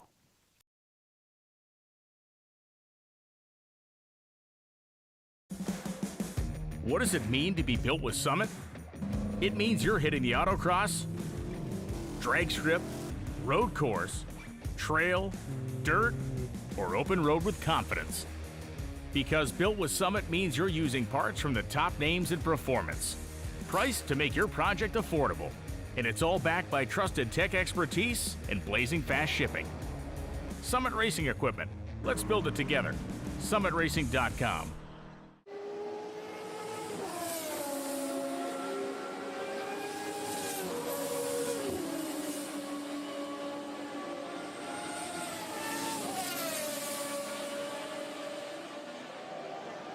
Okay, track day checklist. Let's go. You got your gloves, your helmet, water, snacks, sunscreen, your car is prepped and ready to go.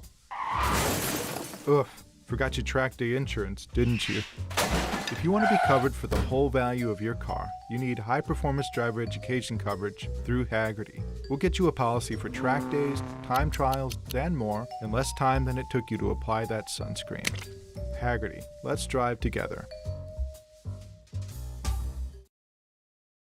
Hoosier Racing Tire is proud to be the presenting sponsor of this year's Hoosier Racing Tire SCCA Super Tour. As the world's largest race tire manufacturer, Hoosier has been at the forefront of motorsports innovation for more than 65 years. From local tracks to the global stage, Hoosier is dedicated to delivering high-performance tires that meet the demands of champions. Whether you're a seasoned competitor or an aspiring racer, Hoosier tires are engineered to help you push the limits. For more information, visit us online at HoosierTire.com or visit us trackside, and remember to connect with us on social media.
As we continue to progress through this damp but drying day here at Mid-Ohio Sports Car Course, next group on track is Group 3 for their 15-minute race. And this one, well, they all should be pretty fascinating today, considering what's been going on with the weather. But I think this one's going to be really interesting. It's our 3 small bore Formula car classes, and Formula 6, and then we have Formula F, and then we have Formula V.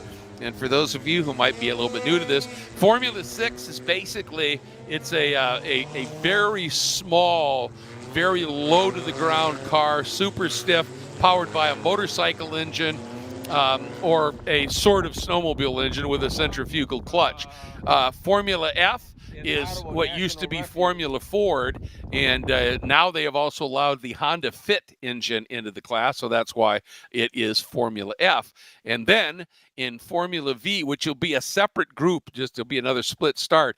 Formula V is basically cars that are built around the suspension and engine of an old VW Beetle, is the best way to describe that. So that's what we're looking at, and let's get through a starting lineup. Starting on the pole, it is Jason Martin, and that is in the F6 category, and he turned a 131.8 in his Novacar J10, sponsored by Hoosier. Starting second, the number 43 of Aaron Ellis out of the LOL region in Minnesota in his Hawk Performance Ellis AE16. Starting third, another Formula 6 car, the 22 of James Wida out of West Lafayette, Indiana, in his Scorpion. Starting in the 4th spot, former national champ as well. Aaron Ellis is 2, I should have mentioned that. The 4th spot is 07 Calvin Stewart from Novi, Michigan, out of Detroit region in the Novacar Blade, sponsored by Hoosier. Then the 5th overall starting spot is a pole sitter in Formula Ford, and that's the 18 of Robert Dietz. And he is in his Dietz Motorsports Honda Van Diemen, running the Formula Fit engine. Starting second in Formula Ford, 6 overall, the 75 of Andrew Moran out of Cincinnati, Ohio, Cincinnati region, in his Race Dog Van Diemen. Starting in the 7th overall spot, 3rd in Formula Ford, another veteran, 33, Jonathan Kotek out of Atlantic Beach, Florida, the Buccaneer region, in his Cahill Motorsports Magali. Starting in the 8th spot, 4th in Formula Ford, the 24 of Nicholas Shepard from Gobles, Michigan, Western Michigan region, in his West Michigan Lighting Swift. That is an old chassis, folks. Starting in the 9th spot, overall 5th in Formula Ford, the 20 of Russell Rudisili out of Rochester, Michigan, Detroit region, in his Van Diemen. Then in the 10th spot, the number 6, the 96 of Brandon Lavender out of Indianapolis, but runs OVR, Ohio Valley region, in the Lavender competition. Van Diemen Honda-sponsored entry. Starting in the 11th spot, overall 7th in Formula Ford, it is the number 8 of Jack Haydu out of Chagrin Falls, Ohio, Northeast Ohio region, in the Whole Shot Sportswear Van Diemen. Then, starting in the 12th spot, 5th in Formula 6, is the number 55 of Keith Joslin from Green Island, New York, Western New York region, for his ASA Signage Hoosier Scorpion.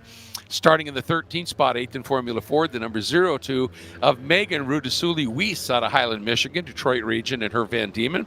Then starting in the 14th spot, the number 9 of James Deach, 14th spot, 9th in Formula Ford, it is James Deach, and his car is number 12 out of Medina, Ohio, in the Northeastern Ohio region, Polestar Motorsports Van Diemen. Starting in the 15th spot, 10th in Formula Ford, the 62 of Robert Gross out of Washington Township, Michigan, the Western Michigan region, in his Averill Racing Stuff Piper, another chassis from ways back. Starting in the 16th spot, 11th in Formula Ford, Mark Davis, the number 11 out of Cincinnati, Ohio, Cincinnati region, in his Van Diemen.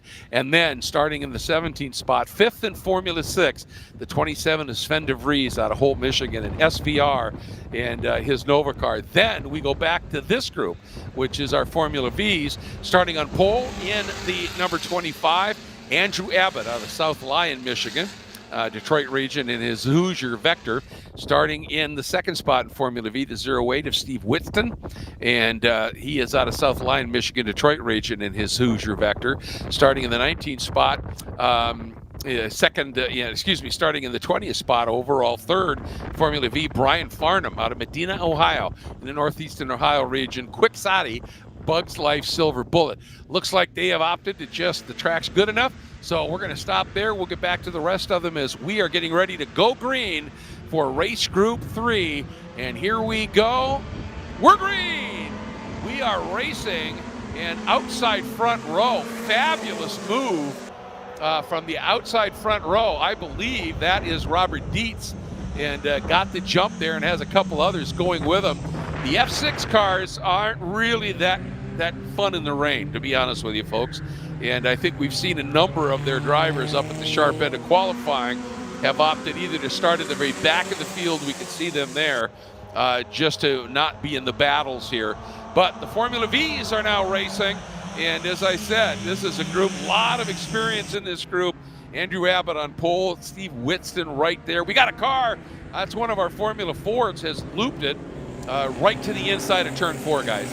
Yeah, I think that's Megan Rudisuli-Weiss in the 0-2 that spun on the way in. I did see on Flagtronics there was a car that had spun potentially on the way out, but I don't know who that is exactly.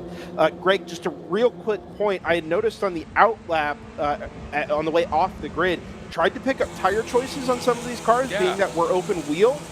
I think we're on wets for just about everybody, potentially with the exception of Brandon Lavender in the number 96 Formula F. That may be the lone exception out there on slick tires. Well, and I'm looking, there are some spots on this track that are absolutely dry now. And so I don't know, again, 15-minute race. It's not a lot of time here to wait for the track to dry up just a little bit. But as always, in Formula V, the racing is just a blast. It is intense. And it's Steve Abbott leading away. Again, he was on the pole with Steve Whitston sitting in second, but Andrew Whitston is up from a little bit farther back. He started 6th. He's already up to 3rd in Formula V, so he's driving a storming couple of opening laps. Jonathan Kotick making his escape at the front of the field. 4.3 seconds across the line for what amounts to the first 2/3 of a lap. Bearing in mind we started on the back straightaway there. That is really good work by the Piet Mondrian livery number 33. Looking good out front. Yeah, he was dancing on the edge out there, running that wide line, looking for that sort of racing line, that little bit of grip. Here you can see the track's pretty dry, so you're going to try and stay on line, but in other spots, you might still be hunting for a little bit of grip here and there. And, that was that group there. Here comes Kotick now. And you can see, again, one of the best things you can do racing in the rain. We talked about the rain line and, on the pace lap, where's the grip and all of that. But the other thing is, in the rain, you need to be super smooth. Any sudden input can get the car sideways on a wet surface. So just be smooth. And right now, Jonathan Kotick is putting on a clinic in that gentle touch. Just like we talked about yesterday in the SMX onboard we had, it's the light hands, the light grip, right? Take what the car gives you, fight it when you need to, but don't be so white knuckle so as to make yourself a part of the structure of the car. You've got to kind of go with the flow here. Look at this. Speaking of, 3 wide on the way to the carousel. You don't see that often, folks. Formula V swamping a Formula Ford. But these V drivers, like I said, a lot of them have been driving these cars for a long time. They really are comfortable. They know where the grip is. They've been doing this for years. And these V guys, if they're on a wet tire and a wet surface, and was that Lavender maybe that they had gone around? It was Lavender and Nicholas Shepard in the number 24. I think they are both out there on slicks, actually. I think you're right. Both of those cars at the back of the FF field. And being overtaken very suddenly and aggressively there by both Andrew Abbott and Andrew Whitston at the front of the FV field. It's not just that they know these cars, Greg. Generationally, these families have raced together in Formula V in particular for, literally across generations of drivers. The Whitston family, the Abbott family, not here this weekend, but the Stasinski family. Jenner Johns. Exactly. It's the same names over and over. They know the cars, they know conditions, tracks, and as importantly as all that, each other, side by side into turn 4. Battle for the lead here in V. I think that was Andrew Whitston. Man, that was a crazy attempt, wasn't it? Testing what the car will give you there on the way into turn number 4. Plenty of grip on the way out. Just let the car slide on corner exit. That battling, by the way, has allowed Steve Whitston in the yellow number 08 Protoform out of Georgetown, Texas, up onto the back of Andrew Abbott now. So Andrew, the 72, makes the escape out front. And Andrew Abbott's going to come under fire again from the other Winston. I think so. And let's see, does he try anything here into 11? Really tough to do much coming in here. And with that little stream of water right there, you need to be very straight when you hit that and give yourself a little time to run through that before you start to turn. If you're at any kind of an angle going through that, oh, big lurid, well, I was going to say spin, but it was a half spin and a catch. I think that's the number 15 Formula V. That's Brian Farnham, who was running in 4th. Yep. So drops into the, it's not really into a pack, unfortunately. This is a drafting group of 5 or 6 cars. And then a gap back to, let's see where he ends up, 10th in class now, 4th to 10th. Yeah, and Andrew Abbott still hanging on over Steve Whitston. Excuse me, Andrew Whitston did get through. Yeah, so, well, it's Andrew, then it's Andrew Whitston, then Andrew Abbott, then Steve Whitston. So Steve right all here. over the back of Andrew Abbott, but hasn't been able to show the nose as yet. The 3 come in a line through this undulating, on and off cambered back straightaway, as it were, through the kink underneath the start stand. I think this is going to end up being a 3-car Formula V race to the finish here. We're already halfway through race number 1. And then the 4th place card V right now is Steve Whitston. So kind of interesting here. Whitston, Abbott, Whitston, and wow, Brandon Abbott just plummeted down the order on that last lap. He was up a little higher than he is now, so that's really unfortunate. But yeah, that lead group of 3 is clearly broken away. Kotek is just checked out on Jack Haydu. With Andrew Moran another couple of seconds behind Jack. So the battle for the 2nd, 3rd, and 4th spots right now. So the remaining 2 spots on the podium, not to jinx Jonathan Kotek, but 3 cars going for those final 2 spots in Formula Ford. Yeah, not missing much just there at the moment. Nope. We'll see if that comes together before the end of the day. Or before the end of the race. But as things stand, it seems to be all Jonathan Kotek. 145.957 is the fastest lap of the race. 124 miles an hour through the speed trap. Not quite the quickest, but up there. Yeah. James Weida likewise leads controllingly in F6. I'll tell you what, this is such an adventure, Greg. You see the drying patches on the front straightaway, mostly offline, which is peculiar.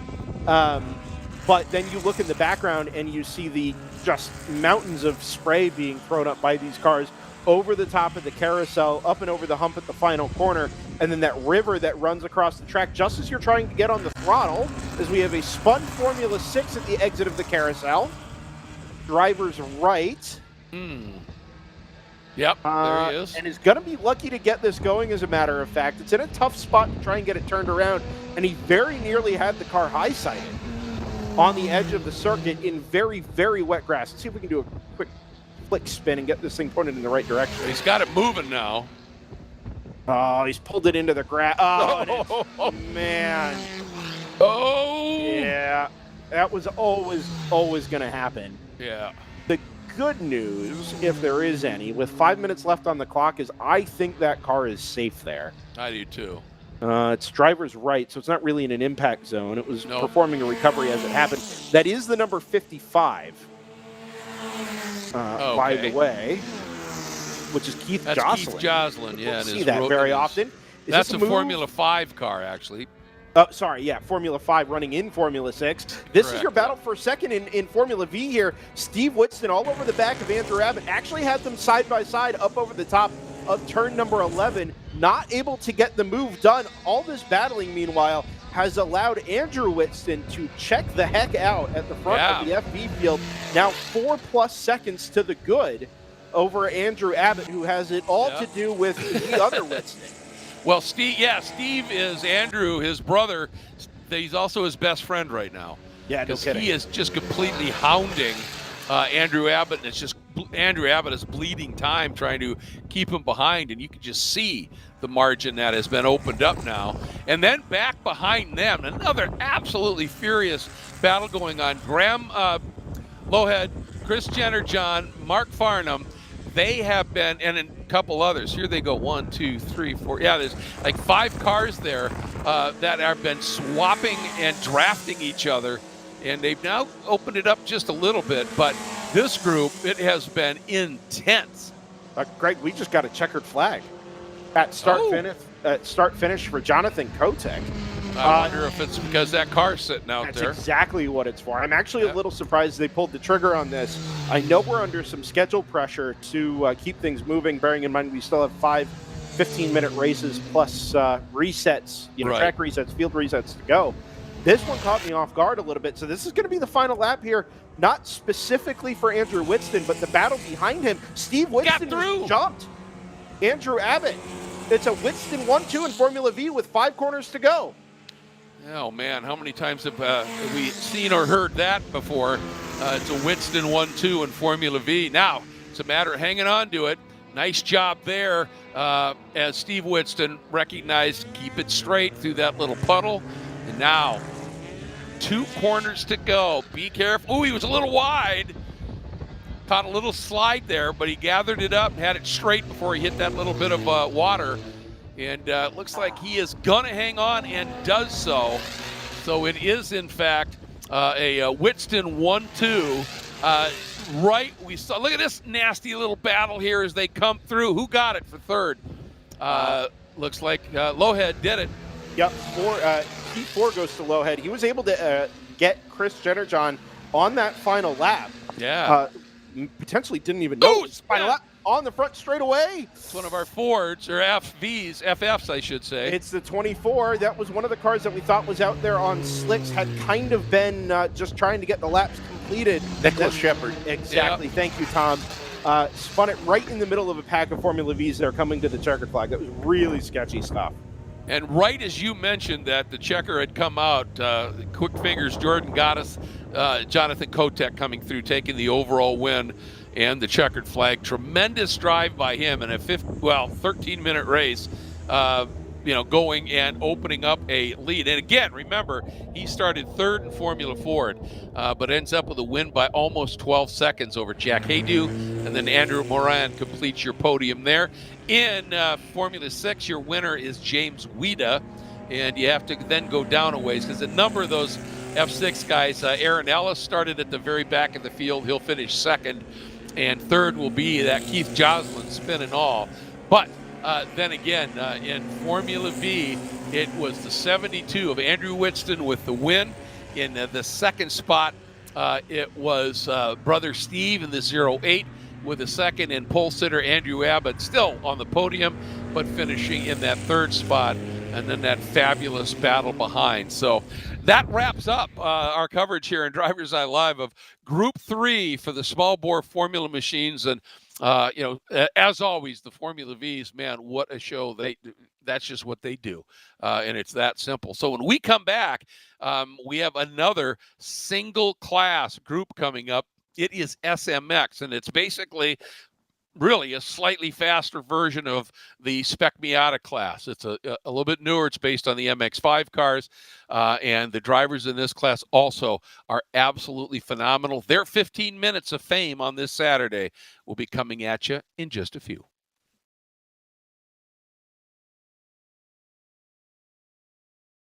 Shopping for tires used to really grind my gears.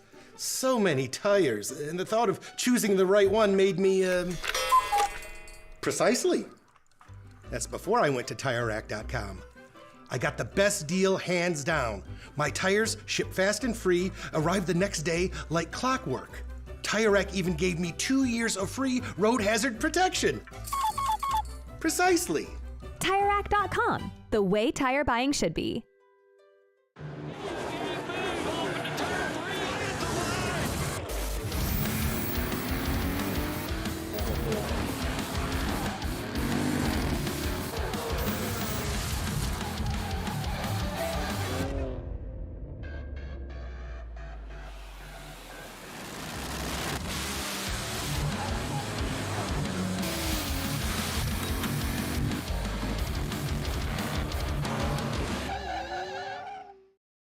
Want to try SCCA racing but with an approach focused on fun and learning? The SCCA Race Experience program is exactly that, with both short sprint races you can drive by yourself and endurance races you can do with friends. All you need is an SCCA membership, a driver's license, a properly equipped car, and the right driver gear. Visit scca.com/racex to find more information and events near you. It's the 2026 Hoosier Racing Tire SCCA Super Tour, the premier amateur road racing series bringing together top SCCA road racers from around the country. The Hoosier Super Tour visits some of the greatest tracks in North America, showcasing each of our 25 championship classes. Production to GTs, prototypes to Formula cars, the Hoosier SCCA Super Tour packs a ton of wheel-to-wheel racing action into every event.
We have SMX or Spec MX5 cars on track for Group 4. And this, once again, is a single group classing because of the size of the field here, and they are coming out for their 15-minute race. William Wallace on the pole in the number 52.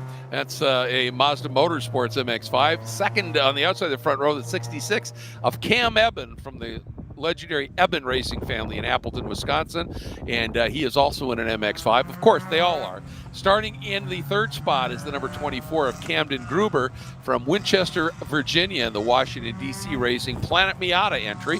Starting in the fourth spot, the 111 is Joey Andrews out of Glendale, California, and he is racing in the Mazda Motorsports supported MX-5. Starting fifth, the number 75, Michelle Squarick out of Peachtree Corners, Georgia, Atlanta region, and running in the R-Speed Mazda. Starting in the sixth spot, the number 19, Michael Riccio out of Concord, Ontario, but runs in the Atlanta region in the Varcon Construction MX-5. Starting in the seventh spot, the number 95 of Rob Clark out of Cincinnati, Ohio, and Cincy region in the Purple Sectors and Sim Coaching machine. Starting in the eighth spot, I think we have a camera on board. This gentleman, there it is, Lincoln Larson in the number 16 out of Park City, Utah, in Utah region, and in the track day entry. Starting in the ninth spot, the 09 Skylar Cottrell from Atlanta, Georgia, and Atlanta region in the Century Body and Paint Mazda. Starting in the 10th spot, the number 7 is Jason Fichter out of Jupiter, Florida, in Florida region, the Jupiter Auto Body entry. Starting in the 11th spot, scheduled to start in the 11th spot, I don't think he's going to make it, Deacon Greenfield, who was had a big incident in the qualifying session earlier, so I don't think he's going to be making the start, so we'll slip him here. Let's say Deacon is the OG Racing and RP Performance car. Give the sponsors a shout. Starting in the 12th spot, number 21, Mitchell Laurie for Springfield, Ohio, the Western Ohio region, Lowry Racing Mazda. Starting in the 13th spot, the number 10 of Matteo Azzari out of Chicago, Illinois for Chicago region, and that's the Advanced Auto Sports machine. Starting 14th, a former Pirelli World Challenge Pro Racing champion, I think a national champ too, the 70 of Elvin Goulart out of Shelton, Connecticut in Northeast region, the Sato Motorsports and SCDA Mazda. Starting in the 15th spot, the number 60, Aiden Coleman out of Glenwood, Maryland in the Washington, D.C. region, AI Integration Mazda. Starting 16th, the number 133, Benham Abernathy from Elm Grove, Wisconsin, Milwaukee region. Starting 17th, the number 83 of Liam Kerper. He was just out. He's got some good track experience to draw on here out of Langhorne, Pennsylvania, Washington, D.C. region in the AMPD Novels Mazda. Starting 18th, the number 48 of Gavin Vaughn from Cypress, Texas region in the Wheels America Racing Mazda. Starting 19th, the 169 of Gavin Wardle, who also has some recent on-track experience here out of Harriman, Utah, in the Utah region MX-5. Starting 26th, of Michael Tinnis out of East Meadow, New York region in the Lizardos Mazda. Starting in the 21st spot, the 18 of R. Mark Carter out of Victoria, Minnesota in the Oak Tree Motorsport entry. Starting 22nd, the 171 of Brian Heitzman from Kansas City. Starting 23rd, the 57 of Jorge Ortiz out of St. Cloud, Florida. Starting 24th, the 72 of Aiden Shimbashi out of Markham, Ontario, Canada. And starting 25th to 55, a Jet Eben, another driver from that legendary Eben family up in Appleton, Wisconsin. That's the field. We are ready to go. 15 minutes for SMX. We're green! And those two front runners, absolutely nobody jumped, nobody moved sooner than the others. So Wallace and Eben are side by side heading down into turn 4. And now way down to the inside, I think that might be the 111 possibly of Joey Andrews. It's Gruber. Yeah, and the Planet Miata number 24. Oh, yeah. Big move. Oh, big moment there for Wallace, but he held on to it. Yeah, again, little adventures here, Greg. Different than the last time we saw cars on track 10, 15 minutes ago. Yep. Way different than the conditions these cars saw yesterday afternoon. You bet. The only way to figure it out is to go out there and test the waters. We have some information from the chat. It's a 50-50 split on tires, half on slick tires, which remember had to run qualifying yesterday. Yes. Half on wet tires. So really no obvious answer as to what the best way forward is. Change for the lead, headed to the carousel, Greg. It's Camden Gruber up the outside. Working that outside line, and I'll tell you what, though, Wallace not giving it to him easy. Contact. Contact!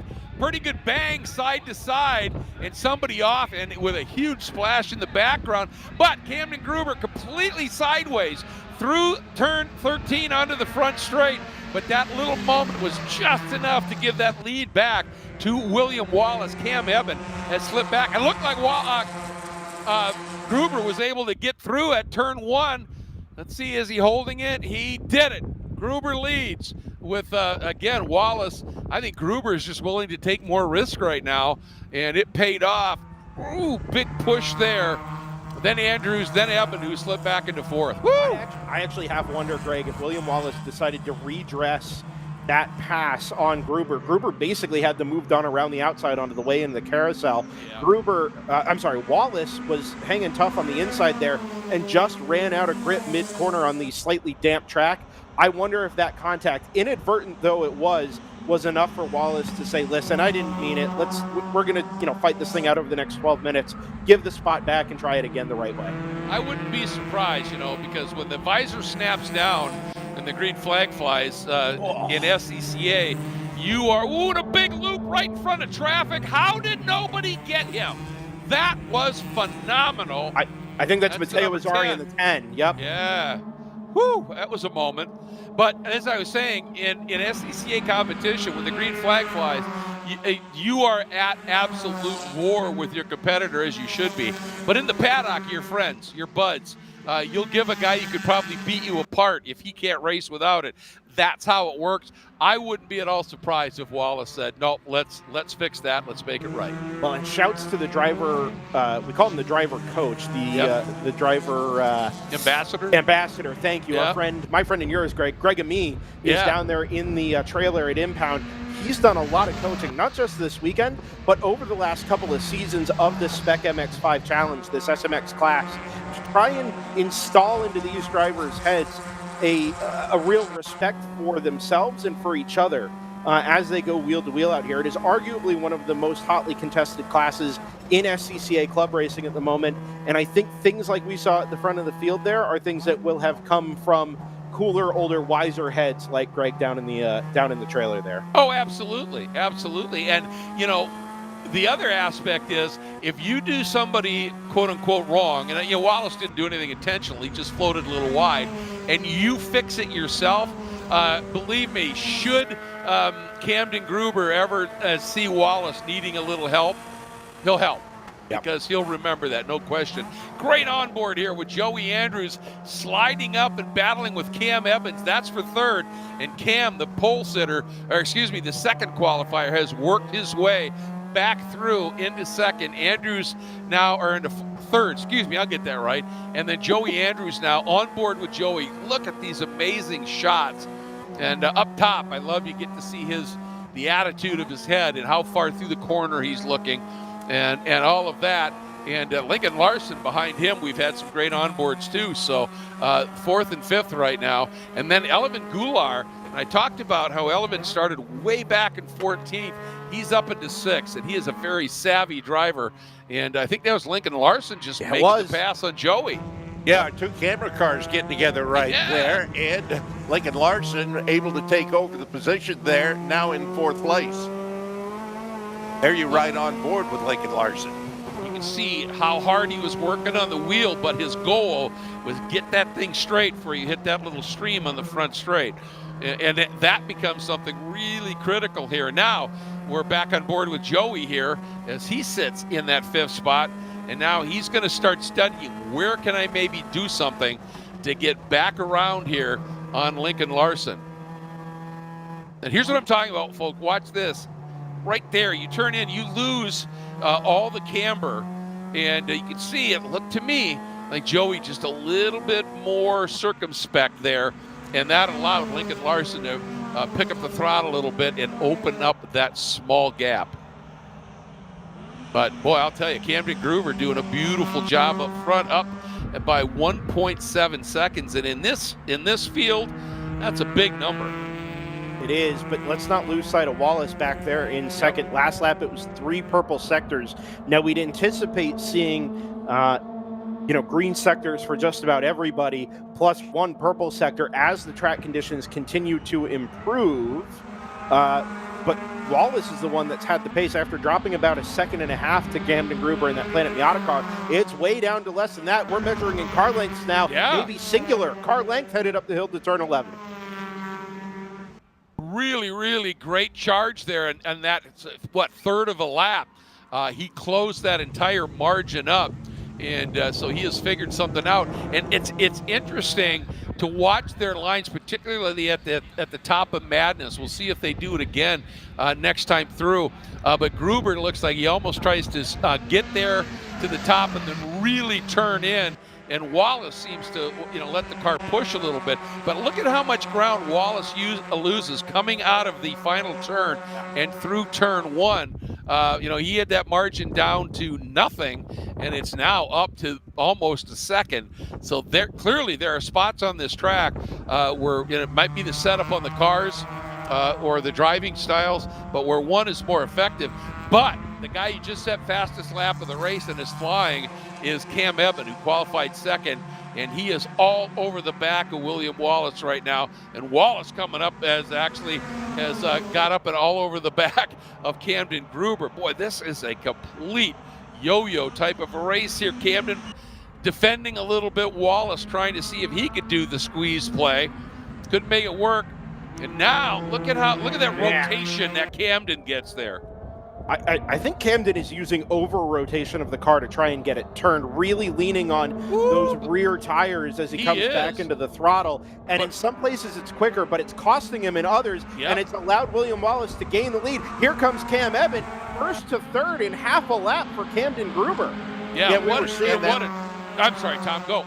Well, I was just going to say that last lap by, we had seen the car of Cam Gruber. He was getting a little tail happy there as he made his way around, and that has allowed the others to get up and now around the leader, going to William Wallace, and in second place Cam Gruber, and Gruber is he's losing a little touch there, and right behind him, that's the blue car of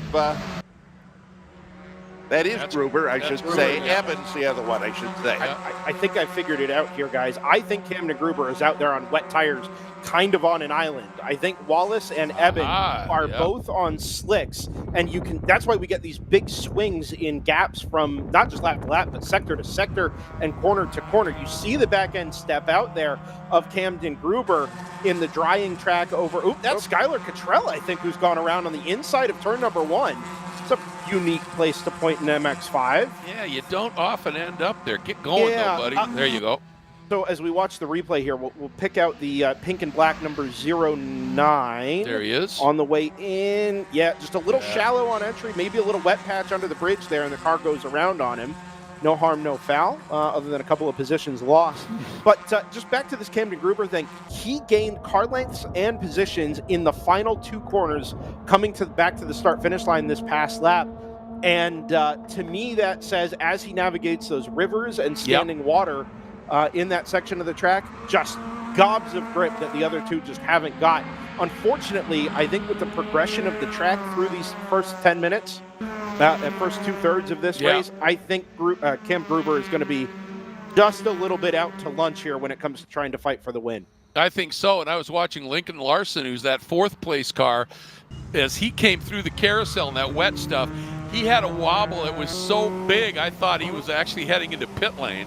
It was so bad. Right there, you see that? Yeah. There's that little puddle there, and that's what he did last time. So he's clearly on slicks, and so it's a real rain dance through here. And now, when he gets onto where most of the track is starting to dry, he's starting to show some speed on the rest of the lap. But boy, he is, any place there's damp here, Lincoln Larson, the elbows are flying, but he's doing a great job hanging on to 4th and in spots. Now once he gets to this part of the track where it's drier, he is really able to close down again on Camden Gruber. Got a decent little battle together. It's Michelle Squirrick and Michael Tinnis, 9th and 10th place. Squirrick was up in the top 5 very briefly. Top I 6, thought so too. Yeah, and Elvin Goulart as part of a 4-car battle. She lost some time up around the final couple of corners here at the carousel, and it's knocked her all the way back to 9th, but it puts Gavin Vaughn up into 8th. just in front of Squirek. And Jorge Ortiz doing a nice job running P7 at the moment, as now Camden Gruber comes under fire from the Wheels America car of Lincoln Larson in the number 16. Here's that pack we were just talking about, Greg. So close here. Absolutely incredible. And let's give Jorge Ortiz a shout. He he started 23rd in this one and has fought his way now, as you said, up into 7th. So absolutely stellar run. He had some problems in his qualifying, but they've clearly got that sorted, don't they? Certainly seems to be the case. Here come, this is Squirek trying to go around the outside. Actually ends up opening the door for Michael Tinnis in the 26, who's going to get at least one up the inside of turn number 9. Now goes for a second pass on Jorge Ortiz. Gavin Vaughn is going to scoot away from this little angry pack of 4. And side by side again at 11. Tinnis goes up and over the curb, up and over the grass, across the nose of Squirek. Yeah, I don't think Ortiz was quite as accommodating as, Sorry, Greg. No, I'm with you. It's just wild. Well, and they keep hitting these damn patches. Just back end, just slightly into the wall. Hopefully can drive away. Yep, moving again. Yeah, I think that is that Riki? Oh, no, it's Azari in the number 10. We saw that car earlier. And I think Gavin Wardle has found the gravel trap on the outside of turn number 13, buried there. We've got a minute and a half left on the clock, so I think we actually may get to finish this one, despite that car being out in the gravel. But this is your lead battle, Greg. This is Wallace and Eben in that order on what may or may not be the final lap of this race. We have yet to find out, but they are going to be nose to tail through at least the next half a lap, and maybe we get the bonus lap at the end. And look at this battle. This is for the final spot on the podium. Gruber's rain tires have absolutely given up, but his one thing is if he can lead into the carousel where it's all damp and sketchy, he might have the grip to get to the end, but Lincoln Larson is pounding on the pressure. Look at this. He got a great exit here, and he might be able to get through, but so far Wallace hanging on, and Lincoln trying to get through. Will we continue to race here? Let's see. Yes, we do. We continue. Oh, I love it. One more lap to go. Wallace would have loved to have seen that checker come out. So would have Gruber for sure. But Cam Evans got another lap to try and get this done, as does Lincoln Larson. Yeah, the good news here, if you're William Wallace or Camden Gruber for that matter, is that final sequence of corners is going to be under a local yellow until the checkered flag. So it's the trickiest spot on the track because of those two rivers that run across it. It's also the last-ditch effort for Eben or for Larson to make a move on their competitor. And it means that if the move isn't done by 11, it can't be done before the start-finish line in the checkered flag. We go to the back straightaway, and Wallace goes heavy defensive to the inside. Big time defending on Eben. What a great battle. And again, this is basically your front row, and they are duking it out to the end. Eben thinking twice there, thought about an inside move, then went back to the outside, just trying to get Wallace, make that little mistake somewhere. And so, Eben looked like he may have had the nose underneath, but not enough, and Wallace covered that beautifully. And let's see, keeping those in the background, we've got a new third place runner. Lincoln Larson has gone through, but let's see what happens at the end. Eben! Oh, I thought he had made that pass for second right there previously. I thought he might throw it down there again, but William Wallace had that one covered. Here they go into 11. Now, keep it up straight, guys, up and over that little bit of a rise. Now you come in here, and now it's just a matter of survive those little damp patches. And I think Wallace at this point, or Eben, has conceded and said, I'm not going to get that done here. Big moment there for Eben even. And then in the background, this is where Gruber, he's hoping that Lincoln here will make some sort of mistake. Ooh, and he's all over the wheel, but hangs on and grabs that podium spot. What a race, guys. It just says to me, Greg, you let these races go to full distance on changing track conditions and everything that the Mid-Ohio Sports Car Course can throw at you, and you're bound to get something special out of it. Finally, did it deliver. What a great race.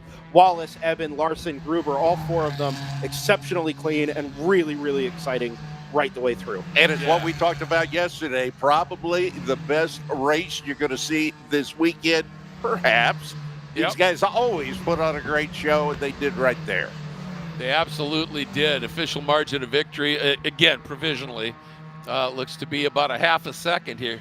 Oh, look at that. Takes That's the Azari checker again. in reverse. Boy, he has had a rough race, but he decided to make the style. crowd giggle as he comes across the finish line. Hey, get it done, man. And Lincoln Larson, what a drive he put on. And on the last lap, his best lap at a 1:44.6. And I'm trying to see who was quicker now. That might be the fast lap of the race. No, we're only showing last lap time, so. But it was a good one for him. And, yeah, just some absolutely fabulous racing here. And, wow, love to see it. Couple of things to note. Again, Elvin Goulart coming up from 14th to finish in 6th. And Jorge Ortiz coming from way back, something like 23rd, up into 9th. And at the end, he and Michel Squirk had a great little scrap, and he was just able to squeak through and grab that 9th spot. So, again, fabulous racing, and we have even more coming up. And you thought this was going to be interesting. This next group is the big bore cars, tons of power.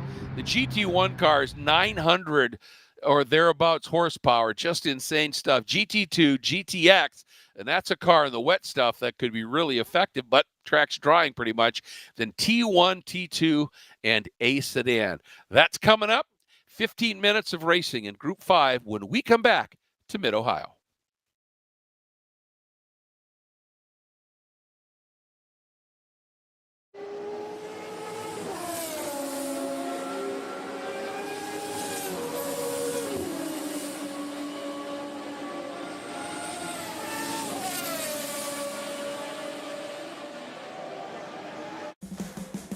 What does it mean to be built with Summit? It means you're hitting the autocross, drag strip, road course, trail, dirt, or open road with confidence. Because built with Summit means you're using parts from the top names in performance, priced to make your project affordable. And it's all backed by trusted tech expertise and blazing fast shipping. Summit Racing Equipment. Let's build it together. SummitRacing.com.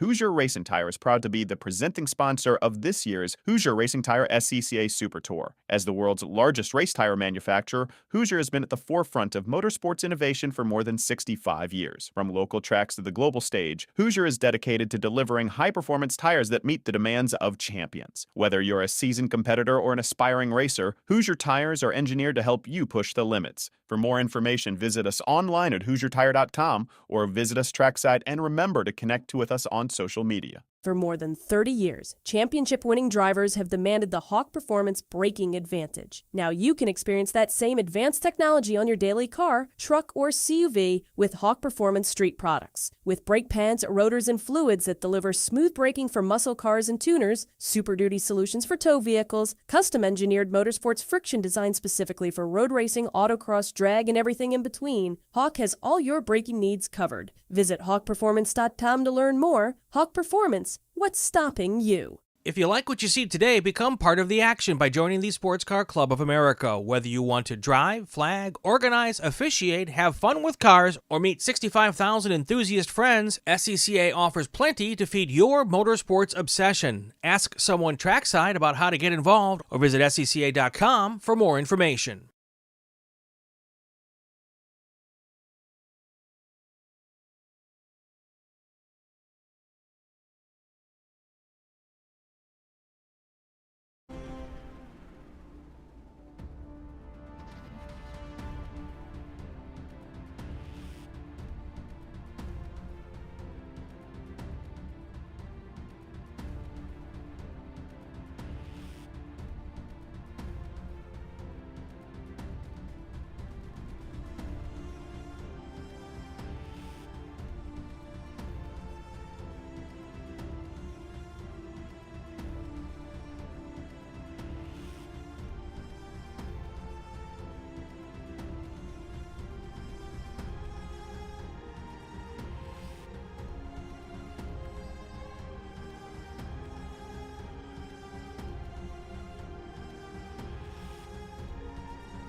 Welcome back, everybody. Ground Pounders coming out for their 15-minute race, along with the other cars in Group 5 as we are getting ready to go after it.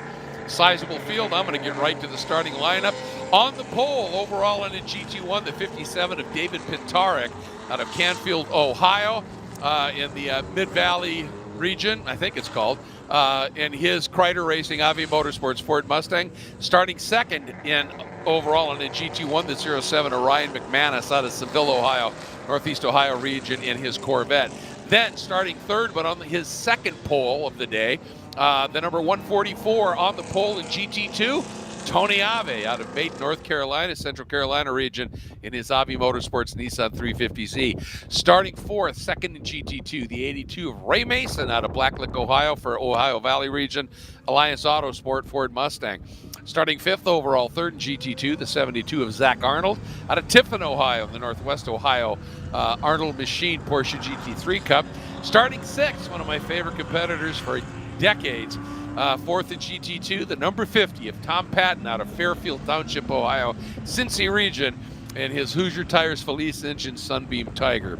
Starting in the seventh spot, fifth in GT2, it is Jorge Nazario, the number 165 out of San Juan, Puerto Rico, and he is in the Taxmania Chevrolet Corvette. Then starting eighth in the third spot in GT1, it's the 70 of David Jans out of Maiden, North Carolina, in the Ave Motorsports Ford Mustang. Starting in the ninth spot, sixth in GT2, the number 15 of Ike Keeler from Jenison, Michigan. Starting in the 10th spot, and this is fourth in GT1, the 53 of Brian Scheibel out of Georgetown, Texas, in the MBS Racing Chevy Camaro. He runs out of OVR, though, just to keep that theme happening. Starting in the 11th spot overall, 7th in GT2, the 74 of Ian Barberi and his BMW. Then, starting 12th, interesting entry here, is the lone car running in what's called GTX. We'll explain that more once we get going, but a very talented pro racer, the 98 Madison Oust. And she is doing some laps and running fast here in her Hyundai Elantra NTCR car. We'll talk about that a bit more. Starting in the 13th spot overall, 8th in GT2, the 33 of William Moore in a Chevrolet Camaro. Starting in the 14th spot overall, 9th in GT2, the 60 of John Brown from Hot Springs National Park, Arkansas. How about that? In his Porsche. Then we move to 5th in GT1, the number 4, Todd Peterson, out of Boulder, Colorado region, and a little bit off the pace in GT1. And has been struggling a bit. Hopefully things will come together. And then completing our first, this is a split grid again, our first group, 6th in GT1, the number 44, Patrick Paul, and again, the next-gen Chevrolet Camaro. Now, the next group is T1, T2, and A Sedan.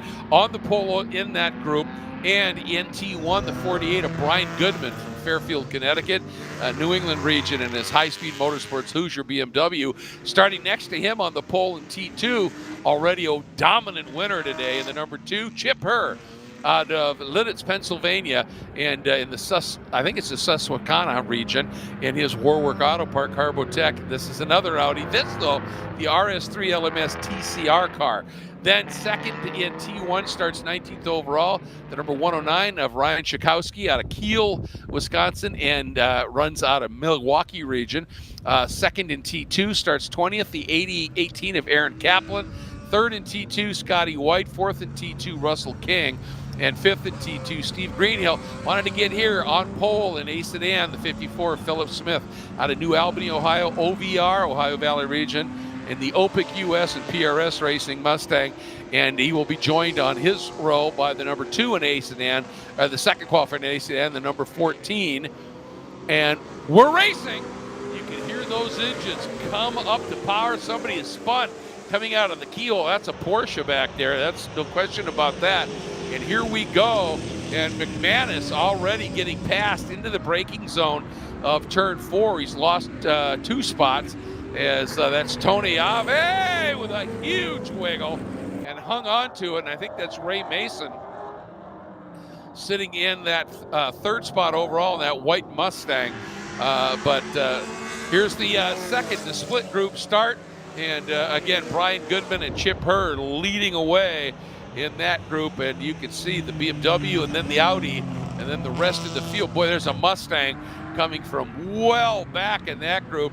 I think that might have been Scotty White trying to make up some spots using that outside line. He's been on track already and trying to get familiar and see if it's working for the Mustang.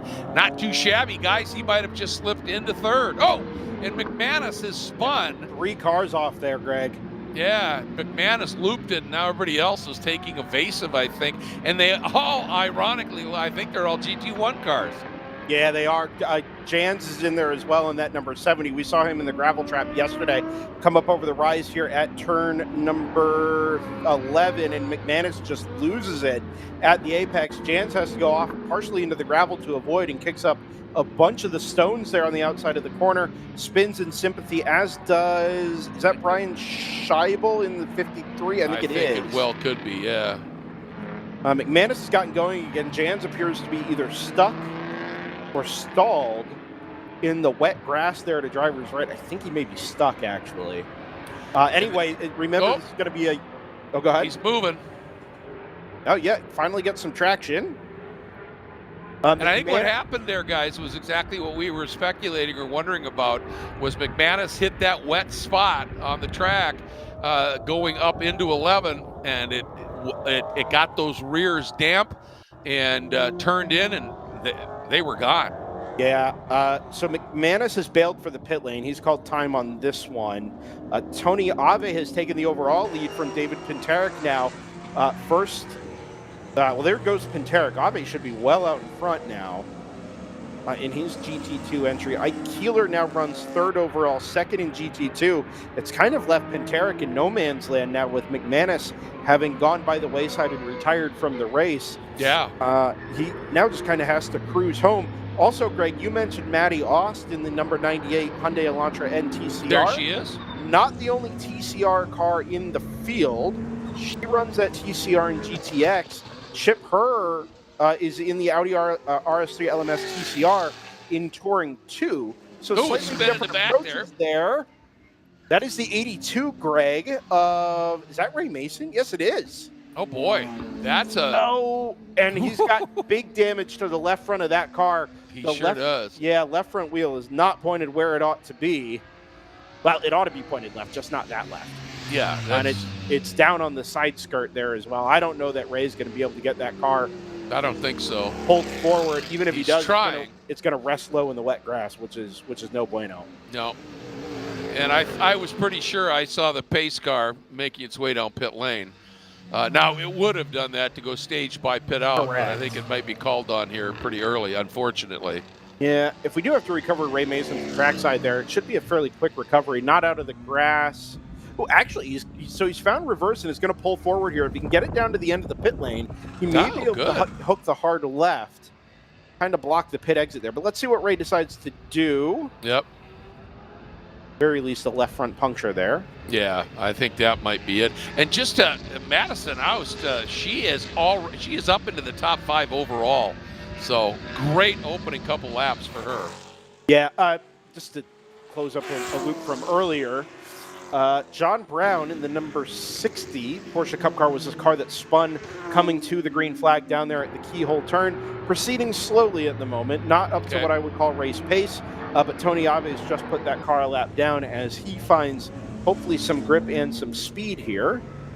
Ave is in a 350Z, by the way, which I had not anticipated being the case. That is a gorgeous car, and obviously going very quickly. Not your typical TA2 style entry.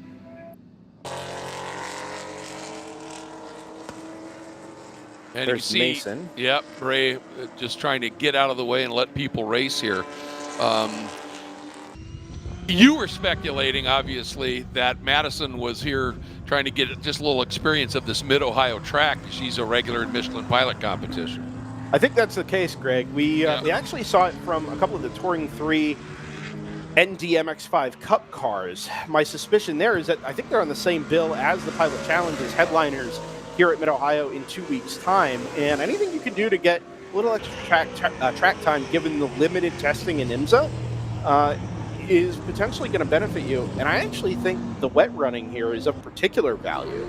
Right, yes, okay, maybe it's a little bit riskier, but if you don't get wet weather during the IMSA weekend and then all of a sudden it rains on race day, you've got a whole field of cars, except for maybe one, maybe two, that are going to go into that race blind. And, very, very valuable track time, if nothing else, than just to learn the track, but also, to try and suss out some of those changeable weather conditions. Want to turn our attention to the battle in Touring 2. Greg and Tom. It's Chip Hurd leading Aaron Kaplan, but only by about a second. And it'll be not the Audi A4 we saw Chip in earlier, but the Audi RS3 LMS TCR just behind this group here. Or was it in that group? I think that was the group. Yeah, I think you're right. Oh, there he is. There he is. Chip, and then the BMW M2 Club Sport of Aaron Kaplan out of Evanston, Illinois. And a quick question on Chip's car. He's running in T2 instead of GTX. I think that Audi LMS, the RS3 LMS, if it's got the old original style gearbox in it, is that what allows him to run, do you think, in T2? Oh, I was afraid you were going to do this to me, Greg. Sorry. Yeah, we went through this a couple of weeks ago trying to understand what puts TCRs in one class versus another. It's spec lines. There are very specific spec lines for what can put them in touring versus Grand Touring, and gearbox is part of it. Weight and tire width also a part of that. Whereas I think in GTX they can run in true, proper TR and IMSA TCR spec. Yep. Well, there's Ave. No, we're looking at. We're a little bit further back. That's Ian Barberi, I think, in the number 74 BMW. Tiger Tom Patton in that Sunbeam Tiger has dropped a couple of spots here. I don't know that that car is the very best in these changeable conditions, but it does go like stink in a straight line. It does. Well, and I noticed that, and it's been a little while since I've called Tom Patton in a race, but one of the things is he was trying to keep that car competitive with some of these newer build machines, was he was stressing that engine. And I notice now that he has apparently is working with Felice engines, and they are really good at building powerful V8s, and that's what's in that Sunbeam Tiger. Felice was the car or the engine company that built the engines for Andy McDermott, who won so many A Sedan championships. So that seems like a sensible marriage to me. Yeah, anything you can do to get more reliability out of an older chassis. I don't know that I would call it a tired chassis. It certainly still seems to be plenty competitive. I think is a good thing. And Tom, I mean, why fix it if it's not broken? Exactly. The chassis is working for him, the car's working for him, and if you can get a little more performance and reliability out of the engines, yeah, absolutely. Still regularly winning and finishing on podiums in a really competitive GT2 class. Yeah, look at Tony Ave now working through some of the cars, putting them a lap down, and absolutely flying out there right now. Ooh, held up there. Is he going to do the pop move? He does, and slices through. And if that car, if you have followed SCCA racing for many years, that car looks a little familiar. I think that might be James Goffrey's old Nissan 350. Thank you, Greg. I knew I had seen it somewhere, but I'm not old enough to know the lineage of some of these cars. And I'm not saying that you are. I want to be very clear. I forgot you weren't Greg Ginsburg for a second. No, I'm just kidding. It's a really special car. It looks fantastic. And again, if it's not broken, don't fix it. Go, try and take on a new class and a new challenge in a car that, it's kind of a unicorn there in GT2. You don't see a lot of Nissan-based cars. Yep. And give a shout out to Jorge Nazario, sitting, I think, second right now in that GT2 category. A little bit behind a very fast Tony Ave right now, but doing a really nice job. Another guy started 7th in this one. And, up into that second spot. Pintarek, your overall pole sitter, hanging in there in 3rd right now. Then it's Zach Arnold, and Zach started in the 5th spot overall, 3rd in GT2. So that's a great run for him. And then Ike Kiefer has been able to nip around and take his Toyota Camry around on Madison House, so she's now in 6th. But again, started 12th up into 5th. And doing a really, really stellar job out there. I'd like to just go back to this battle in Touring 2 on the front straightaway now. Chip Hurd has put a ton of distance between himself and Aaron Kaplan. And this is all, Hurd's already gone off the front of this. Something weird happened, and I'd love to know what it is.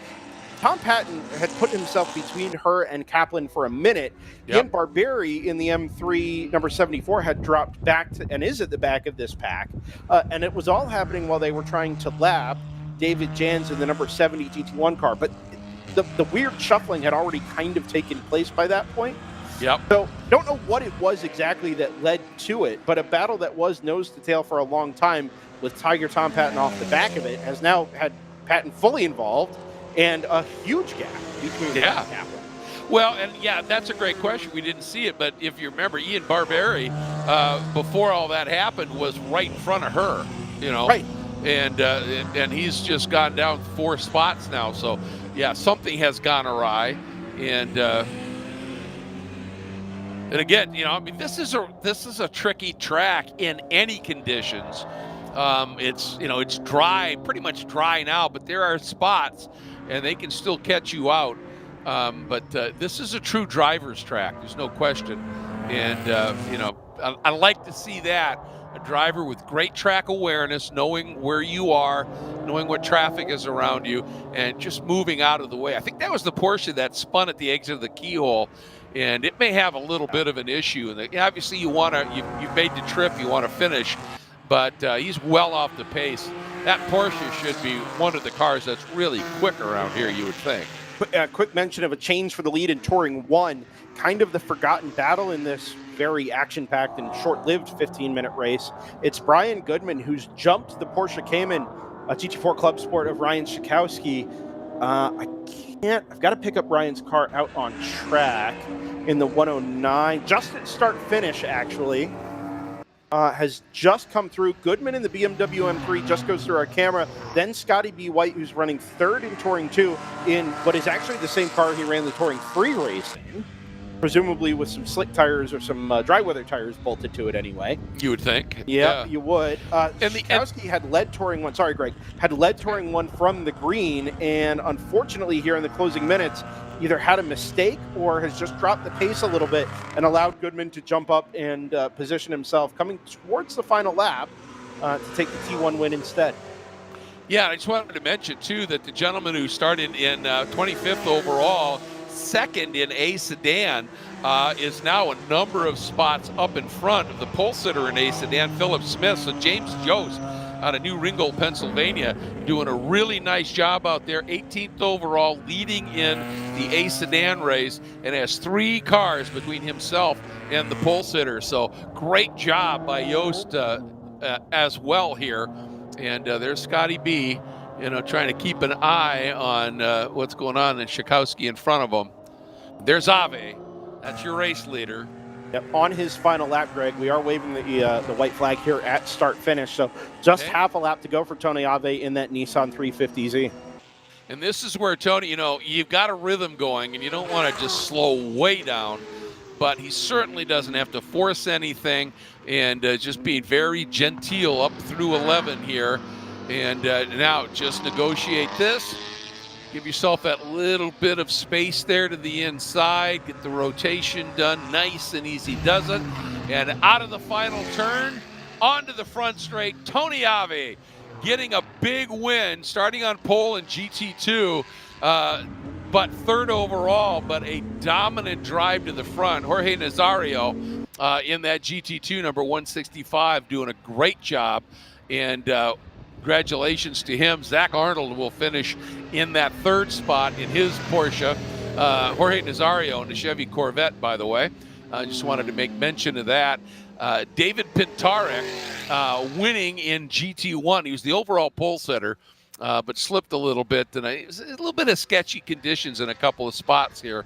And I think he decided with all that power underneath the hood to not do anything overly silly, and so preserved a GT1 win. Yeah, I'd love to have been overall winner, but again, remember, this is the SCCA Hoosier Super Tour, and you want points as well here. And then, so that was your winner in GT1. got to go down in the field a ways to get the second in GT1. That's Todd Peterson and a Chevy Camaro, and completing the podium in GT1, the number 53 of Brian Scheibel. And again, both of them might have been caught up in that turn 11 incident. And let's take a look. Madison Oust, of course, doing a great job. And she'll grab that win in GTX and gaining that really crucial experience. And then Chip Herr getting his second win here. Not quite as dominant as the one he had before. Aaron Kaplan kept him honest. Chip in the Audi TCR and Kaplan in his BMW M2 CSR. And then third in Touring 2, the Zero of Scotty White in his Ford Mustang.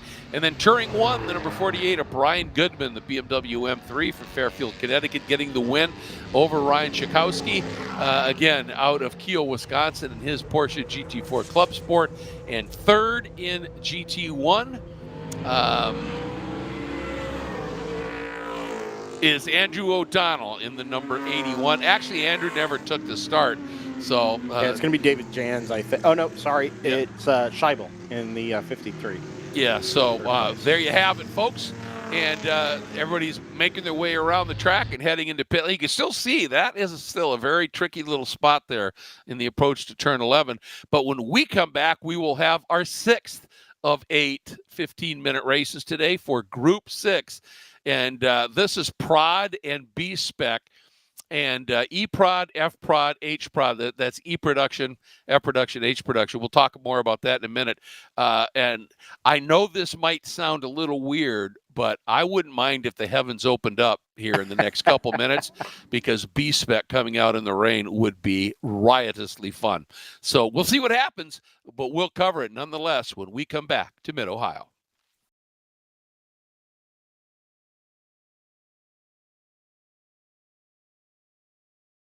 Okay, track day checklist. Let's go. You got your gloves, your helmet, water, snacks, sunscreen, your car is prepped and ready to go. Oof, forgot your track day insurance, didn't you? If you want to be covered for the whole value of your car, you need high-performance driver education coverage through Hagerty. We'll get you a policy for track days, time trials, and more in less time than it took you to apply that sunscreen. Hagerty, let's drive together. Shopping for tires used to really ruffle my feathers. That was before I went to TireRack.com. TireRack made it easy to identify the right tires. No more searching high and low, I got the best deal. TireRack has thousands of recommended installers. I chose a mobile installer.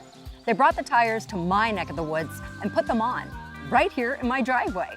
You're all done. Thank you. When it's time for new tires, trust the experts. TireRack.com, the way tire buying should be. Hoosier Racing Tire is proud to be the presenting sponsor of this year's Hoosier Racing Tire SCCA Super Tour. As the world's largest race tire manufacturer, Hoosier has been at the forefront of motorsports innovation for more than 65 years. From local tracks to the global stage, Hoosier is dedicated to delivering high-performance tires that meet the demands of champions. Whether you're a seasoned competitor or an aspiring racer, Hoosier tires are engineered to help you push the limits. For more information, visit us online at HoosierTire.com or visit us trackside, and remember to connect with us on social media. For more than 30 years, championship-winning drivers have demanded the Hawk Performance braking advantage. Now you can experience that same advanced technology on your daily car, truck, or CUV with Hawk Performance street products. With brake pads, rotors, and fluids that deliver smooth braking for muscle cars and tuners, Super Duty solutions for tow vehicles, custom-engineered motorsports friction designed specifically for road racing, autocross, drag, and everything in between, Hawk has all your braking needs covered. Visit hawkperformance.com to learn more. Hawk Performance, what's stopping you?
We have vehicles on track once again here as this kind of crazy day here at Mid-Ohio is continuing to move forward. This is Group 6, 3 production classes and B-Spec. Let's get right through. It's a big field, over 30 cars here, so I'm just going to go through as much of the grid as I can. We'll start with our overall pole sitter. It's an F production car, and that's the 05 of Craig Chima out of Akron, Ohio, Northeast Ohio.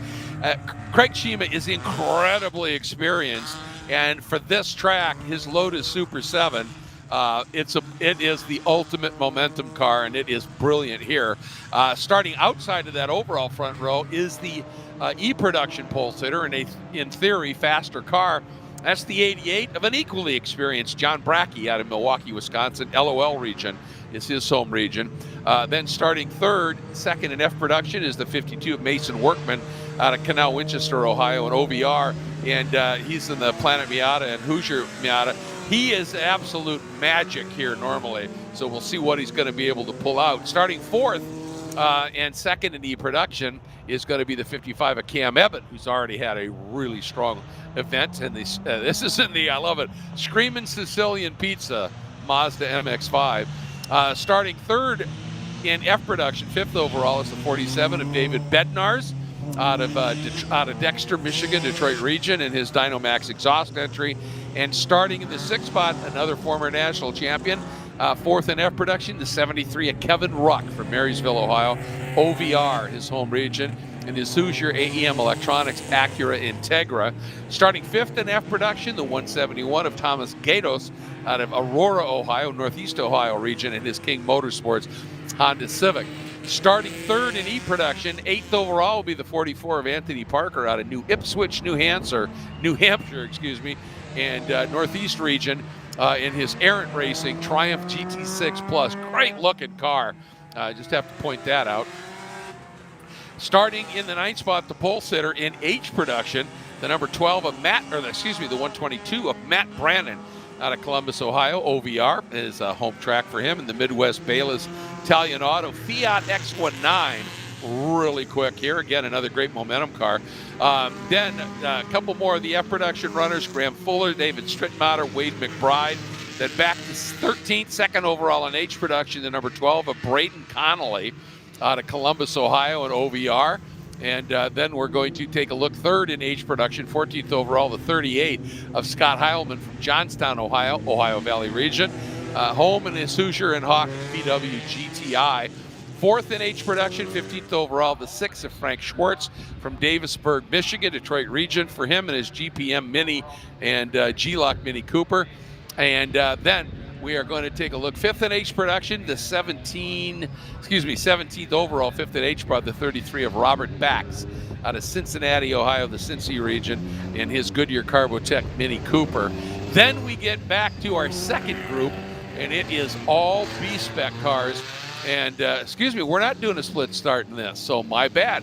Starting 19th overall, first in B-Spec, is the 119 of Josh Schmidt out of Kannapolis, North Carolina, NCR region, and his Babyface Fabrication Chevy Sonic. Second in B-Spec, the 98 of Daniel Conway out of Ruther Glen, West Virginia, Washington, D.C. region, in the Rat Sport Brandon Foot and Ankle Mazda 2.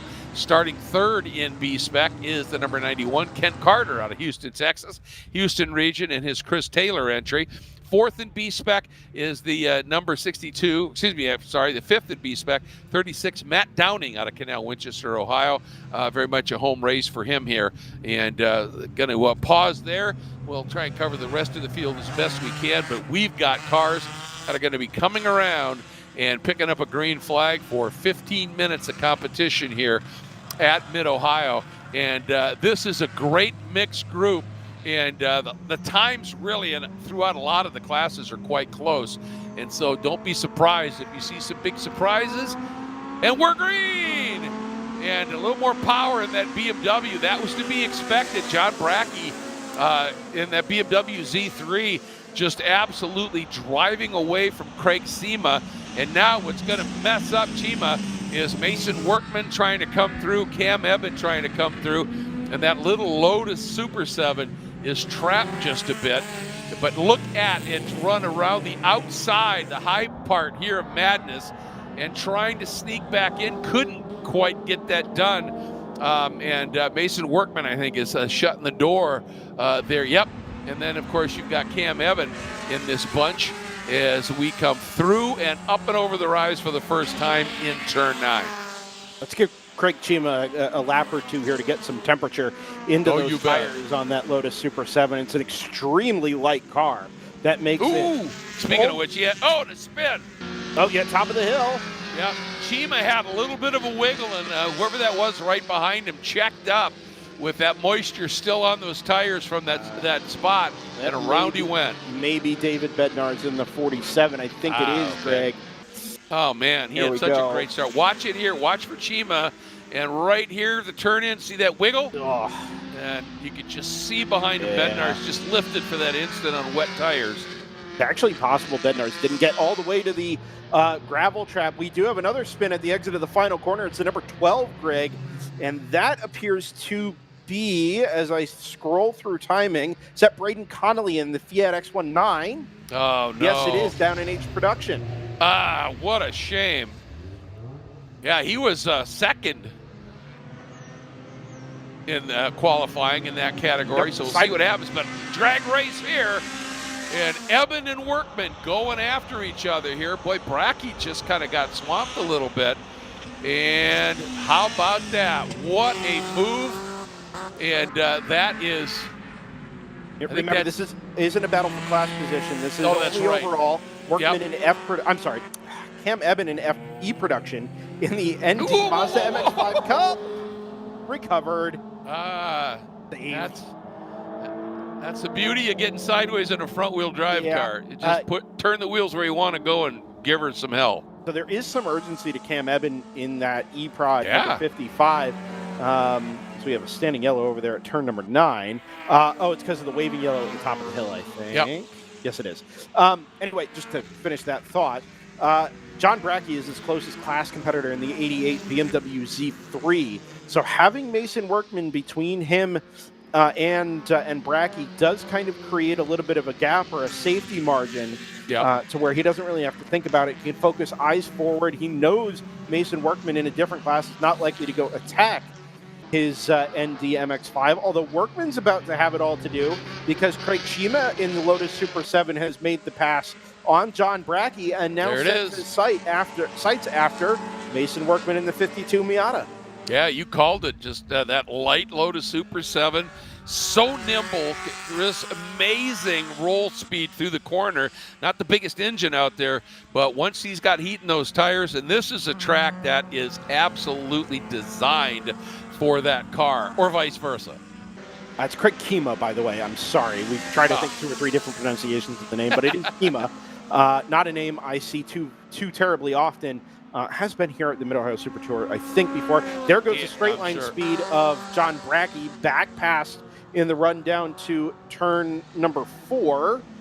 Chima not close enough to get the move done, but look again when they get down to turn number 6, because I have a suspicion that Chima will be able to close the gap back up again and try and get a move done so that he's not held up through where this car really excels, which will be 7, 8, 9, and up the hill through 10, 11, 12, and 13. And the bigger concern for him now is Kevin Ruck and that Acura Integra. It's a front drive car. It's going to get heat in those front drive wheels really quickly, and he's going to have some great grip. And with this shortened race, that front wheel drive car is probably not going to overheat those fronts like it can in the longer races. Yeah. And so he's got a real opportunity to do something again. And he is in the same class as Chima is. And so, they're battling it out basically right now for the final 2 podium spots. Yeah, Chima kind of done in by the waving yellow flag for the recovery of David Bednar is up at turn number 11. We stayed full course green, but that local yellow from 9 all the way up to turn 11 I think is really going to hamper Craig Chima's ability to do anything about Mason Workman in the 52. Should pay some attention to B-Spec as well, where Josh Schmidt, after having started on the class pole, is down to 5th. And that class has gone the way, at least for the moment, of Matt Downing in the 36. That's followed by the number 91 of Kent Carter, who just picked up his first B-Spec Super Tour win back at Hallett a couple of weeks ago. Chris Taylor in the 62, ever present in his Mazda 2. And Daniel Conway in the 98, rounding out that pack of 4 B-Specs all right together, leading the bottom class in this production and B-Spec group. And Matt Brannon is leading in the H production group. He's 6th overall, and he is hanging right behind Kevin Ruck, who is hanging right behind Craig Kima. That was the car, remember, that Fiat X19 we talked about in qualifying this morning as being a couple of seconds clear of the entire H production field. It just does everything so well. And straight off the green this afternoon, 13 seconds behind the overall race leader. Frank Schwartz in the number 6 Mini Cooper is 9 seconds in arrears of Matt Brannon in that 122 after, well, just about halfway. And this B-Spec battle is just intense right now. You can see Matt Downing right behind Scott Heilman, and Scott not quite able to run away from these B-Spec lads. And there is another car right there sort of splitting those two, I believe. And as a result, it's going to be fun to see what Downing and what Carter can do. There's not much covering them.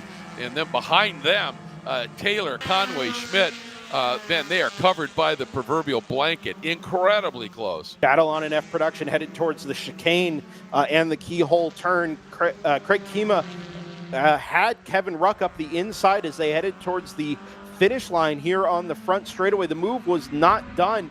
Kima still just being held up ever so slightly by the 88 of John Brackey. And it's not that he's being held up massively over a full lap, or in every part of the lap. It's specifically around the second half where he's not close enough to get a move done because he loses out on the straight here. Yep. But where that car makes all its pace, he's just trapped behind the big rear end of that number 88 BMW Z3. Yeah, but now he's into the section of track for Kima where this car is just phenomenal. Just to give you a little bit of an idea here, right now Cam Eben is up the road by almost 8 seconds over Mason Workman, and then we're looking at this battle here, and you can see that certainly Kima closes up, then loses a little bit on that power squirt, and then back on it here. Ruck right there as well, and so impressed with the speed of Matt Brannon right there in that Fiat X19 leading in H production. And normally those cars, are pretty significant off the horsepower mark of E and F production cars, but he's not giving much up. And again, this is a track that really suits the balance of that mid-engine F19. And here we go onto the front straight. Oh, here goes the 73, Greg. Kevin Ruck up the inside of Craig Kima in the Lotus Super 7. This time does get the job done. Got a better drive off of that final corner, which is still damp on the racing line because of the river between 12 and 13, and using that front wheel drive to great effect as they head towards the finish line there and into turn number 1. Additionally, wanted to make a note, had some inside information. Somebody heavily invested in the production paddock. The top 4 cars in F production, all national champions. Yeah, pretty impressive. Yeah, these, I mean, these fields are deep. Yeah, it's Workman, Kima, Ruck, and Fuller, although I think Fuller has just dropped. Where has Fuller gone? Oh, he's back in 5th. Sorry, I missed Thomas Gatos there in 4th. So Gatos is kind of the odd man out there in the number 171, the only national champion, not national champion in the top 5. Then if you draw it back to 6, David Stripmatter in the number 28 Integra was on the runoffs pole last year. So among the very best quality of fields we've had in F production at a Super Tour race in some time, and boy, are they putting on a show here. Remember that Mason Workman in the 52 is well clear of all the battling that we see between Ruck and Kima specifically.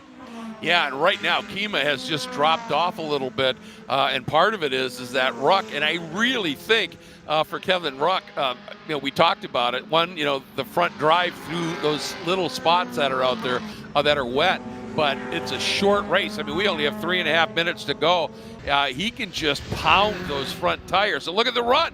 He comes up. He's got some grunt in that power plant here, and Brackey covering big time here. And now they turn in, and wait a minute. Wait. Am I seeing shadows under the cars? Don't say it too loud, Greg. No. You got to be careful, man. I know. You can't play around like this. It's so only a rumor here in Ohio. Exactly. Oh, boy. The good news is that I think we're about as consistent or as predictable as track conditions are going to get for the rest of the day, bearing in mind some of these rivers. We've cleared most of them out except for the one at the final corner. And yeah, I mean, if you want to take a dive here, I think most of the braking zones should be pretty dry. You're going to have full grip available to you. It hasn't worked out that way for Craig Kima. Oh, how about this? Oh, well, I say that. Kima was just close enough and thought for a moment, maybe I can get something done here. But that got Ruck's attention, and big rotation for Ruck there. That's what you expected in that kind of car. I thought maybe Kima could get Ruck offline and do something up in Madness. Hasn't been able to make that work yet. But Kima now suddenly is finding some real speed relative to Ruck. And you can see that Brocky is just easing away a little bit. And I think it's because Ruck is paying attention to more to Kima than he is to Brocky right now. Yeah, this is all Kima really has in his arsenal at the moment. That car isn't quick enough in a straight line to do anything much of impact at turn number 4. All he really can do is to try and fill the mirrors as much as he can in that tiny little Lotus Super 7. Yep. Of Kevin Ruck, and try and get him offline or out of position. And remember, Brocky is running actually an E-production, so he's not part of this class battle. Yeah. It's between Ruck and Kima, and it's for the final 2 spots on the podium. So on the one hand, you know, obviously you want to win, but with Mason Workman's lead right now, that's probably not going to happen with a minute and a half left. How hard? And I thought Kima just lose it. Oh, no, that's Craig Kima in the 05 who has either spun or pulled off. I don't know if you saw it, Greg. Either spun or pulled off to the inside of the chicane. They're headed up into the keyhole. Well, I was just going to say, how hard it's one thing if you're running second and you know, all right, win or bin. I get that. But watch it here. Oh, motor went. Yeah. Motor went. I wonder if he grabbed the wrong gear, headed down into the chicane there. You're trying to bleed speed off, but carry it as much as you can through that first apex and then, wind it away around the rest of these corners. Are we seeing another replay here in B-Spec? No, okay. Yeah, there we go. Okay, so we are, I think let's pick up the B-Spec battle if we can. We've unfortunately paid precious little attention to it. Matt Downing leads Kent Carter still with Chris Taylor in 3rd. Josh Schmidt has gotten back up to 4th. Chris Capaldi into 5th. And that is at the expense of Daniel Conway, who's gone from 4th back to 6th, all while they work through Scott Heilman in the H-Production Volkswagen GTI. Going on with our keyhole camera there. White flag is in the air for our race leaders, by the way. Cam Eben, still out in front in E-Production, has started his final lap, as has Mason Workman. Bracky and Ruck just came through together to do the same. We'll stick with B-Spec here as much as we can through to the end. Yeah, those top 5 cars, that is a battle right now. That VW is not in the B-Spec. Oh, and a pass there potentially. Taking a look, that would have been the 4th place car, I think, of Josh Schmidt trying to figure out a way around here. Still might have it. He's got that inside line. But that was a great piece of driving right there by Chris Taylor to fend him off. I think Schmidt's through. Boy, he got very much. You're right, he got him. Yep, Chris Taylor slides back to 4th in the other Mazda 2. Schmidt, in the only Chevy Sonic up in this part of the field, has his last step on the podium now, a little bit more secure. These cars have not started their final lap, remember, so they're going to come around and just take the white. We get the kind of bonus lap here of B-Spec Racing. Meanwhile, Matt Downing opens up the gap 1.3 seconds at Sector 2 over Kent Carter in the number 91. Boy, they are just fun to watch here. White flag is out. Just to remind everybody, Cam Eben leads overall in an E-Production by about 12 seconds, clear of F-Production leader. There he is, yep. Your F-Production leader, Mason Workman, as they are coming around to pick up the checkered flag. Here they come. Yeah, Eben has already gone through. That's such the size of his lead. Yeah. Yep. And there's Mason Workman off the final corner. Does the same. And then here we go. There's Brocky. And, of course, he and Ruck, they've raced each other a lot over the years. And Ruck having some fun there, but knowing that was not for class, so, not going to push that one too much. And then Matt Brannon doing the job in H production. Let's get back to this B-Spec battle, guys. Yeah, I had wondered where Kent Carter was going to end up, kind of in no man's land. No draft, or too far back to pick up the draft off Downing, but had a decent gap ahead of Schmidt. Carter now goes to the inside defensive against Josh Schmidt, and I think Schmidt's going to have to move around the outside. No, as they lap one of the slower Mini Coopers. Oh, Kent Carter's sideways. Chris Taylor is sideways. Schmidt goes through into P2, and I think Carter has lost the spot to Chris Capaldi in the 31. Oh, my goodness. Lots of drama here on this last lap. They call it madness for a reason, don't they? It shows you how on the edge these cars are. Off the throttle, headed up the hill into 5. We almost become accustomed to and numb to that slide up over the top of the hill. But if you're really on the edge and really pushing it to save your race, it can really get away from you all of a sudden. And I think that's what happened to Carter, and it's what happened to Taylor. They're now going to go through turn 11 basically together. Carter's tires may be junk at this point. I don't know, but has to go defensive with Taylor around the outside. Through will come Matt Downing to take the checkered flag on the front straightaway. Josh Schmidt goes from third to second on the final lap to take the middle step on the podium, and Kent Carter will just hang on to third ahead of Chris Taylor. B-Spec, folks. And let me just tell you, if you want to get into racing and you don't have a big budget, this is the best bang for the buck in terms of fun for dollars spent you can have. It is unbelievable. So, again, big shout out there to Matt Brannon. What a drive he put on, winning in H production. Not only that, finishing 5th overall, and just using the strengths of that car to huge effect here. And, of course, big heart goes out to Craig Kima. I think you're right, may have just messed up a down change.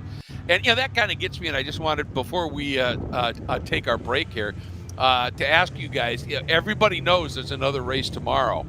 And, he was racing Ruck, and that was for position, but it was second. And, a misgear is what it is. But I've always wondered about how hard are you going to push and maybe damage your car, have an off, whatever, when you got another race tomorrow. Is that second worth it to push that hard, or do you take third and then try and win the whole damn thing the next day? Tough to call. Oh, it's very tough to call, but these guys are racers. Oh, for sure. They are not going to shrink from a challenge. Never. And so I really, really think might as well go for it. Might as well try. If the car's got the oomph and you've got the line, I'd say go for it here, because while there is a tomorrow, there's a race today, and we got to complete that. And if we weren't going to go for it, why even race? If you're Craig Kima, you had every chance to go get Mason Workman for the F production race when you started the race on pole. Circumstances and class separation put you behind John Brackey in a move you just could never get done. So I can imagine a little bit of frustration building up. Thinking, well, I could have won this race. Now I'm not only am I behind Brackey, but now I'm behind Kevin Ruck, and all of a sudden I'm back to third just as a matter of circumstance. I'm not saying you get desperate, but maybe you start pushing a little harder than you intended because you get sucked into the race. It is a race, and these things do happen. Hopefully, that Lotus Super 7 is ready to go for tomorrow. Well, that was my other thing was, in the production classes, you've got the limited prep cars, which are newer, So Ruck's Acura, for instance, or, Bracky's Mazda, parts aplenty for them. Original Lotus Super 7 parts, a little tougher to come by. Yeah, the good news is there are two other Super 7s in the field down in E production, Larry Svaten and Rick Kostrowski. So it is possible that there is a little bit more on site here that he can have to work with. Let's wait and see, but I hope the news is good for not for just for his sake, but for ours as well. Oh, absolutely. And just to round up here, Matt Brannon, we talked about their great drive from pole to win in H production. Second in H production was the number 6 of Frank Schwartz, finishing 9th overall in the Mini Cooper, and third in H production, as I am going down the order, trying to find it here, was Scott Heilman in the number 38 VW GTI. So we talked at length about how things went in E production. Brocky second, and third, the 44 of Anthony Parker. And as you can see, when we come back, another of these single-class race groups, but one that is going to be, again, spectacularly fun. Spec Miata coming up in just a minute.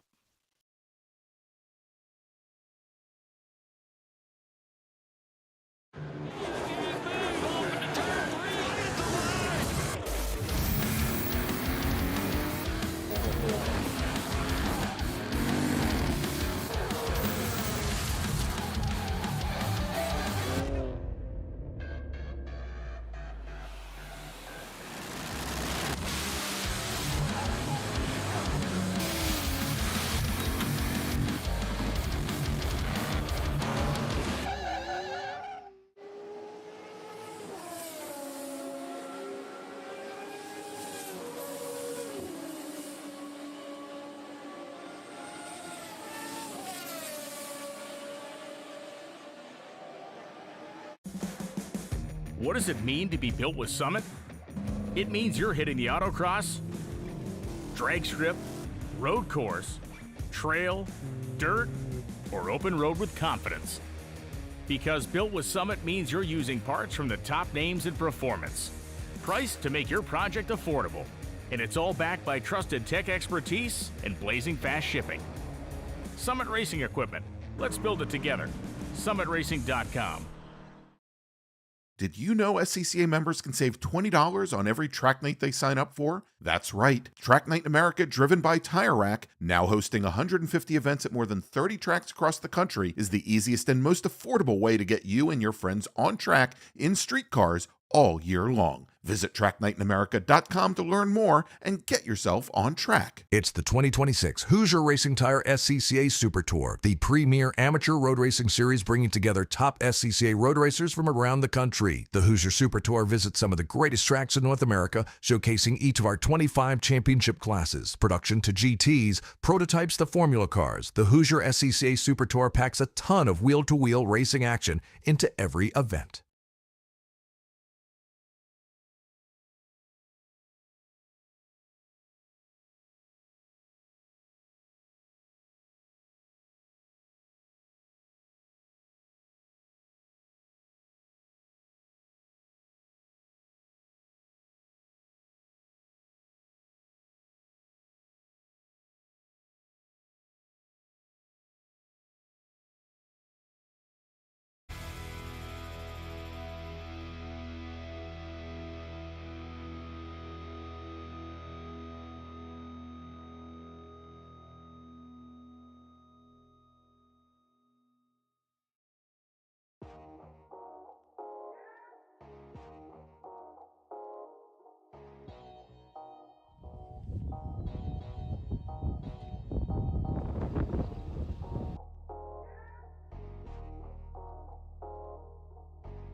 All right, folks, one of our biggest, I think our biggest field here, almost 40 cars in Spec Miata. And again, a relatively spec class.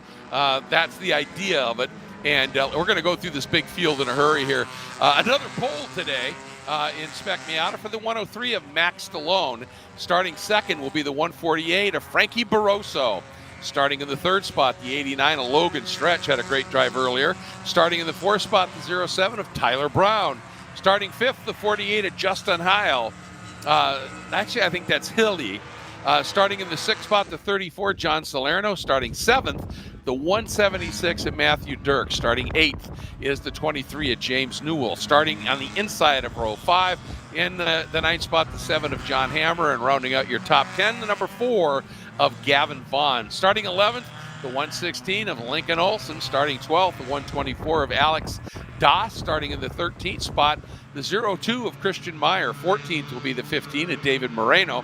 Starting in the 15th spot, the 77 of Robert Cusera. Starting in the 16th spot, the 121 of Eric Grimm. Starting in the 17th spot, the 44 of Bobby Gossett. Starting in the 18th spot, the 42 of Kyle Greenhill. How about this? Starting in the 19th spot, the 177 of Ellie Gossett. Really good run there. Starting in the 21st spot, the 16 of Jonathan Davis. Starting 22nd, the 72 of Gianno Mauro. Starting in the 23rd spot, the 131 of Benham Abernathy. Starting in the 24th spot, the 5 of Ryan Maloney. Starting in the 25th spot is the 03 of Chase McIntyre. Starting in the 26th spot, the 94 of Ken Sutherland. Starting 27th, the 122 of Austin Smith. Starting in the 28th spot, it is the 08 of Seth Rowley. Starting in the 29th spot, the 88 of Samantha Silver. Starting in the 30th spot, the 53 of Ryan Peterman. Starting 31st, the number 11 of Cole Lucas. Starting 32nd, the 18 of James Lindenthal. Starting in the 33rd spot, the 69 of Jacob Strong. Starting 34th, the 190 of Key Douse. Starting in the 35th spot, the 17 of Drew Warner. Starting in the 16th spot, the 73 of David Satterley. Starting in the 37th spot is the 186 of Bill Dodd, And then the last two cars, we'll see if they get a start. I think Dan Harding might start in the number 184. He'd be starting 38. 39th, however, Will Dodd in the 111. He had some real problems in the two qualifying sessions with the car.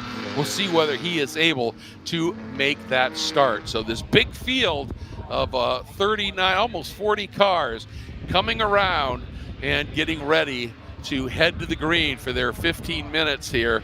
And this should be absolutely furious, guys. I can't think of anything more exciting than a field full of Spec Miatas around the Mid-Ohio Sports Car Course. We saw a pretty good Miata race earlier today. Well, we saw the MX-5 race. Yeah. Stop calling them Miatas. I'm sorry. That's okay. This is, I mean... I'm an old guy. I know. I don't. Well, I'm going to dig myself a little deeper here and go talk about something else. No, it just delivers time after time, doesn't it? These Spec Miatas, as the Spec MX-5s do. It doesn't matter what you think the race is going to be like, who you think is the strongest up at the front, how the teams work together, what qualifying sessions were like. These races just always find a way to deliver on something special. So let's see, Max Stallone and Frankie Barroso, two of the very best in the business at the moment, up at the front of the field coming to green. Yeah, and Logan Stretch has been really fast today. He had a great run earlier. So here we go, heading toward the green. Wait for it. We're green!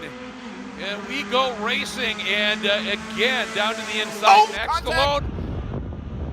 Oh, this could be bad right in the middle of the field. Did he save it before he got into traffic? He sure did. There he is. Man, not quite before he got to the standing water on the inside, but hey, way better than the alternative. That is the 89 of Logan Stretch having the most lurid slide up over the top of Madness, gathers it up and carries on, only losing about a spot or two. Yeah, these are like angry little hornets here as they are working their way around to complete this opening lap here. And this is what I was talking about a little bit earlier as we see cars 2-3 abreast, but these packs that they run in where you're literally driving through 4, 5, 10 windshields. It's absolutely insane what these guys can do and get away with it. Here we go. It's all about experience here. It's without a experience and doubt. trust, right? Yep. Do you trust the guy or girl giving you a shove or guiding you through the corners in front of you? Once we get past these first 2 or 3 laps, we're going to start to see some separation.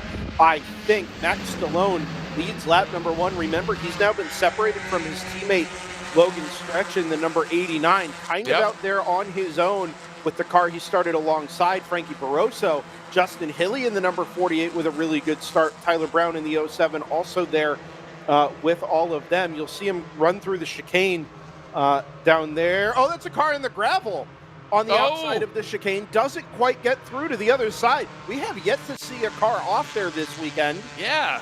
There must have been a little, you would think, just a little bit of maybe a little tap there. But yeah, Justin Hilly, what a start he put together here. Goes from 5th to 3rd and into contention. Oop, that car's still hung up over there. Yeah, that car will not go any further, I think. No. Is that the 0-1? I think so. Looks like it. Yeah. Matthew Novak. That's a shame. Maybe it's Matthew not. was really quick earlier. And he was trying to make up some ground, having started out of position, I would say, for him back in 20th. Yeah, I don't see Novak on the yeah, it must be.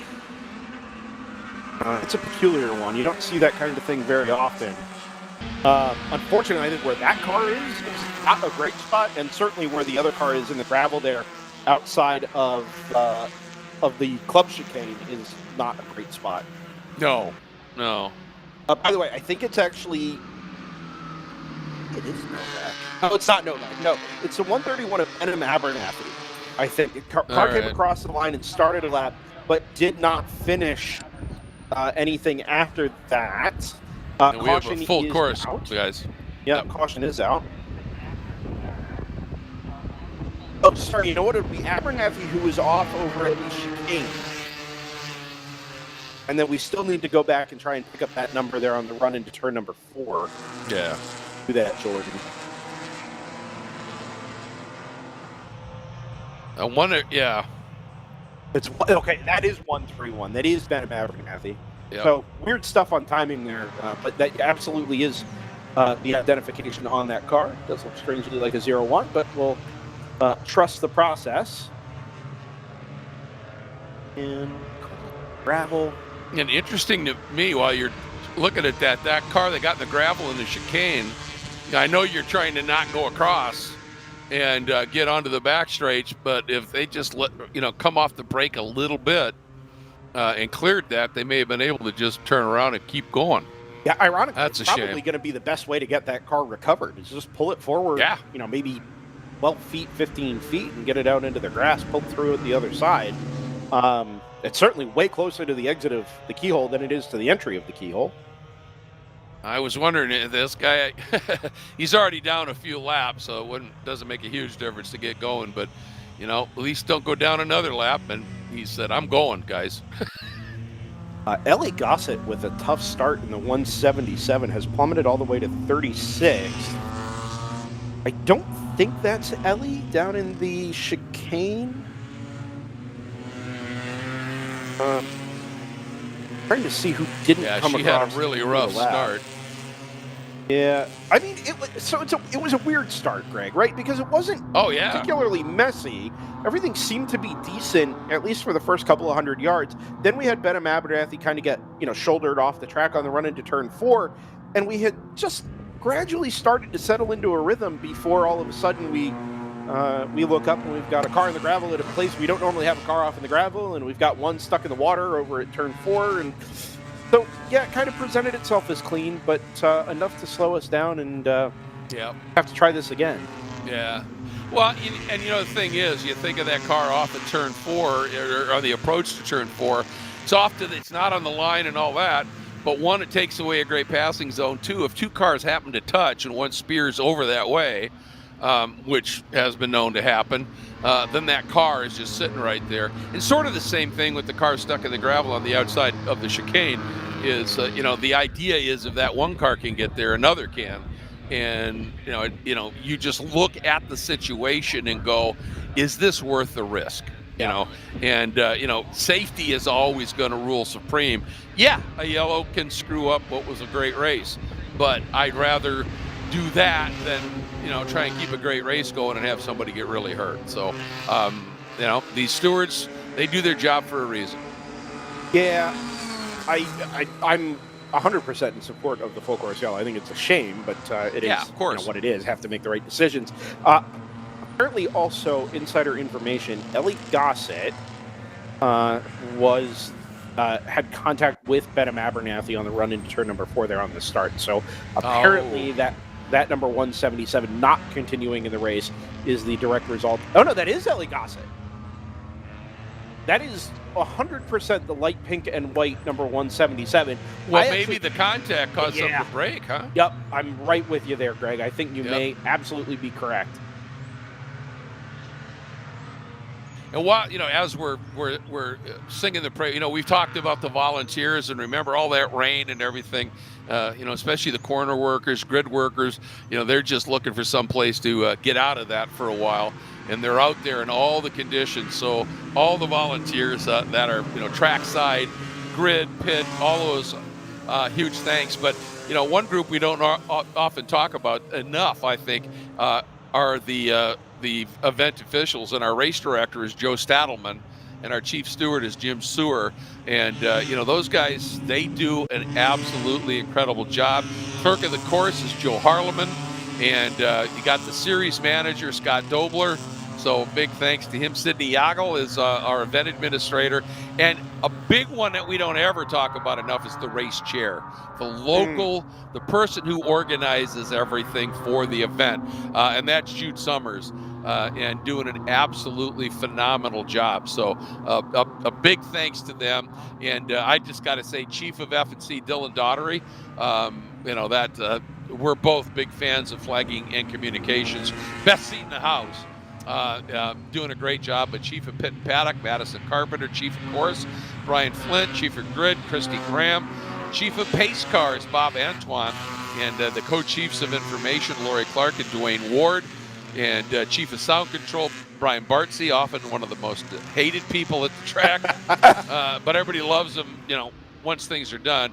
Chief of Trophy, Susie Downs. Chief Starter, Diane Tedeschi's done a brilliant job today. Chief of Timing and Scoring, Tony Casper. And the Chief of Results is Dave Killian. So just a big thank you to all of those people. And let's not forget SCCA's sort of the PR guru is Jim Llewellyn. He gets us an awful lot of good usable information. So thank you one and all. And our series timing technical resources, co-chiefs Bill Skibby and Carol Reber. So big thank you to all of you. Greg, as you said, we are big fans of flagging communications, F&C. It is often the most visible aspect of the club, just by virtue of having so many volunteers at not just club races, but pro races, of course. And it's how a lot of people find their way in. And it is, its own little club or own little fraternity within the SCCA of flagging communications workers. The reality is that so much more goes on to putting on a race weekend. You listen through the chiefs and the other specialties, and they're all really important. As a flagger, I didn't ever really get the chance to interact with them, despite being in the same club. Since moving on to DriversEye Live and participating in these events in a slightly different way, I do get to work hand in hand with the volunteers and our Super Tour staff much more regularly. And it has been an absolute joy from top to bottom. Getting to know the personalities, getting to know their roles, getting to know how much passion they have for putting on great events, week after week in the Super Tour, and even the special one-offs, the major events. Oftentimes, these Hoosier Super Tours are the biggest event a region will have. Not always. But so a lot of energy gets put behind it, a lot of promotion gets put behind it, and people really sink themselves into, putting on excellence or displaying excellence. And everybody we've worked with at this event in particular over the years has really been, the very best of what the SCCA has to offer, not just in terms of professionalism, but personality, fun, and friendship as well. And I really value that sort of thing. And the OVR is going to be putting on 2 more races this year here at the Mid-Ohio Sports Car Course. And Once again, it is probably the best bargain you find in sports, that you can get maybe $10 will get you in. And if you are a Mid-Ohio person, as far as your season pass goes, well, get you in for nothing then. Including a very special event in August, as I understand it, Tom, the H Production Invitational, as part of the regional event that weekend. I think it's a SARC event Mars event that weekend, as a matter of fact. It's become a Mars event, but the H-Prod Invitational, H Production will have their own run group. I think they were north of 30 or 35 cars last year. So if you want to see a non-spec grid that's 30-plus cars in one class, that's your event. Come check it out. Come check it out. We're going to get a restart here, Greg Creamer. We are. They are coming through the carousel and through the little flick at 13. And we're back to green. And Max Stallone wasting no time. Barroso taking a little peek. You can see that red nose coming out. Ooh, a big look there by Logan Stretch. And had that door firmly shut by Tyler Brown as the rest of the field comes streaming through the very fastest turn here. Turn number 1, if you don't count the kink. I get it. And away we go here. And we don't have a lot of time left. This is going to be probably 2 laps, guys. It is exactly 2 laps, Greg. There is some urgency to all of what we're seeing. It's not just if you're Logan Stretch in the number 89 trying to pick up positions, but urgency for Stallone and Barroso to build some separation as well. We actually saw it just before the full course yellow. Exactly what we see as they go into the start stand there. Locked nose to tail, the red bumper of Barroso, leaving a little bit of paint on the back of the Wheels America number 103 of Max Stallone. That's the reason the separation that is so important here is if you're going to try and set yourself up for a race win, if you're Frankie Barroso, it takes teamwork first and then a margin second, right? So you've got to work together, clear the third place car, in this case, Justin Hilly, so that when you lose the draft and you know the faster cars are going to be coming up behind you, you have enough of an opportunity to stick the nose in and try and get Max Stallone out of position and fight for the race win. Yeah, and, I'll tell you what, I have watched Frankie Barroso in that Faro Pro Series for the Spec Miatas pull off some amazing last lap theatrics and make it work. Logan Stretch trying to dive down the inside of Tyler Brown, and I thought we might see a little bit of contact there, but Tyler read it perfectly. Logan's just trying to get him offline as the white flag comes out. And right now, Max Stallone comes through, and he's got a little bit of a gap here as they head in. And and a big lunge down to the inside. I think that may have been Christian Meyer on John Salerno, and that got denied as well as we are on this final lap. And you were talking about, these cars will do that bump draft from the exit of the keyhole all the way down to 4. But what you have to remember is the second car in that bump draft is you need to remember to just back off a little bit before you get to that turn-in point, or you can send that car in front of you spinning. But look at this now, a 5-car draft heading down into turn number 4. There's the kink. What's going to happen? Barroso looking at the outside, car twitching under braking. Hilly just putting himself right in the middle of that track, keeping the others behind. And again, Logan Stretch doing everything he could, but could not find a way through. And now down through turn 6. Wow. Perfect defensive positioning from Max Stallone on the way into turn number 4. I actually wonder if Barroso tried to get a little cute and allow a margin to open up. Here comes Barroso! Sends it up the inside at turn number 9. They'll crest the hill on the other side. It's side by side. Watch for Hilly. Watch for Brown and for Stretch coming up behind these lead 2, who will climb the hill side by side. Barroso gets hung out to dry. Hilly up the inside on the tail of Max Stallone, who I think is going to have nothing but clear road in front as they come to the carousel for the final time. Yep, but Hilly actually gets freight train here. He might hang on to 3rd, but it's not going to be an advancement. Here we go as they started the lap. Stallone. There is 2nd, Barroso. Justin Hilly in 3rd. Tyler Brown, Logan Stretch, Salerno, Meyer, Vaughn, and Newell, and Matthew Dirks, your top 10. Wow, we said it's going to be 2 laps, and it was 2 laps of furious racing. The hilarious thing about all that, Greg, is nothing changed. I know. We started screaming 3/4 of a lap from the end of the race, and nothing ended up changing. It was all over the place for the final 10 corners or so. Stallone defended perfectly. I was going to say, I wondered if Barroso tried to get a little cute, laying off the back of Stallone from 1 to 2, and then using the draft from Stallone and a shove from Hilly up the back straightaway to try and get a run on Stallone into turn number 4. It actually worked. By the time you saw them at turn number 3, Barroso had a head of steam and was already to the back bumper of Stallone. He just couldn't get the move done because of the Wheels America cars positioning on the run down into turn 4. It's a masterclass from Stallone, Barroso, Hilly, Brown, and Stretch in the top 5. Can't ask for much better than that. Yeah, and that dive by Barroso into turn 8 to just jump down the inside. And the thing is, that's a great move, but the best thing Stallone can, this is a case of the best defense can be a good offense, is Stallone just held his ground on the outside, which actually opened his arc up, rolled a little bit more speed, and at a certain point, Barroso had to just breathe it or he's going to run right into him. Some would do that.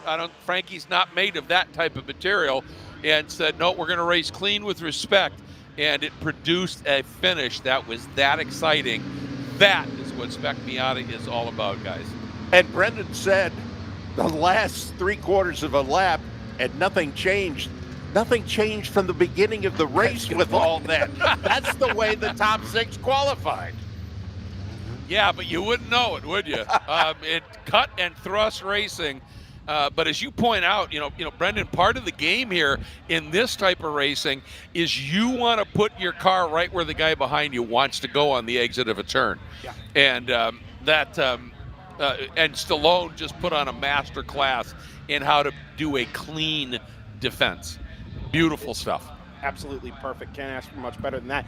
Well, you can. You could ask for 10 more laps and 10 more minutes. Yeah, but, exactly. Other than that, it's about as good as we were going to get there for Spec Miata. I said at the start of the session, these always find a way to deliver, and even if it was just a 2-lap dash to the flag, it did it again. Go figure. Absolutely. Spectacular racing. Sorry, I did it again.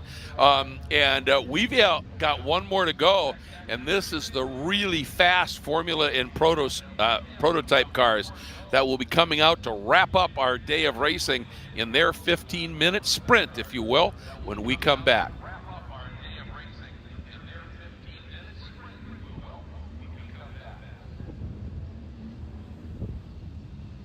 Okay, so pretend this is your race car. It's on the trailer, and you have an accident. Ouch! At least your truck's insurance will pay for another one? Yeah, not so fast. Standard insurance won't replace your race car, whether it's in the trailer, in the paddock, in the garage, or the repair shop. But at Hagerty, we can protect it for what it's really worth anytime it's off the track. No matter what or where you race, all for less than a set of race tires. Hagerty, let's drive together. For more than 30 years, championship-winning drivers have demanded the Hawk Performance braking advantage. Now you can experience that same advanced technology on your daily car, truck, or CUV with Hawk Performance Street products. With brake pads, rotors, and fluids that deliver smooth braking for muscle cars and tuners, Super Duty solutions for tow vehicles, custom-engineered motorsports friction designed specifically for road racing, autocross, drag, and everything in between, Hawk has all your braking needs covered. Visit hawkperformance.com to learn more. Hawk Performance, what's stopping you? Want to try SCCA racing, but with an appropriate focus on fun and learning? The SCCA Race Experience program is exactly that, with both short sprint races you can drive by yourself and endurance races you can do with friends. All you need is an SCCA membership, a driver's license, a properly equipped car, and the right driver gear. Visit scca.com/racex to find more information and events near you. Hoosier Racing Tire is proud to be the presenting sponsor of this year's Hoosier Racing Tire SCCA Super Tour. As the world's largest race tire manufacturer, Hoosier has been at the forefront of motorsports innovation for more than 65 years. From local tracks to the global stage, Hoosier is dedicated to delivering high-performance tires that meet the demands of champions. Whether you're a seasoned competitor or an aspiring racer, Hoosier tires are engineered to help you push the limits. For more information, visit us online at HoosierTire.com or visit us trackside, and remember to connect with us on social media.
And then there was one, as they say sometimes, and it should be a good one. It's going to be a high-speed one, that's for sure. Our final 15-minute race of this unique afternoon here at Mid-Ohio Sports Car Course.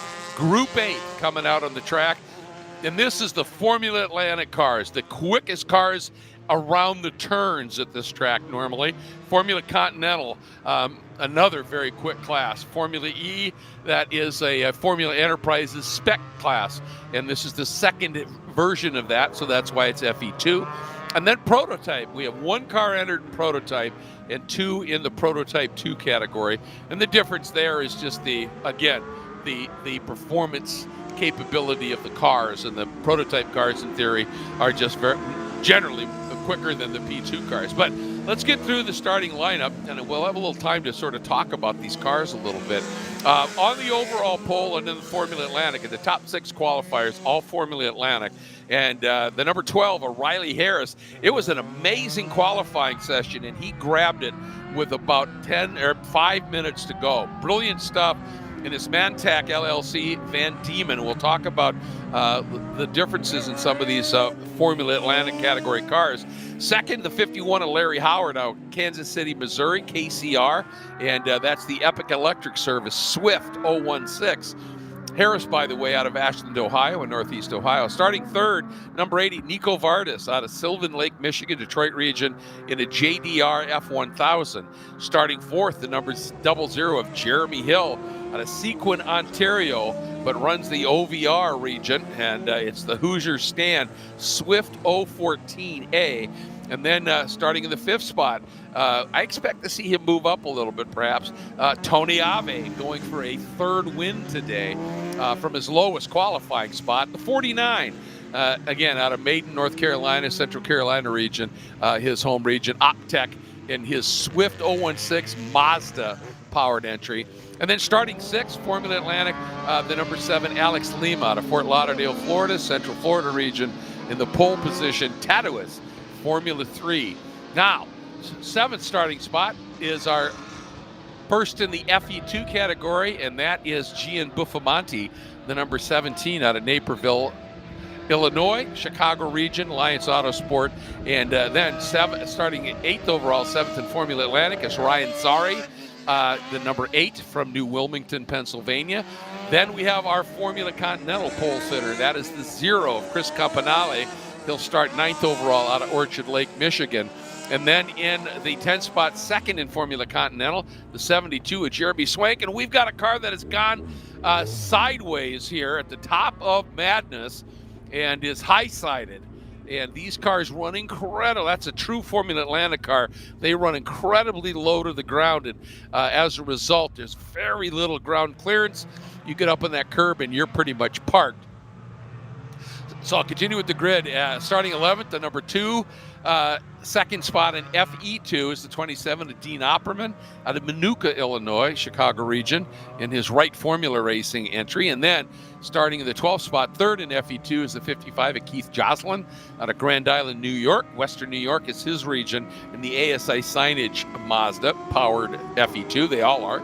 Now our prototype group, the fastest of the prototype cars, and that is the number 114 of Gary Peck in the Poplar Grove, Illinois entry out of the Blackhawk Valley region. Lask Interior Solutions, that's a store WF1. I don't know if I saw him out there, to be honest with you. We'll check on that.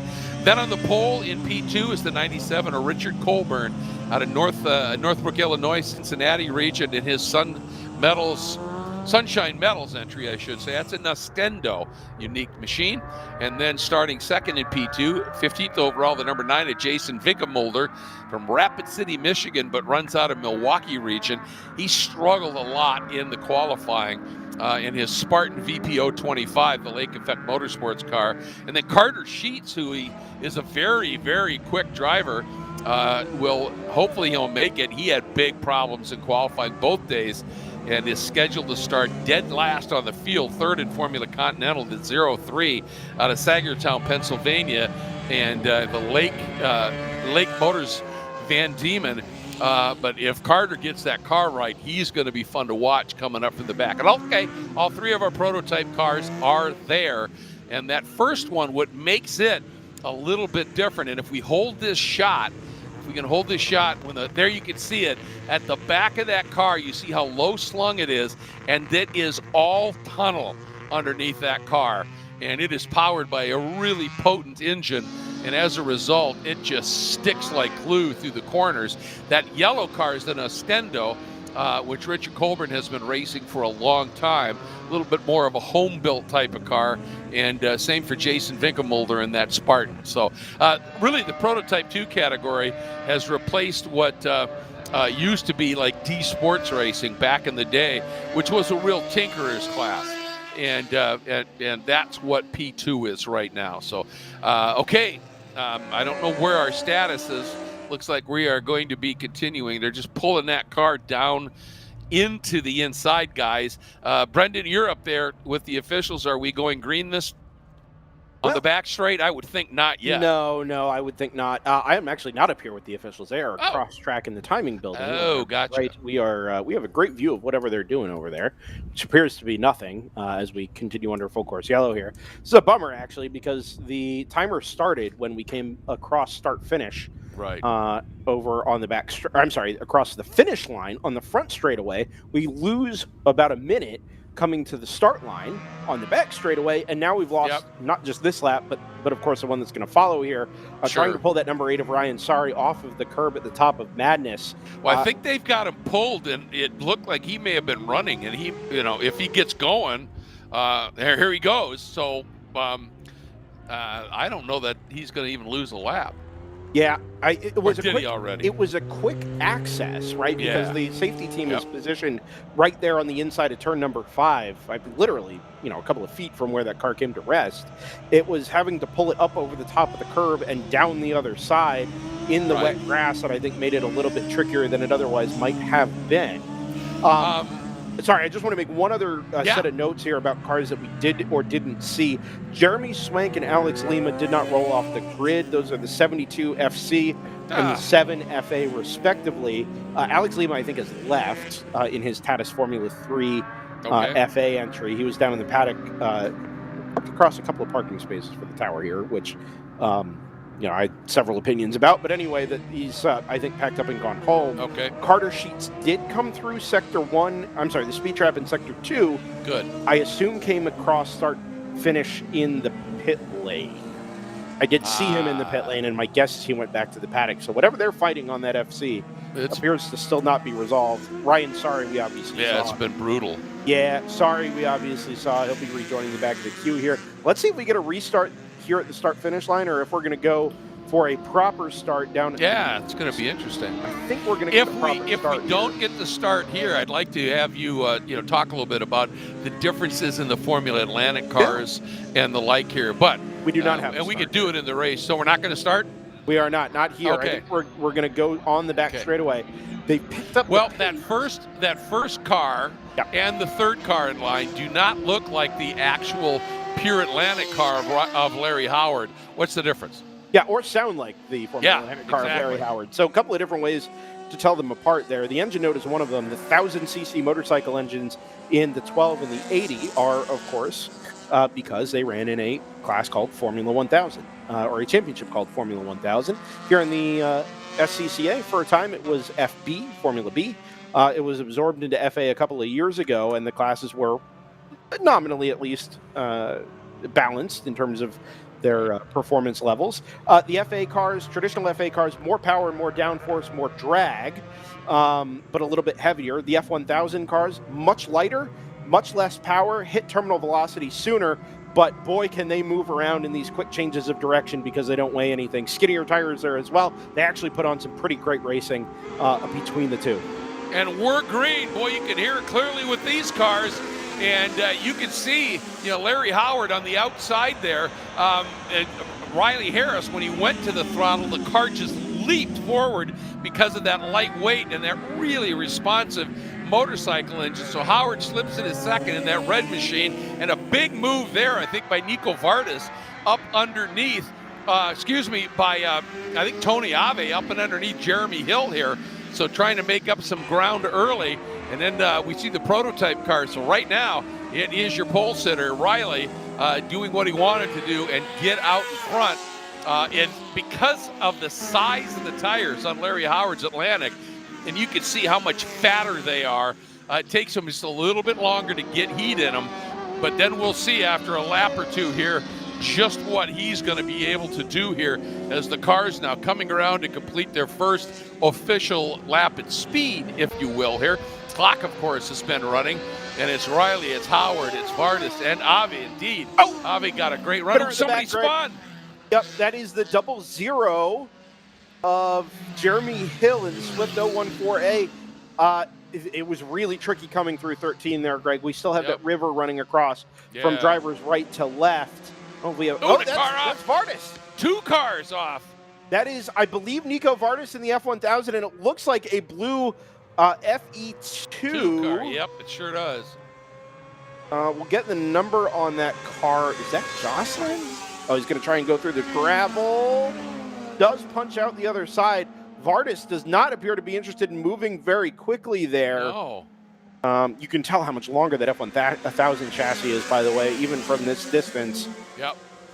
It's Bufamonte in the 17 is that FE2 that was out there.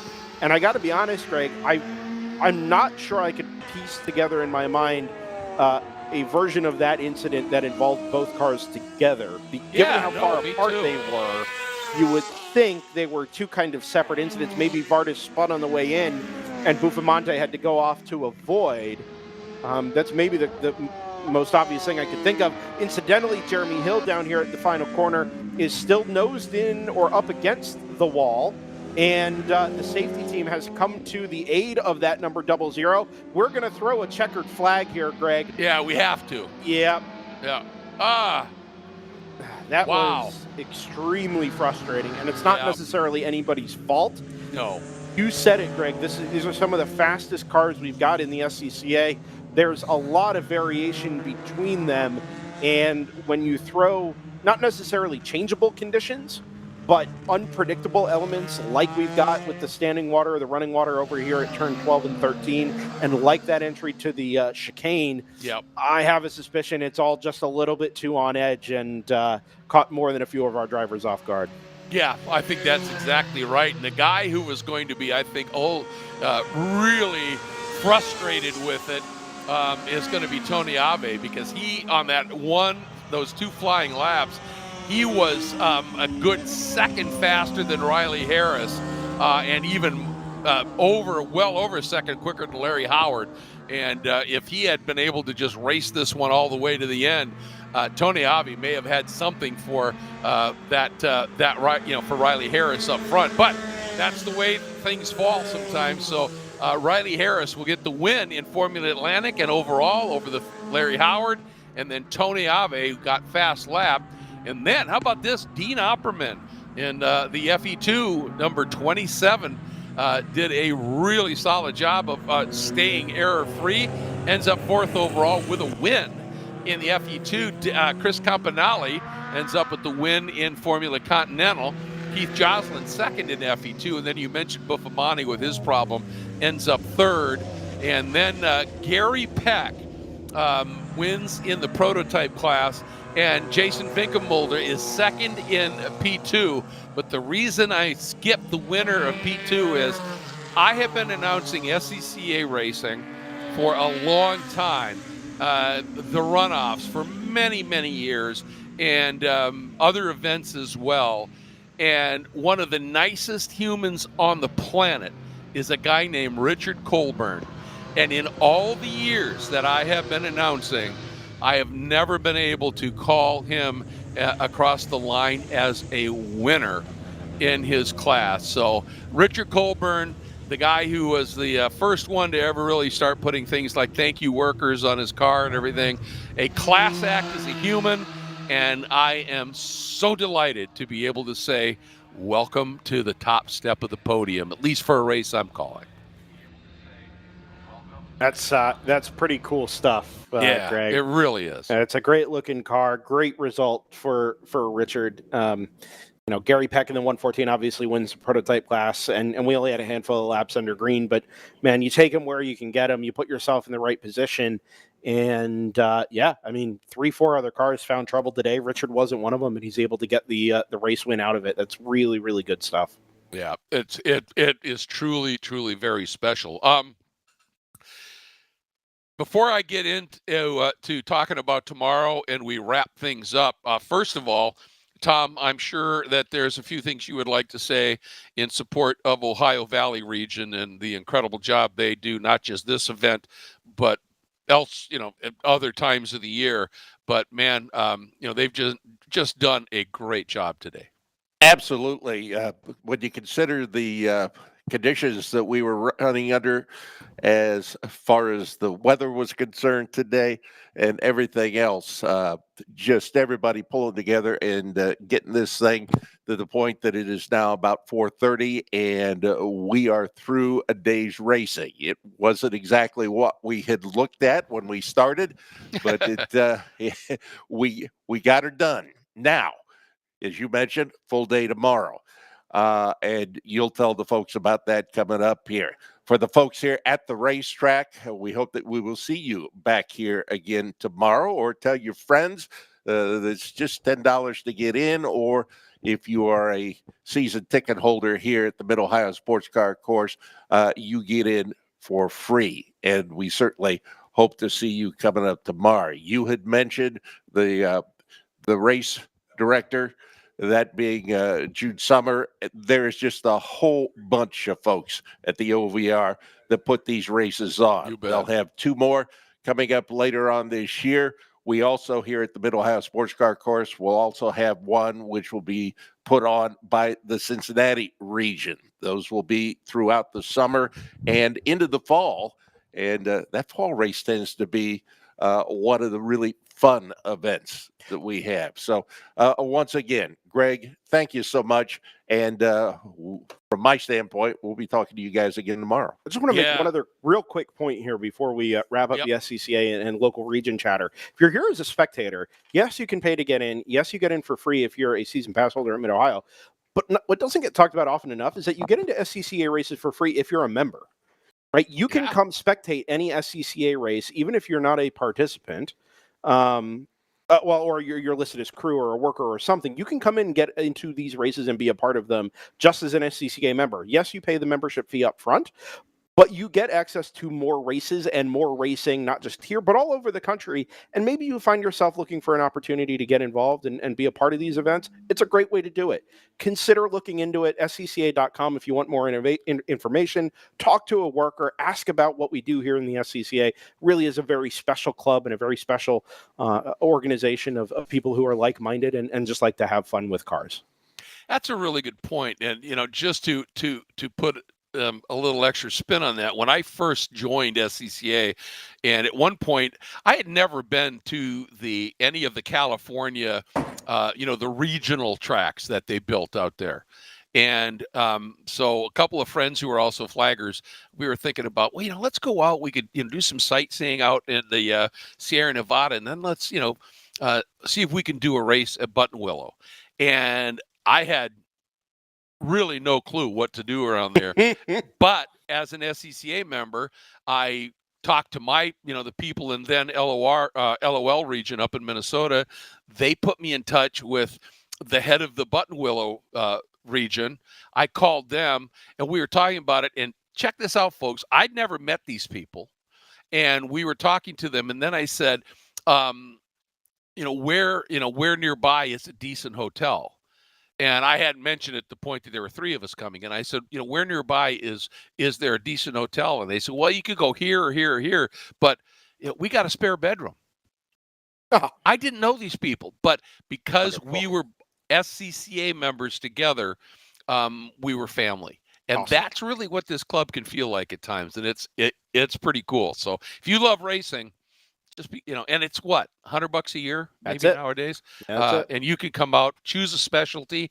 If you're a techie person, you can either work tech or nowadays you can work scoring. All kinds of things that you can do here and have fun. So with that, let's wrap things up here.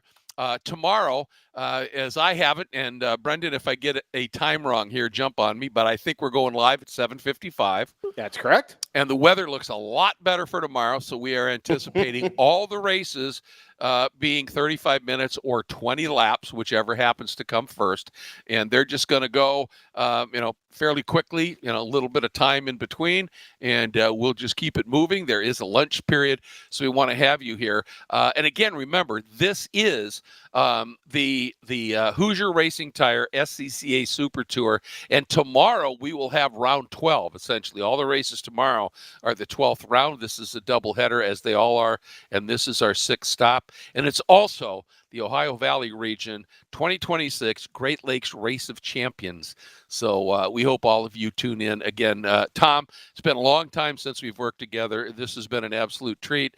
And Brendan, we've been working together a lot more recently, and it's enjoyable as it can be. And this has been a great day, weather aside, but it sure produced some fun racing. So hope everybody comes back. And hey, how about a little round of applause for Jordan? What are they nicknamed? Jordan Big Boy Worth? Big Dog. Big Dog Worth doing an incredible job cutting the racing and doing the directing. So thanks to you all, and we will see you tomorrow morning.